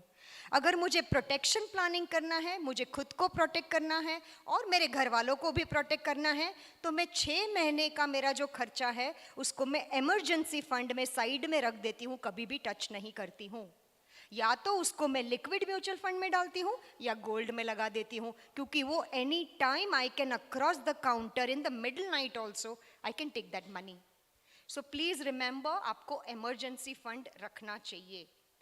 Term insurance, mediclaim, cancer protection, critical illness, ULIP, will drafting, ये सारी चीज़ें आपको थोड़ा बहुत टैक्स एफिशिएंसी और प्रोटेक्शन प्लानिंग में भी काम आ सकती है। सो ये सारे प्रोडक्ट्स का महत्व समझिए और आपको अच्छा लगे तो उसमें ज़रूर निवेश करिए, है ना। एक छोटी सी चीज़, अगर आप under section 80C 1.5 lakh every year tax planning के लिए ओल्ड रेजिम में अगर इन्वेस्ट करते हैं तो आप 1.5 लाख रुपया तक पीपीएफ में डाल सकते हो। गवर्नमेंट गारंटीड होता है, आपका पैसा बिल्कुल कहीं नहीं जाएगा। 7.5 से 8% कंपाउंडिंग रिटर्न मिलता है। अगर आप 15 साल तक इसमें निवेश करते रहे तो 16वें साल में पता है आपको कितना पैसा मिलेगा टैक्स फ्री? तकरीबन 45 लाख रुपीस। और अगर यही पैसा आप ईएलएसएस में डालोगे, म्यूचुअल फंड के इक्विटी लिंक्ड सेविंग स्कीम में डालोगे, तो शायद 1 करोड़ के ऊपर भी मिल सकता है। लेकिन mutual funds are subject to market risk. You have to read the offer documents very, very carefully. Past performance is never a guarantee of future performance. लेकिन क्या गारंटी है कि हम कल जिंदा है? हर चीज में प्लीज गारंटी मत मांगिएगा। कैलकुलेटेड रिस्क लेना तो आप सबसे बेहतर कौन जानता है ना? So please do very very wise things in life as far as your money is concern. और बिल्कुल इमोशनल नहीं होना है भाई। The moment we are emotional, we will start taking all wrong decisions when we are investing our money. So promise me that you will be highly, highly practical when you are investing your money. आपको सिर्फ focus रहना है, that's it. Last basket बड़ा important है, वो है wealth creation का। इसमें आप real estate, gold, equity, mutual fund सारी चीज़ें कर सकते हो। देखिए म्यूचुअल फंड का टॉपिक ऐसा है ना कि मुझे 2 घंटा भी आप दोगे ना तो कम पड़ेगा। So sorry, I just can not explain you anything in detail. I am just quickly running through and pardon me for that. But आपके माइंड में आज आप एक रजिस्टर कर दीजिएगा, अगर आपने नहीं शुरू किया है आपका एसआईपी या म्यूचुअल फंड इन्वेस्टमेंट तो आप बहुत लेट हो, आपको तुरंत करना पड़ेगा, आपके पास चॉइस नहीं है। अगर आप मुझे बिलीव करते हो कि मैं ये सब्जेक्ट को थोड़ा बहुत जानती हूँ तो आपके पास चॉइस नहीं है। You have to do this, sooner is better. जितना लेट करोगे आपका नुकसान है, क्योंकि कंपाउंडिंग आपकी फेवर में नहीं रहेगा। सो ये सारे म्यूचुअल फंड्स के टाइप्स हैं जो मैं डिटेल में नहीं जाऊंगी। You have to map your investments to your goals. 1 day to 1 year liquid, 1 year to 3 year debt, 3 to 6 years hybrid, and anything above than that, you must invest your money in equity, in any way of equity or equity mutual fund scheme. जैसे कि मैंने आपको बताया 3 प्रकार के S होते हैं, super S in mutual fund. SIP, step by step, I mean drop by drop, you can create ocean like this. STP, wherein you can transfer your money from one scheme to another scheme. And SWP, wow, what a beautiful feature. क्या पैसा सिर्फ इकट्ठा करने के लिए ही है क्या? क्या पैसा सिर्फ बैंक बैलेंस बढ़ाने के लिए है? अरे उसने मर्सिडीज ली, अब मैं रोल्स रॉयस लूंगा. अरे उसने 3 बेडरूम का घर लिया, मुझे 5 बेडरूम का लेना है. No, we are not into any peer pressure. We are here only to lead a very beautiful life with the help of money. हम तो खुश रहेंगे ही रहेंगे, हमारे आसपास जितने भी लोग हैं उनमें भी हम बहुत खुशियाँ फैलाएंगे ये पैसों की मदद से, ताकि आपको जब वो पैसों की ज़रूरत पड़े ना रिटायरमेंट में या जब भी, आप SWP ऑप्शन ऑप्ट कर सकते हो. पता है SWP ऑप्शन क्या है? Systematic withdrawal plan. यानी कि जब आप यंग हो आप SIP करो, जब पैसा बहुत इकट्ठा हो जाए आप उनको पार्क करो और हर महीने वो पैसा वापस रिटर्न्स के साथ लेना शुरू करो, ताकि आप किसी के भी ऊपर जब तक जिंदा हो डिपेंडेंट नहीं हो. Isn't this beautiful? है ना? So I think तालियां तो बननी चाहिए ना SWP ऑप्शन के लिए. अरे तालियों में क्यों इतनी कंजूसी? मैं कहाँ पैसा मांग रही हूँ? I'll tell you, शायद यहाँ पे बैठे हुए काफी लोगों को SWP फीचर के बारे में पता ही नहीं होगा. This is nothing but I have given you independence. किसी के पास आपको कभी भी पैसा मांगने की जरूरत नहीं पड़ेगी. अपने पति है तब तक ठीक है, लेकिन पति के बाद जब हम अकेले रहेंगे, why should we be dependent on anybody? मैं तो बोलूँगी पति के ऊपर भी हम क्यों बर्डन बने. उल्टा मुझे बताइए, मनीष जी यहाँ पे है, उनकी मिसेस भी यहाँ पे है, पत्नी जो पति का साथ देती है, जो पैसे बचाती है वो, या जो पत्नी हमेशा खर्चे की बात करती है वो, बताइए किसको आप प्रेफर करेंगे? खर्चा. देखिए खर्चा भी करना चाहिए, लेकिन मेरा ये पर्सनली मानना है कि 88% of the women in our country are doing, I mean flawlessly household जो है वो चला रही है. बजटिंग में वुमेन के अलावा कौन माहिर है आप मुझे बताओ? क्यों एडमिनिस्ट्रेशन, कंप्लायंस, अकाउंट्स, HR पत्नियों के पास ज्यादा होता है? Because they are superb, they are too good in it. उनको पता है कि कैसे चलाना है. तो मैं जो आपको सिखा रही हूँ वो वही है. It's not at all difficult. So please come out of that zone कि मुझे नहीं समझ में आ रहा है, मैं डर रही हूँ, कैसे करूँगी. ये एकदम ईजी है, क्योंकि हम सब घर चलाते हैं, बिजनेस चलाते हैं, तो ये तो बहुत छोटी चीज है ना? Super. So this is how you can take your money back. ये एक लास्ट स्लाइड है इन्वेस्टमेंट्स के बारे में, लेकिन इतनी पावरफुल स्लाइड है ना कि मैं बहुत दिल से आपको आज ये सिखा के जा रही हूँ. यहाँ पे मैंने 3 फ्रेंड्स की स्टोरी बताई है. पहले ही सुप्रिया जी है, मेरे दोस्त यहाँ पे बैठे हैं, मैंने उनका नाम ही डाला है. वनीता जी है और प्रियंका जी है. सुप्रिया जी ने 30 साल तक अपनी SIP शुरू की और 12% रिटर्न मिला. सबको 12% रिटर्न दिया है. मैंने ये केस स्टडी है, यानी कि मैं लेवल प्लेइंग फील्ड है, किसी को ज्यादा नहीं किसी को कम नहीं. मैं आपको सिखा रही हूँ कि भाई कैसे कंपाउंडिंग आपको सुपर डुपर रिच बना सकता है. सो सुप्रिया जी, वनीता जी और प्रियंका जी ने 5,000 रुपया हर महीने शुरू किया इन्वेस्टमेंट.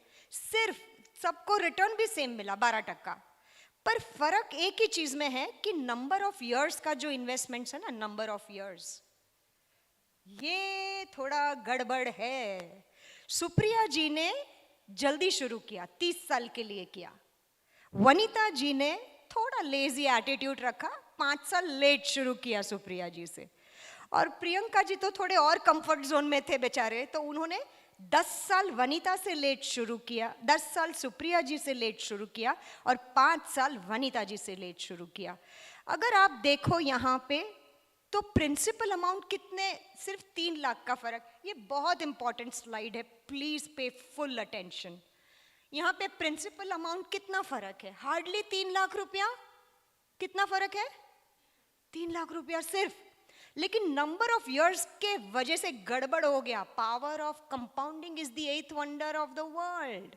और ये मैंने नहीं बोला है, अल्बर्ट आइंस्टाइन जी बोल के गए हैं, उनको तो सुनो.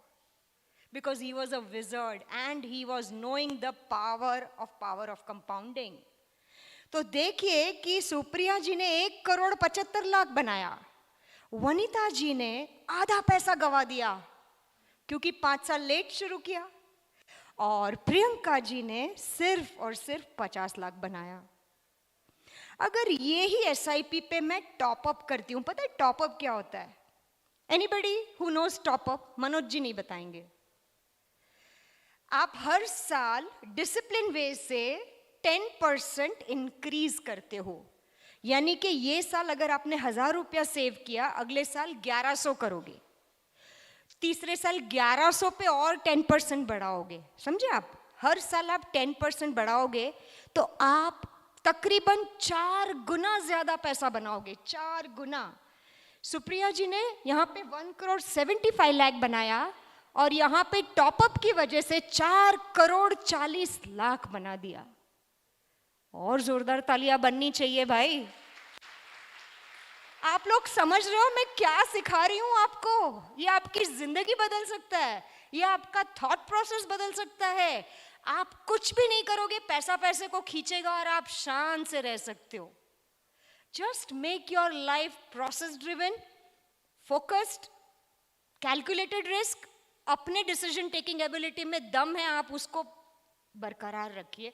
And take experts advice. हर कुछ अपने आप करने जाओगे, you will collapse. I can guarantee you. So please follow all these things and then you see the result which you will get. You will remember me after 10, 15, 20 years. Simple जी को याद करोगे कि अच्छा हुआ उन्होंने बुलाया, नहीं तो हमें तो पता ही नहीं चलता था ये सारी चीज़ें, है ना. और ये कितनी इजी है, आप अपने मोबाइल से ट्रांजैक्ट कर सकते हो दुनिया में कहीं पे भी हो. मेरा एक बेटा US में है, दूसरा बेटा UK में है, मेरा भाई कनाडा में है. मैं इतने कॉन्टिनेंट्स में घूमती रहती हूँ, लेकिन मेरा सब मोबाइल पे, सब, कहीं पे जाने की जरूरत नहीं, मेरा सब चलता रहता है. We are in that kind of world. अब सोचो, एक्चुअली ऑनलाइन, डिजिटल, कोविड के बाद तो कितना सारा अच्छा बदल गया लाइफ में. सुप्रिया जी 4 बजे उठ के मेडिटेशन करवाती है. 300 महिलाएं 4 बजे जूम पे आ जाती है, लेकिन 300 महिलाएं शायद ऑफलाइन फिजिकली ना आ पाए. So please take the most advantage of online, digital, very very convenient. 24/7 you can see what's happening with your money. इतनी ट्रांसपेरेंसी कहाँ होती है, आप मुझे बताओ, लाइफ में होती है क्या कहीं पे? Please do it. Just take that first step and then we all are there to help you. मेरी दूसरी किताब जो है वो अवेलेबल है अमेजोन पे. तो ये एंटरप्रेन्योरशिप फाइनेंस पे मैं जो 2-4 चीज़ें हैं वो मैं ज़रूर बोलूँगी, क्योंकि काफ़ी सारी महिलाएं यहाँ पे एंटरप्रेन्योर्स है. मैं भी एक एंटरप्रेन्योर हूँ, मिड लाइफ एंटरप्रेन्योर हूँ, फर्स्ट जनरेशन एंटरप्रेन्योर हूँ, सोशल एंटरप्रेन्योर हूँ. बहुत अलग हूँ मैं, लेकिन मैंने भी ये हिम्मत करी है लाइफ में और मैं बहुत खुश हूँ. मेरा ऐसा मानना है कि एंटरप्रेन्योर्स जो होते हैं ना, वो सारा अपना पैसा वापस फ्लो बैक करते हैं अपने बिजनेस में. अच्छी बात है, लेकिन you are not diversifying yourself. There is something called asset allocation. Balance diet जो हेल्दी बॉडी के लिए होता है, वैसे ही आपको अपना पैसा जो है वो सारा पैसा अपने बिजनेस में वापस डालने की जरूरत नहीं है. That's the biggest mistake which we all women do. Sorry if it's harsh. I know you love your business, but you have to also think about diversification, risk angle in your business. So draw salary even if you are a managing director of the company. क्या आप अपने CEO को salary नहीं देते हो? फिर आप खुद सैलरी लेना कैसे भूल जाते हो? Be very very methodical as far as money is concerned. उसमें इधर उधर नहीं. सैलरी ड्रॉ करो, प्रॉपरली इन्वेस्ट करो, पर्सनल नाम पे इन्वेस्ट करो, और कंपनी का फोलियो अलग रखो, कंपनी का ट्रेजरी इन्वेस्टमेंट्स अलग इन्वेस्ट करो. This is how a finest of the finest money management people will get the best from business as well as personal. Will draft करो, सक्सेशन प्लानिंग करो, nomination वगैरह ठीक ठाक करो, बैकअप क्रिएट करो. Please do that. Okay, so ये मेरी किताब है, जिसको भी अच्छा लगे प्लीज आप वो किताब खरीद सकते हैं. But put ethics before money, counter hardships with honest jugaad, family is everything, You have got to make them buy. Being a great leader, you have to be figure conscious. Now, figure conscious here is not the figure, but money. Okay, this chapter of mine has nothing to do with, of course, figure भी रखना पड़ेगा. वजन के कांटे पे तो हर रोज खड़ा रहना पड़ेगा, no doubt. But here what I meant is short-term cash flow, long-term cash flow, medium-term cash flow, loan, debt restructuring, IPO लाना है, SME listing करना है, ये सारी चीजें कहाँ पे जाएगी? Financial awareness में और money management में. The G, the greatness is in Guru. I will just take last 2-3 minutes if I have the time. Guru, mentor, okay, Guru, mentor, and the who that one person in your life, critic, you should have. क्योंकि आपको लगता है आप जो करते हो ना as a entrepreneur सब सही है यार, मैं बेस्ट हूँ, ऐसा नहीं होता है. So please have that 1% in your life who can criticize you and be a lifelong learner. अब लास्ट मुझे बस 2 मिनट दिए गए हैं जिसमें मैं MSME और SME के जितने भी अच्छे अच्छे स्कीम्स हैं, सिंपल जी आपके परमिशन से मैं क्विकली बताना चाहूँगी. So 29% of our GDP is coming from MSME and SME. 11 crore people are working in MSME sector and almost 50% of the exports are coming from MSME sector. तो एक बार जोरदार तालियां हम सबके लिए, मेरे लिए भी, सब लिए.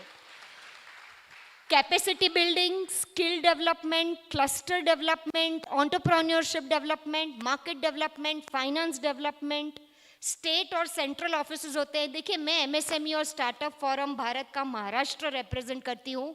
मुझे एग्जैक्टली पता है कि गवर्नमेंट सेंट्रल और गवर्नमेंट स्टेट लेवल से क्या क्या स्कीम्स आ रही है हमारे बेनिफिट के लिए. आप लोगों को उसका ज़रूर फ़ायदा उठाना चाहिए. डिलेड पेमेंट, अगर आपको 45 डेज के अंदर आपका कोई भी क्लाइंट पेमेंट नहीं करता है, you can complain it to MSME office and register under champions MSME portal www.champions.goi.in. 3 दिन में आपके कंप्लेन का जवाब आएगा और 3 टाइम्स ज़्यादा पैसा उनको देना पड़ेगा if they are at fault. Udyam registration आपको ज़रूर करना चाहिए, ऑनलाइन है. Dual vocational education system, German based ये एजुकेशन जो वोकेशनल ट्रेनिंग है वो MSME के लिए गवर्नमेंट फ्री ऑफ कॉस्ट आप लोगों को ऑफर कर रही है. Please come forward and register for it. Funded by government skill development programs, 1 week management programs, technology centres, ये सारी चीज़ें आपको मुफ्त में अवेलेबल है. Please come back to us, more than happy to offer you. Credit facility up to 5 crore without collateral in Prime Minister Employment Generation Program, Mudra Loan and CLCSS, which means Credit Linked Capital Subsidy Scheme. और एक scheme है Credit Guarantee Trust Fund, CGTF. Please come back to us, more than happy to explain you all these schemes. Public procurement policy 2012 के हिसाब से आपको जितने भी public sector units है यानी कि रेलवेज वगैरह, उनको एक डिक्टेट गया है गवर्नमेंट से कि 25% of their business they have to give to MSME and out of that 4% is compulsory to SC/ST and 3% to women. Women को ये पता ही नहीं है. अगर विमेन जाके ये अपना हक मांगेगी तो मेरे साथ ये हुआ है, मैंने रेलवे से कॉन्ट्रैक्ट लिया है बिकॉज ये कैटेगरी में मैं फॉल करती हूँ. So please understand all your rights as far as MSME is concern and then you please avail that.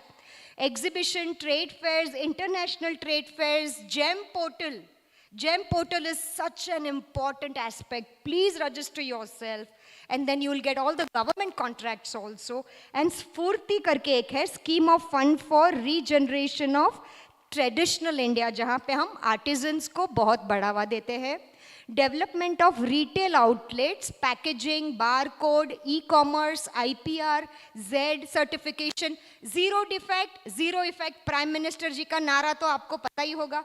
Environment पे बिल्कुल इफेक्ट नहीं और डिफेक्ट अपने प्रोडक्ट में नहीं. That is what we all will have to achieve. Startup India के under आपको incubation centre से अप टू 15 लाख तक लोन मिल सकते हैं स्टार्टअप को. 25% आपको डालना है, 75% गवर्नमेंट डालेगी. और लास्ट में क्लस्टर डेवलपमेंट स्कीम के तहत 30 करोड़ रुपया तक आपको गवर्नमेंट दे सकती है. और वो जो गाला बोलते हैं ना, फ्लैट फैक्ट्री स्पेस, जो गाला स्पेस बोलते हैं, उसके लिए भी आपको 30 करोड़ तक गवर्नमेंट मदद कर सकती है. इसमें 70% ग्रांट होता है, एड होता है, और ये एक बहुत बड़ी बात है. So thank you so much. I am sorry if I have shooted the time, but I think everything was so important for all of you to know and understand. Thank you so much for inviting me here. Thank you. Please be on the stage, ma'am. Okay, so just I have a barcode. देखो मैं भी थोड़ा digital जा रही हूँ. So you all can surely scan this and give me your feedback. More than happy. And I have my YouTube channel. It's called Money Ki Baat Alpa ke Saath. Please stay connected with me throughout. More than happy to be in touch with you. Once again, thank you all so much for inviting me here.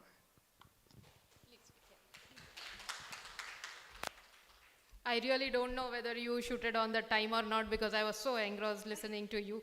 Being a MSME myself, I can tell कि इसमें से आधी चीज़ें I also don't know. I don't know half of it. So yes, that was really very enlightening. And thank you for shedding light on the importance of financial literacy. Your insights and expertise are invaluable. Let us all try to apply what we have learned today to secure our financial futures. Thank you, madam. Thank you so much. I request Ms. Sangeeta Jangiani and Ms. Anshul Gujarati to please come on stage and felicitate Alpa Shah. While they come on the stage, I like to again tell a small thing about Madam Alpa Shah. So she was the first speaker we closed on. When we decided to conduct this program, Shakti, we got a call from Manish sir and he was like, Sujal, we have to do this, we have to call her. She would make a lot of sense to Shakti program. And me, Simple and Manish sir, we had a con call with her and now I can understand what he was trying to tell that day. Yes, thank you sir, thank you so much.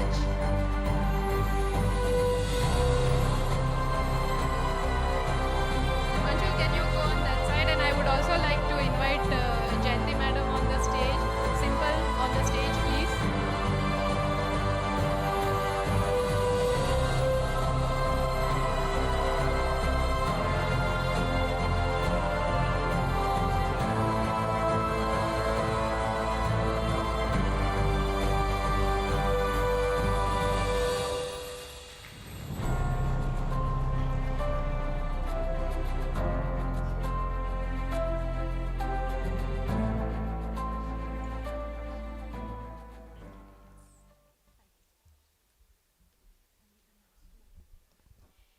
I now call Ms. Nikita Sahoji, Women Chair Aurangabad Chapter and Director of Eco Nirvana, to come on stage and take us to the next leg of the event, that is a very interesting panel discussion.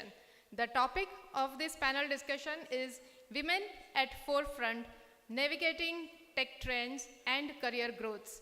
Nikita, please come on stage. The stage is all yours. Good afternoon, everyone. So I am here to introduce our very dynamic moderator for today's panel discussion, Stuti Gupta ma'am. She is founder and director at Blue Key Solutions, and she is very visionary in the field of digital engineering with over 14 years of expertise. As a seasoned professional, she has made a significant contribution to system design, architectural analysis, and analysis of complex behaviors. Her passion extends beyond her work. She is also actively conducting training sessions for engineers and leaders. Even her educational journey is equally impressive, as she is holding dual degrees in MSc Physics and BE Mechanical from BITS Pilani and 2 master's degree from BITS Pilani and Cornell University, USA. Beyond her technical expertise, she is a purpose-driven system engineer, a technology leader, and an advocate. She is also involved in many NGOs and non-for-profit communities. She is founder to Society for Women Engineers, that is SWE Pune, and has been instrumental in establishing chapters across the country. Her dedication to these organizations has been recognized with the Distinguished New Engineer Award in 2016 and the Most Engaged Advocate Award in 2020. So please join us for welcoming Ms. Stuti Gupta, an inspiring leader, innovator, and an advocate for today's panel discussion.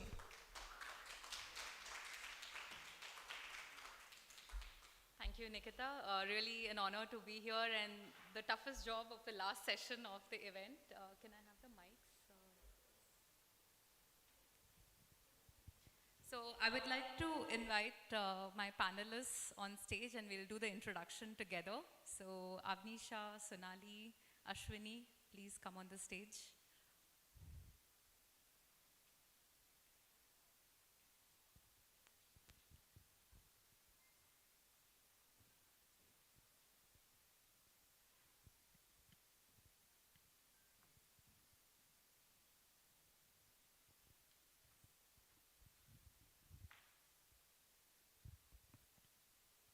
So we're going to shift some gears from Shakti with money to Shakti with technology, which is really much needed, along with money as well. So I've often been in forums where, as a mechanical engineer, we're always that one or two in the room. So often been referred as, oh, you're bringing diversity to the room, you're bringing diversity to the forum. And as we were putting this panel together, I can say that there is a lot of diversity, not gender, but the rich experiences that each of the panelists bring here. So I'm really honored to be moderating this panel discussion and be on the stage with these wonderful ladies. I'd like to introduce them and we'll do it a little differently. They are quite visible on LinkedIn. I hope everyone's on LinkedIn. So do find them, connect with them. It's a rich connect to make, but still, I'll do the formalities. So I have with me here Ashwini Shingote.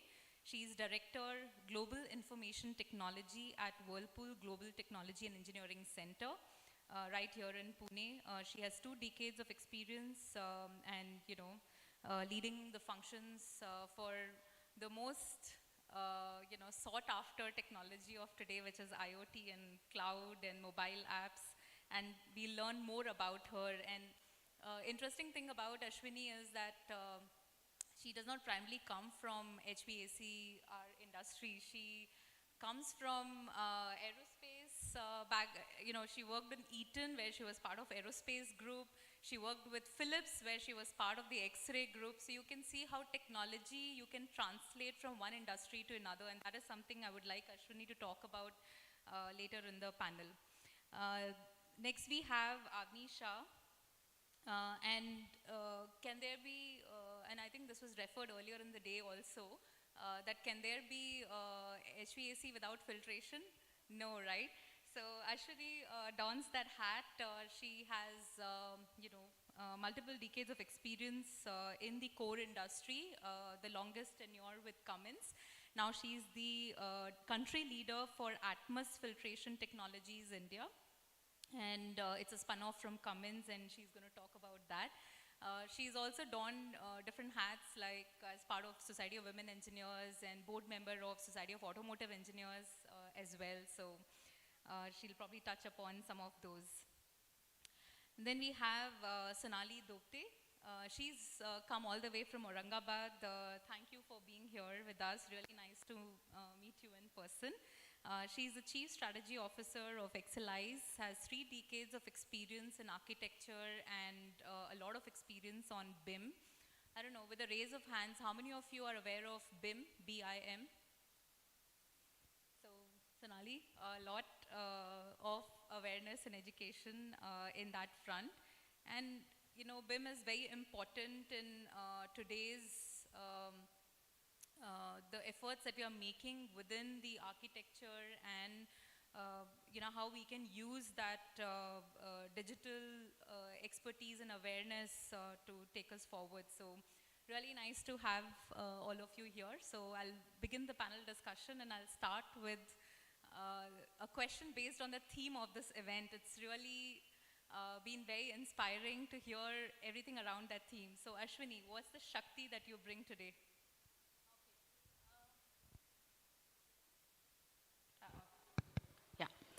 Okay, I think first of all, thank you for having all of us here. And this has been since morning. It is really very engaging session.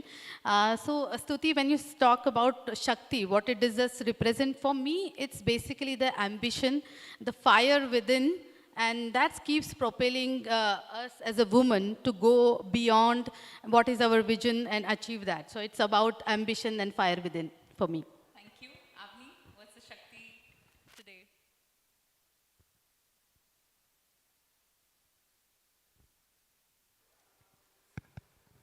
Thank you for the question, and thank you for having us here. The Shakti in me is the courage.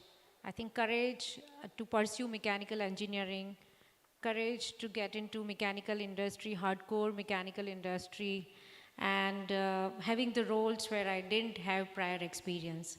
And as Tuti mentioned, that I've been associated with Society of Women Engineers and Society of Automotive Engineers to help this young generation to pursue their dreams and to be more courageous and be successful. Thank you. Sonali, what is the Shakti that you represent?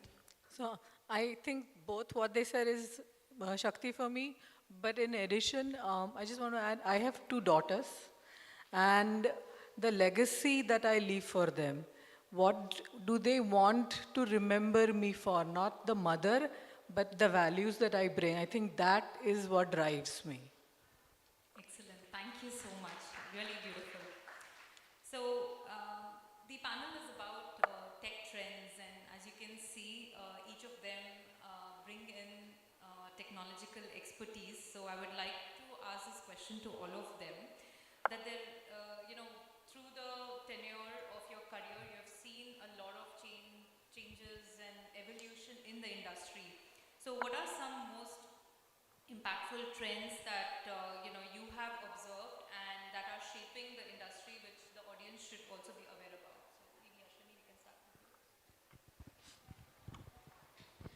So being from the information technology era, so we just now talk about, Alpan also was saying that we are into a digital innovation space. So we are currently into the era of a digital transformation, right? So we are talking about digital money. Now, after COVID, how many people have started using the Google Pays and the Paytm, UPI? We see the transformation which is happening right from how we use our financial systems. At the same time, e-commerce is another era where we are seeing that our purchases, how we do. We just put something on Amazon, we will just put something on the order from Big Basket, and then the things are getting delivered to our doorstep. So that's a different industry as well, which is turning and shaping that how the business has to be done online. Also our different habits, right? I'm from Whirlpool, so I am working day in, day out about the smart connected appliances, where we are seeing that the refrigerators are becoming more smart. We know that what is the inventory inside. We're getting alert notifications onto the, of the laundry cycles, etc. So many, TV is also becoming smart. So multiple other industries are getting onto, riding onto this digital wave. And this is also very important phase where like money, the data is also becoming a much important and powerful tool. Have you ever thought about selling a data and really driving a business out of that? So that's where industry is really turning into, right? Having process automation, having digital twins. So these are the eras that we are working on. So it is very important that we ride on that wave. But at the same time, there is also the industry has to really prioritize around the risks which are coming from that. whether we are always now talking about the cyber security, we are also talking about the different cyber attacks, and also we are need to be very much prioritize this risk with the innovation, which also comes with the digital transformation, but also we have to prioritize the business risk associated with. So industry will shape based on to this new digital tools and transformation, and the way we deliver solutions to our customer. That's my take on it. Thank you. So further kind of adding on that, if we think about the HVAC segment, right, what are the trends? We see that the products are becoming more and more smaller, more and more compact, more and more efficient, less power consumption, less maintenance, maintenance-free products. And the customer requirements are ever changing, right? And that has got a big impact on the industry. That is shaping up the industry, which is the one side of the coin. The other side is what Ashwini mentioned, right? The IoT revolution. If we think about if we have to buy the same product maybe 10, 15 years ago, you might end up visiting multiple showrooms, right? And which is way more difficult because nobody has the time. But now with the information available at our fingertip, the entire buying pattern has changed. And on the top of it, the digital transformation, which has made the life so simple. So I think these three things together, the customer expectations, the technology revolution in IoT, as well as the digital transformation is shaping the industry and kind of setting up the benchmark for the next steps. Very well said, Avni. I think I reflect back. So I drive a EV, and I think the service reminder that comes really, there's nothing to service actually, right? So otherwise, if you have a fuel vehicle, you do need to send to service, and it takes a day or so. And same with home appliances, right? It's like I think when the summer season starts is when ठीक है filter change करवा लेते हैं, right? जबरदस्ती वाला service. So I think very rightly mentioned where the consumer experience is shifting altogether, and that requires some other homework to be done the way the products are designed. A lot of innovation, a lot of like maintenance free, right? So thanks for sharing. So Nadi? So I come from the architecture industry. 30 years ago, I graduated. Nobody knew what AutoCAD was then. It was all pen and paper. And today, I'm part of that industry where I only talk technology. I talk about building virtual models.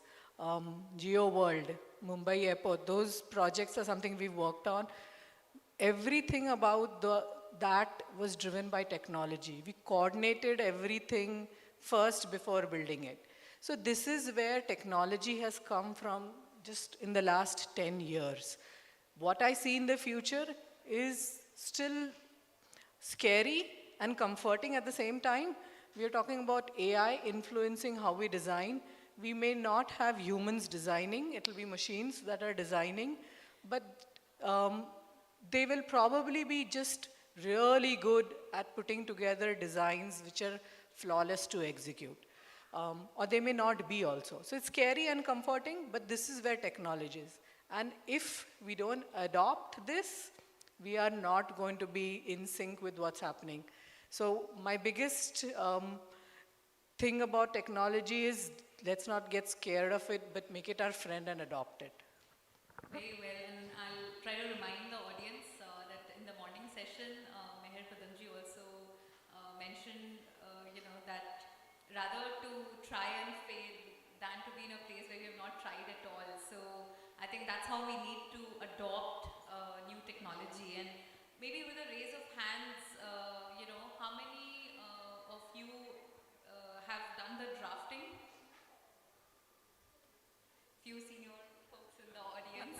And hopefully everyone else had to only start from AutoCAD. So I was the first batch in BITS Pilani who moved to AutoCAD. The seniors to us had drafting boards, and there was a separate room for drafting boards. So I was lucky to start with AutoCAD directly. Yeah, when I first learned AutoCAD, there was no Windows version. It was a DOS version. It was, oh my God, no, I didn't experience that. So lucky for me. I actually did the PCB board onto the chart paper. Yeah. We did not had a tool at that point. You must have had a separate pencil box Yeah, exactly. All the tools to draw the track width and everything. It's a wonderful journey. So, but the message is clear that we should not be scared, but we need to adopt and move forward with that transformation that's happening in the industry. Because if we don't, then we will not progress or we'll get left behind. Great message. Now, on that note, my next question is around how can women position themselves to capitalize on some of these areas, right? Like, for example, IoT. You can, marry IoT with any industry domain at this point, versus, using digital tools, using core technologies that are getting innovated. So, how can women capitalize on that? What would be your, words of wisdom for them? So, maybe Sonali, you can start. So I think we need to put gender aside. We should not say women and men. You should say how can we capitalize on technology. But since you've asked, I'm going to share an example from my personal example. When I would go into any corporate meeting 15, 16 years ago, I would be the only female part of the upper management from the other teams. And initially I was very intimidated that, okay, there's no men here. But then I started playing on making my weakness my strength. I have blatantly walked into a meeting and said, I'm the only female here, and I think I deserve your undivided attention for 5 minutes. And then start with what I have to say. So I think at some point we need to learn how to make our gender a benefit rather than just underplay that I'm a female. Like Sheryl Sandberg says, find a seat at the table, right? Thank you. Very well said. And that's the courage, Shakti. So I think in continuation to that, I feel that the self-realization is more important. I mean, women should not create a false glass ceiling. I think that is the most important thing. And as you rightly said, there's no gender, right? When we come to work, it is our choice. We have decided to work. So I think that barrier should not be there in between. So, I mean, for me, the most important thing is that mindset, right? That courage, which I talked about, big dreams, I think big thought process. Once we have that, then it is going to be pretty simple. This is the hardest part, that we need to work on ourselves. We should be confident, right? And I mean, if we do that, then half the battle is won. Then it is pretty simple, as you said, right? That, I mean, we need to understand where our interest lies, maybe where we can better leverage our strength so that we can be more successful. So I think this is my 2-cent advice, that first focus on yourself, be clear, be focused, be courageous, and then things will certainly fall in place. Thank you. Well said, and I also add to that, in continuation to that, we are saying that for the new technology trends, we're also saying that how education is also changing, right? In case we want to learn about our new upcoming technologies, we have now so many platforms available, whether it is LinkedIn, whether it is virtual universities that we have. So we have to really make use of those things. And we have to make upskilling as our priority, right? So we have to understand and accept the change and stay relevant in this changing environment. And for that, we have to work on us, as you mentioned, right? So it's important that most of the barriers are internal sometimes, right? So we keep constraint on our own self, saying that maybe I will only take this kind of a role. Maybe I will only take this kind of a process role, project management, Scrum. And that's also, there is nothing wrong in taking that kind of role if you desire to. But don't make it a stereotype because the organization is saying, and because there is a stereotype, there is a bias, unconscious bias. That's why you are choosing these careers, right? You have to really try for challenging yourself, coming out of comfort zone. Take very complex assignment, take architectural assignment, dive into innovation space, right? And that will give you a lots of inner satisfaction when you are really taking those chances. And those opportunities are there, pick for it. So most of the time we always have to work on ourselves, the ecosystem will follow through. So that's my advice too. Thank you. I think each of them really words of wisdom, and I'd like to quote Bija Vandana Sharma, who spoke earlier. She said, "Power of believing." Right? She said, "You can be whatever you wish to be if you really bring that." I would like to use the word Shakti. If you bring that Shakti forward, right? So whatever career you want to choose, you can be intentional about it, but at the same time, the discussion in this round was be also aware of the technology trends that is happening in the industry, so that you can also adapt to that change. You can go and flow with the times. So I have two more questions. One will be on the professional and one will be on the personal. So the first one on the professional is there are so many new things that you must have done in your 2-3 decades of experience, right? Like you've seen a lot of evolution. So how did mentoring, networking, some of these aspects really help in your career? Maybe Ashwini, we can start with you. Yeah, I think it's a very important aspect because I have been fortunate. I've been working with the companies like Philips or Whirlpool. They have a pretty good inclusive culture, right? At the same time, I'm having lots of gratitude around, like my managers, my male colleagues, my friends, and my well-wishers. They had really helped me to sight through the multiple professional opportunities, and they shaped my career and the way who I am. So why mentor is important, specifically for women, right, when we are saying. So one of my mentors used to say that your belief and value system gets formed when you are in the childhood. By the age of 7 or 8, we already know how we are as a person. So we have developed a way of looking at things in a particular way. That becomes your personality, that becomes your viewpoint, and that becomes your insights, right? So over the period, you operate with that set of mindset. So it is important that there has to be a person who shows you a different side of the coin. And that's where the mentoring comes with a very helpful, very handy, where they could able to very comfortably tell you about the other side of the coin, where they have experienced the other viewpoint, and that's how it gets developed. So mentorship is a very important tool, which is like, I would say that when we have internal barriers, it acts like as a, if I say internal barriers as a wall, it acts like as a ladder, where you could climb, and we could able to, that support system, with that we can able to overcome the internal barriers. At the same time, when you say about networking, right, so it's, today we are in the era of social networking, WhatsApp, Facebook, LinkedIn, multiple other platforms. So a lot more networking is possible. But networking is also about the connection that you are building, but it need not to be, you have to invest into that connection. You have to internalize the learnings from this networking. Then only it will benefit. It's not about just being there. It is about utilizing that networking strength, power, Shakti to really propel yourself. So that's what is mine. Thank you. Avni or Sonali, would you like to add how networking or mentoring has helped? So I want to, everybody knows when we talk about networking, everybody says it's an old boys network. But I've built a young girls network. And what essentially I have tried to do is talk to anybody and everybody who's willing to talk, not just listen. And doesn't have to be from my industry, could be anybody. Everybody brings a different perspective, and that is what is helping me grow.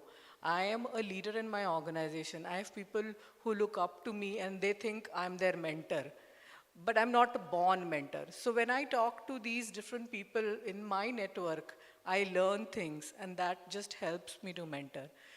In fact, last year I spent the whole year and got an MBA. MBA was not for my personal benefit, but I met 78 people from different industries there. And the cohort there, what I learned from that is helping me now mentor some other people. And I think all of us need to do that. We build our own networks and we keep learning. Excellent. Avni has been part of so many professional organizations. I'm sure can share some of the learnings from that. I mean, I completely agree with both of you. Both mentoring as well as networking are very important in our career journey. I had many mentors throughout my career, professional career.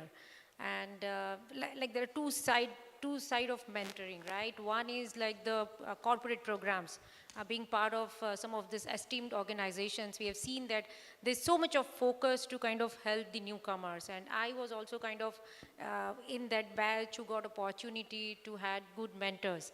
And that helped me to kind of navigate through this complex, dynamic corporate challenges. I also got a lot of different perspective, right? Sometimes you don't get it just from your manager. So when you interact with people outside of your function, outside of your domain, you understand that what more opportunities are there for you. And I have equally mentored the young engineers through Society of Women Engineers or in the organizations where I work.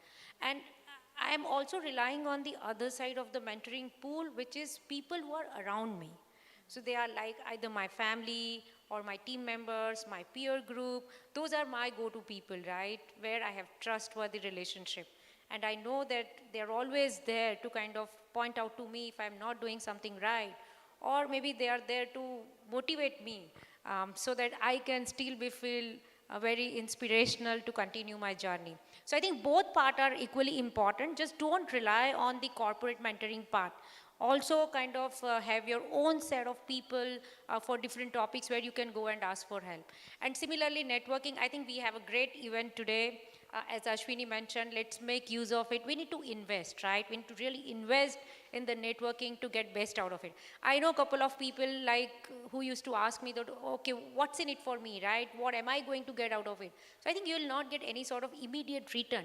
But then if you invest, you will certainly get the benefit out of it. So that's what I would like to say. Great advice. How many of you are sitting next to whom you know already over here? Because I can see a lot of common t-shirts, right? So next time, take the opportunity to sit with someone you don't know. So that's how you're going to leverage, such forums. And Ishrae is providing a wonderful forum for you to meet and know and learn about each other. Even though Avni and I know each other from 12 years or so, but there's always, whenever we meet, I learn something new about her, and Ashwini and Sonali meeting for the first time in such a forum, so getting to know them as well. So that's how you leverage forums to learn, right?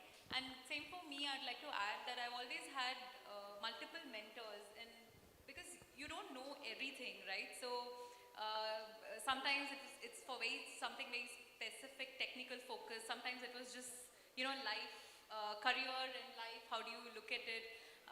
One of my great mentors has been my father. As we all face, when I went into maternity, I was like, I'm going to be passed for promotion, I wouldn't get the best projects, and I was in that zone, and he said, career is 30 years. 6 months don't matter.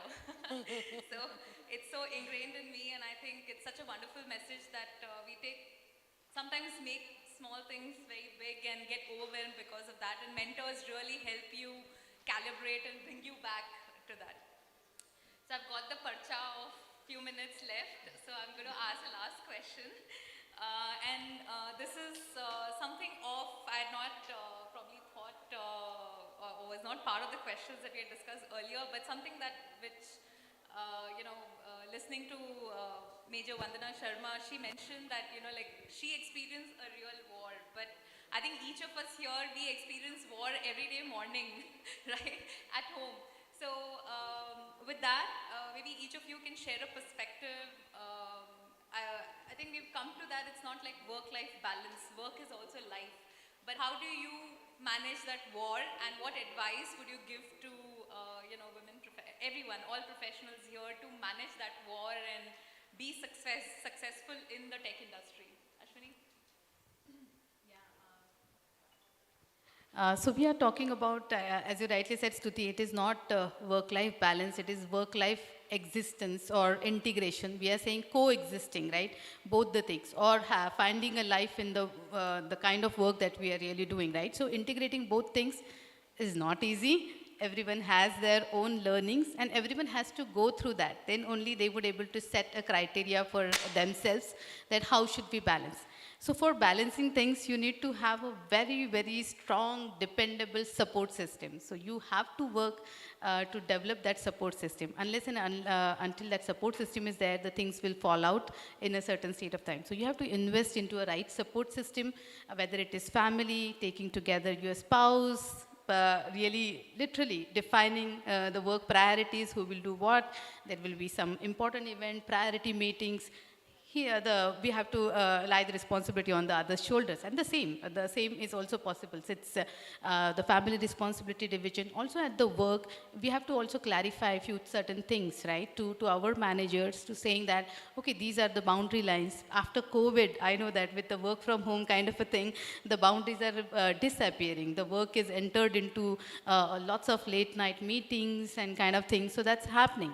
But somewhere we have to really take a stock. What is important? What is priority for time being? Maybe there is an important visit, and that's why I have to work a day or night long meetings or presentations. Yes, for be it for that time. So we need to really understand, divide the work, set up priorities, define clear expectations also at the work front. Okay, I will not be available for, say, weekend meetings or kind of things, right? So make that priority. And I think now the world has opened so much. People are understanding the challenges. People are at the workplace also are trying to share the priorities and understand if someone doesn't have to travel. In my team, I do understand that's their priority, that's their choice. So we have to make our own choices, but while making the choices, let's not have a guilt about that. Enjoy both sides of the life. It's all about the life journey and celebration of the life. And that's why I would say it's our priority, our choices, and enjoy both sides of the work. Love what you said about celebrating both, right? Celebrating life. Avni? I don't try to be superwoman, right? I mean, let's not try to win all the battle. That's not possible. So I think that actually helps me a lot. And having right support system, as you mentioned, on both sides is equally important. So I don't differentiate the personal and professional life. The learning, I have it from the professional life. I apply same thing here. So we talk about the trustworthy relationship. I have same thing on my personal life with my support staff. I mean, I have maid and cook who have been working with me for more than 12 years now. When I talk to people, they are like, oh, wow. I'm like, but I have invested, right? I have invested my time, energy, relationship. Now we have gone to the level that I think they are just part of our family. They know that I'm busy and they need to take care of home. So I think that gives me the freedom or the time so that I can focus on something else. Similarly, the empowerment. I mean, we talk about empowerment a lot in the professional life. It is pretty simple. Just do it. Just apply it on your personal front. They'll be more than happy to go beyond what they are doing today. And then the support coming from the family is equally important. I live in a joint family. My father-in-law stays with us. So he manages pretty much everything, and which is a good blessing. My son and husband, I think we have set a very clear expectations. So I mean, my son has, the way we grew him up is like, he doesn't expect everything, right? He's more self-sufficient. The child becomes more self-sufficient when the mother is working. And similarly from the spouse. So when you have that sort of understanding in the family, it makes it so easy. So yesterday my husband worked from home because my father-in-law is not here.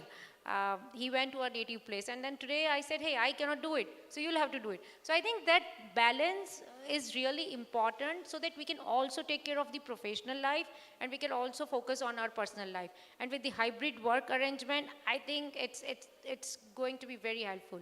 I mean, that's what we are all practicing, and we'll have to kind of use it more and more to our advantage. So there's no right or wrong formula. It's up to you on what works well for you, and then keep experimenting new things so that it becomes more interesting for both the sides of your life. I think something to underline what Avni said is transferable skills. So what you build, something on managing personal front, you can absolutely take it to your professional side. You can capitalize on the skills that have developed and vice versa. So very, very valuable advice. Thank you. Sonali? I want to share two things which I learned very late. And one of them is that I have to define my own success.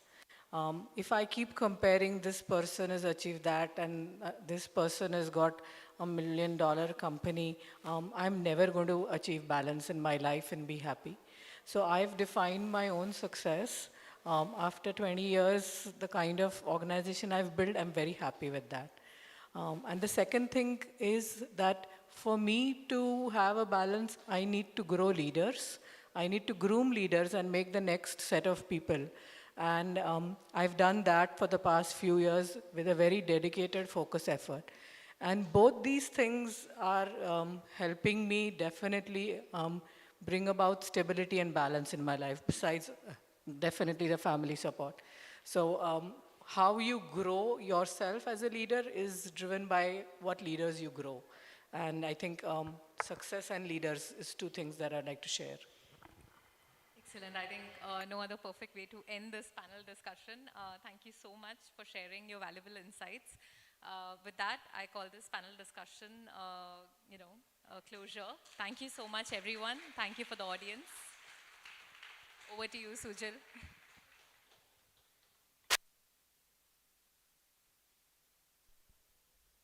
Wow, that was wonderful. Awesome, I must say. So the dynamic panel of experts has left the audience inspired and thoroughly engaged with their thought-provoking insights and sparking lively discussions. Thank you, ladies. Thank you so much. I would like to call upon stage Mr. Vikram Murthy to please come and felicitate our panelists. Can we have some music, please? I would also like to invite Ms. Jayanti to join us on the stage. Simple Jain, please join us on the stage.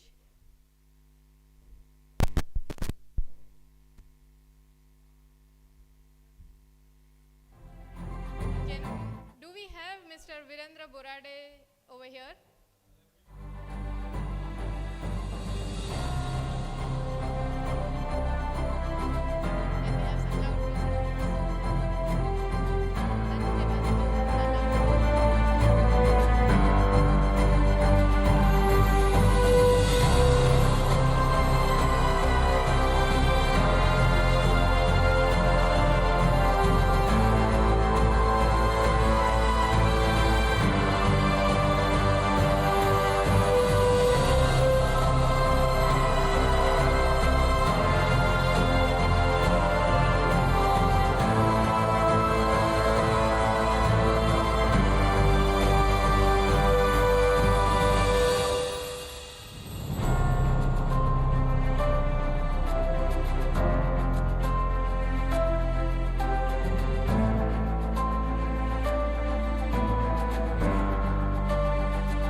Jayanti, I would like you to remain on the stage, please. I would also request Mr. Nandkishore Kotkar, our president, to come on the stage. So, the entire event was not possible without the support of our sponsors. Sponsors are the pillars which you cannot see.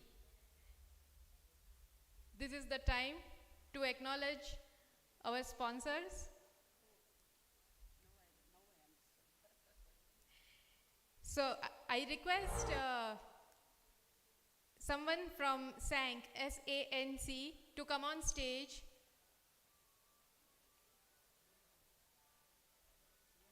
Srirang Automation. I request somebody from Srirang Automation, the representatives of Srirang Automation, to come on stage, please. Can we have some music?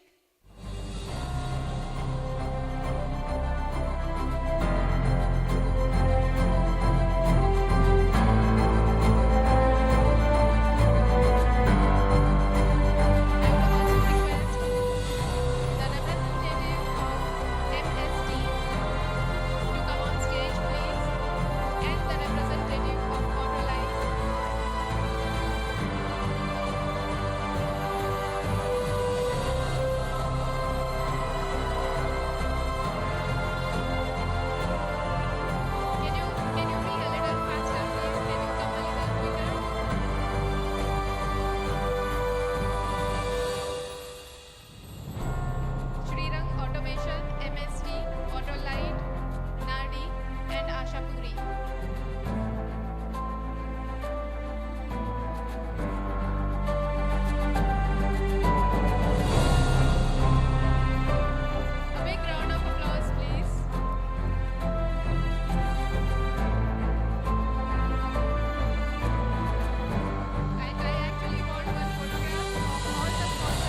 like to call SWE representative Farina Kidwai for the felicitation. And thank you so much SWE organization to be part of this mega event. Avni.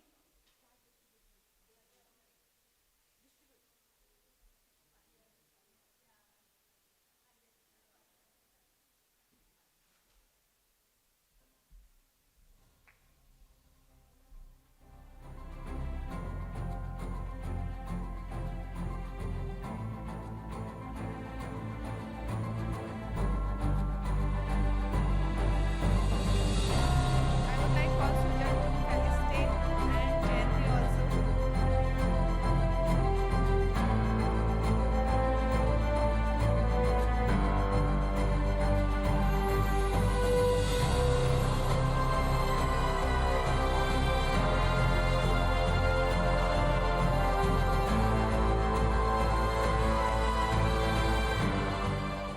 Thank you so much.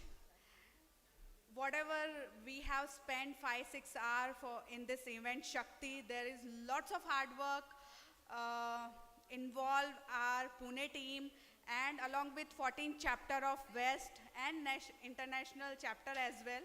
So I would like to call a few members who has put so much hard work to make this program so successful. So I would like to call Sujal Shah, coordinator of Shakti, and I would like Jayanti to felicitate our team. Mr. Anubalani sir, please come on the stage. Yes.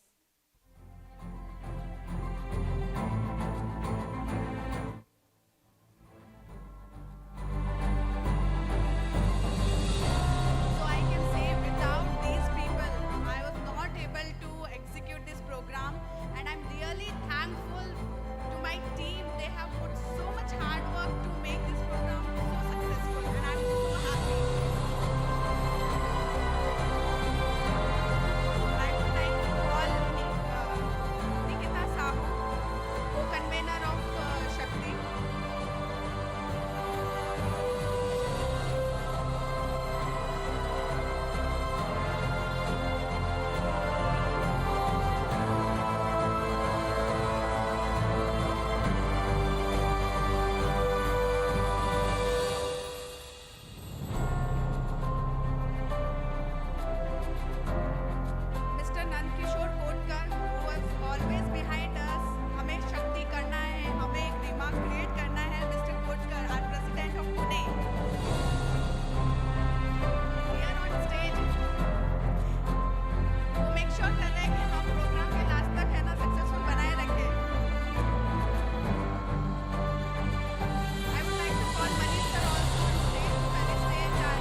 cannot describe his passion for the Shakti.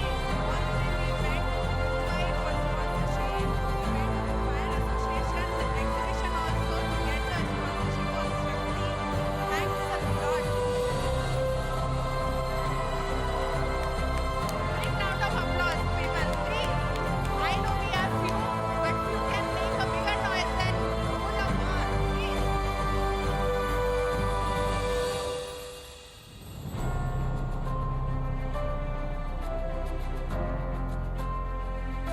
I would like to call Rashida Shamir. Oh my God, what a wonderful session she had in terms of question answer section.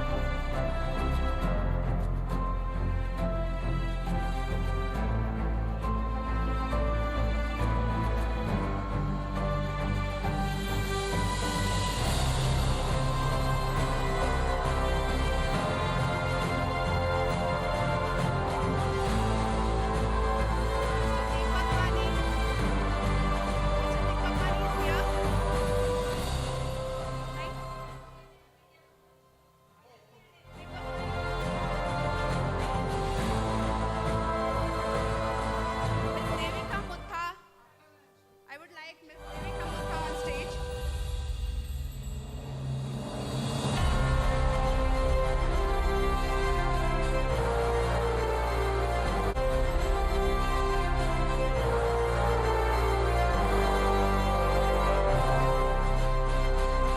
Miss Anshu Gujarati.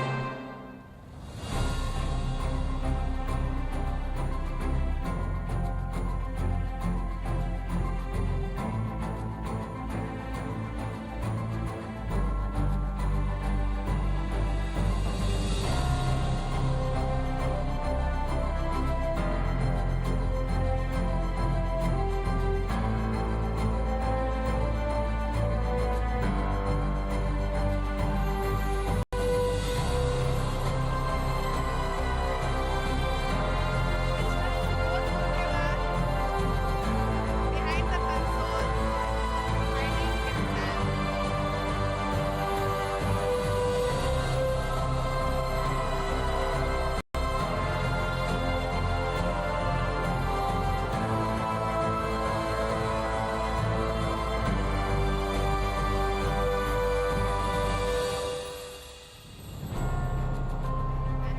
And the most important person in Ishrae family, Rasika.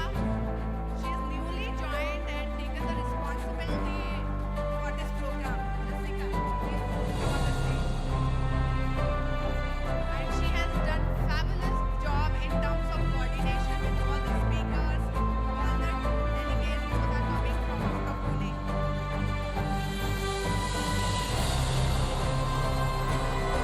I would like to call Mr. Shashidhar on the stage.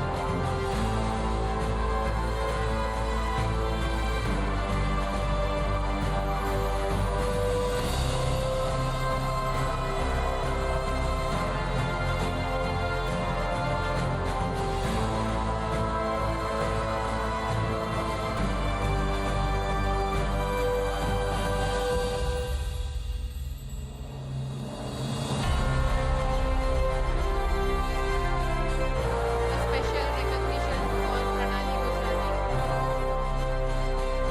That was a wonderful gesture which you did for Miss Meher Padamji today. Please come on stage. A special recognition for Miss Pranali Gujrati. A round of applause please for her.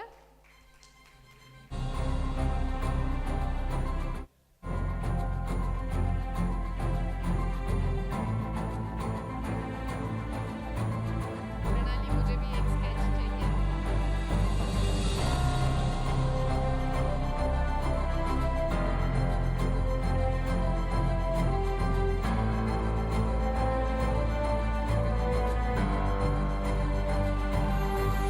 So last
Wonderful, wonderful.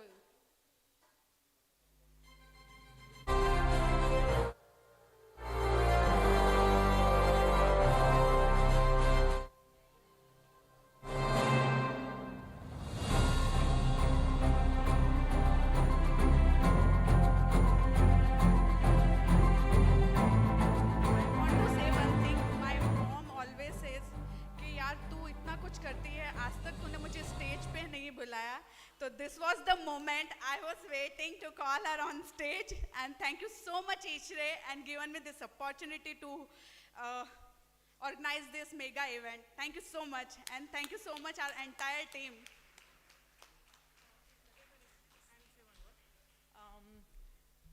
You guys have heard Sujal all through this program, but I have to say that the kind of coordination, time, effort, and energy, resilience she puts into every single program is unparalleled. It's beyond words. And I think Sujal ke liye ek bada round of applause, loud. I would like all CWC member and women, please come on the stage. Let's have one photograph. Hip hip hooray! Hip hip! Hip hip! Three cheers for Shakti success. Hip hip! Hip hip! Please come on the stage, please.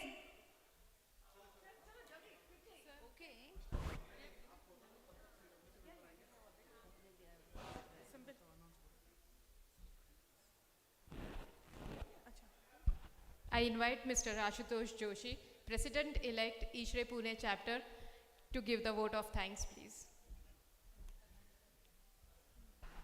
Meanwhile, all CWC members, please come on the stage. Good evening all. I'll just be brief. On behalf of Ishrae Pune chapter, I take this opportunity to thank one and all present here and also thank you for your patience. I thank all the partners for this event and the society partners for supporting this event. And just a gentle reminder, our next event, Ishrae Pune chapter's flagship event, ACR Trends, is coming up next. So those of you who can, please stay back and also attend ACR Trends. Thank you again and have a good evening ahead. Thank you.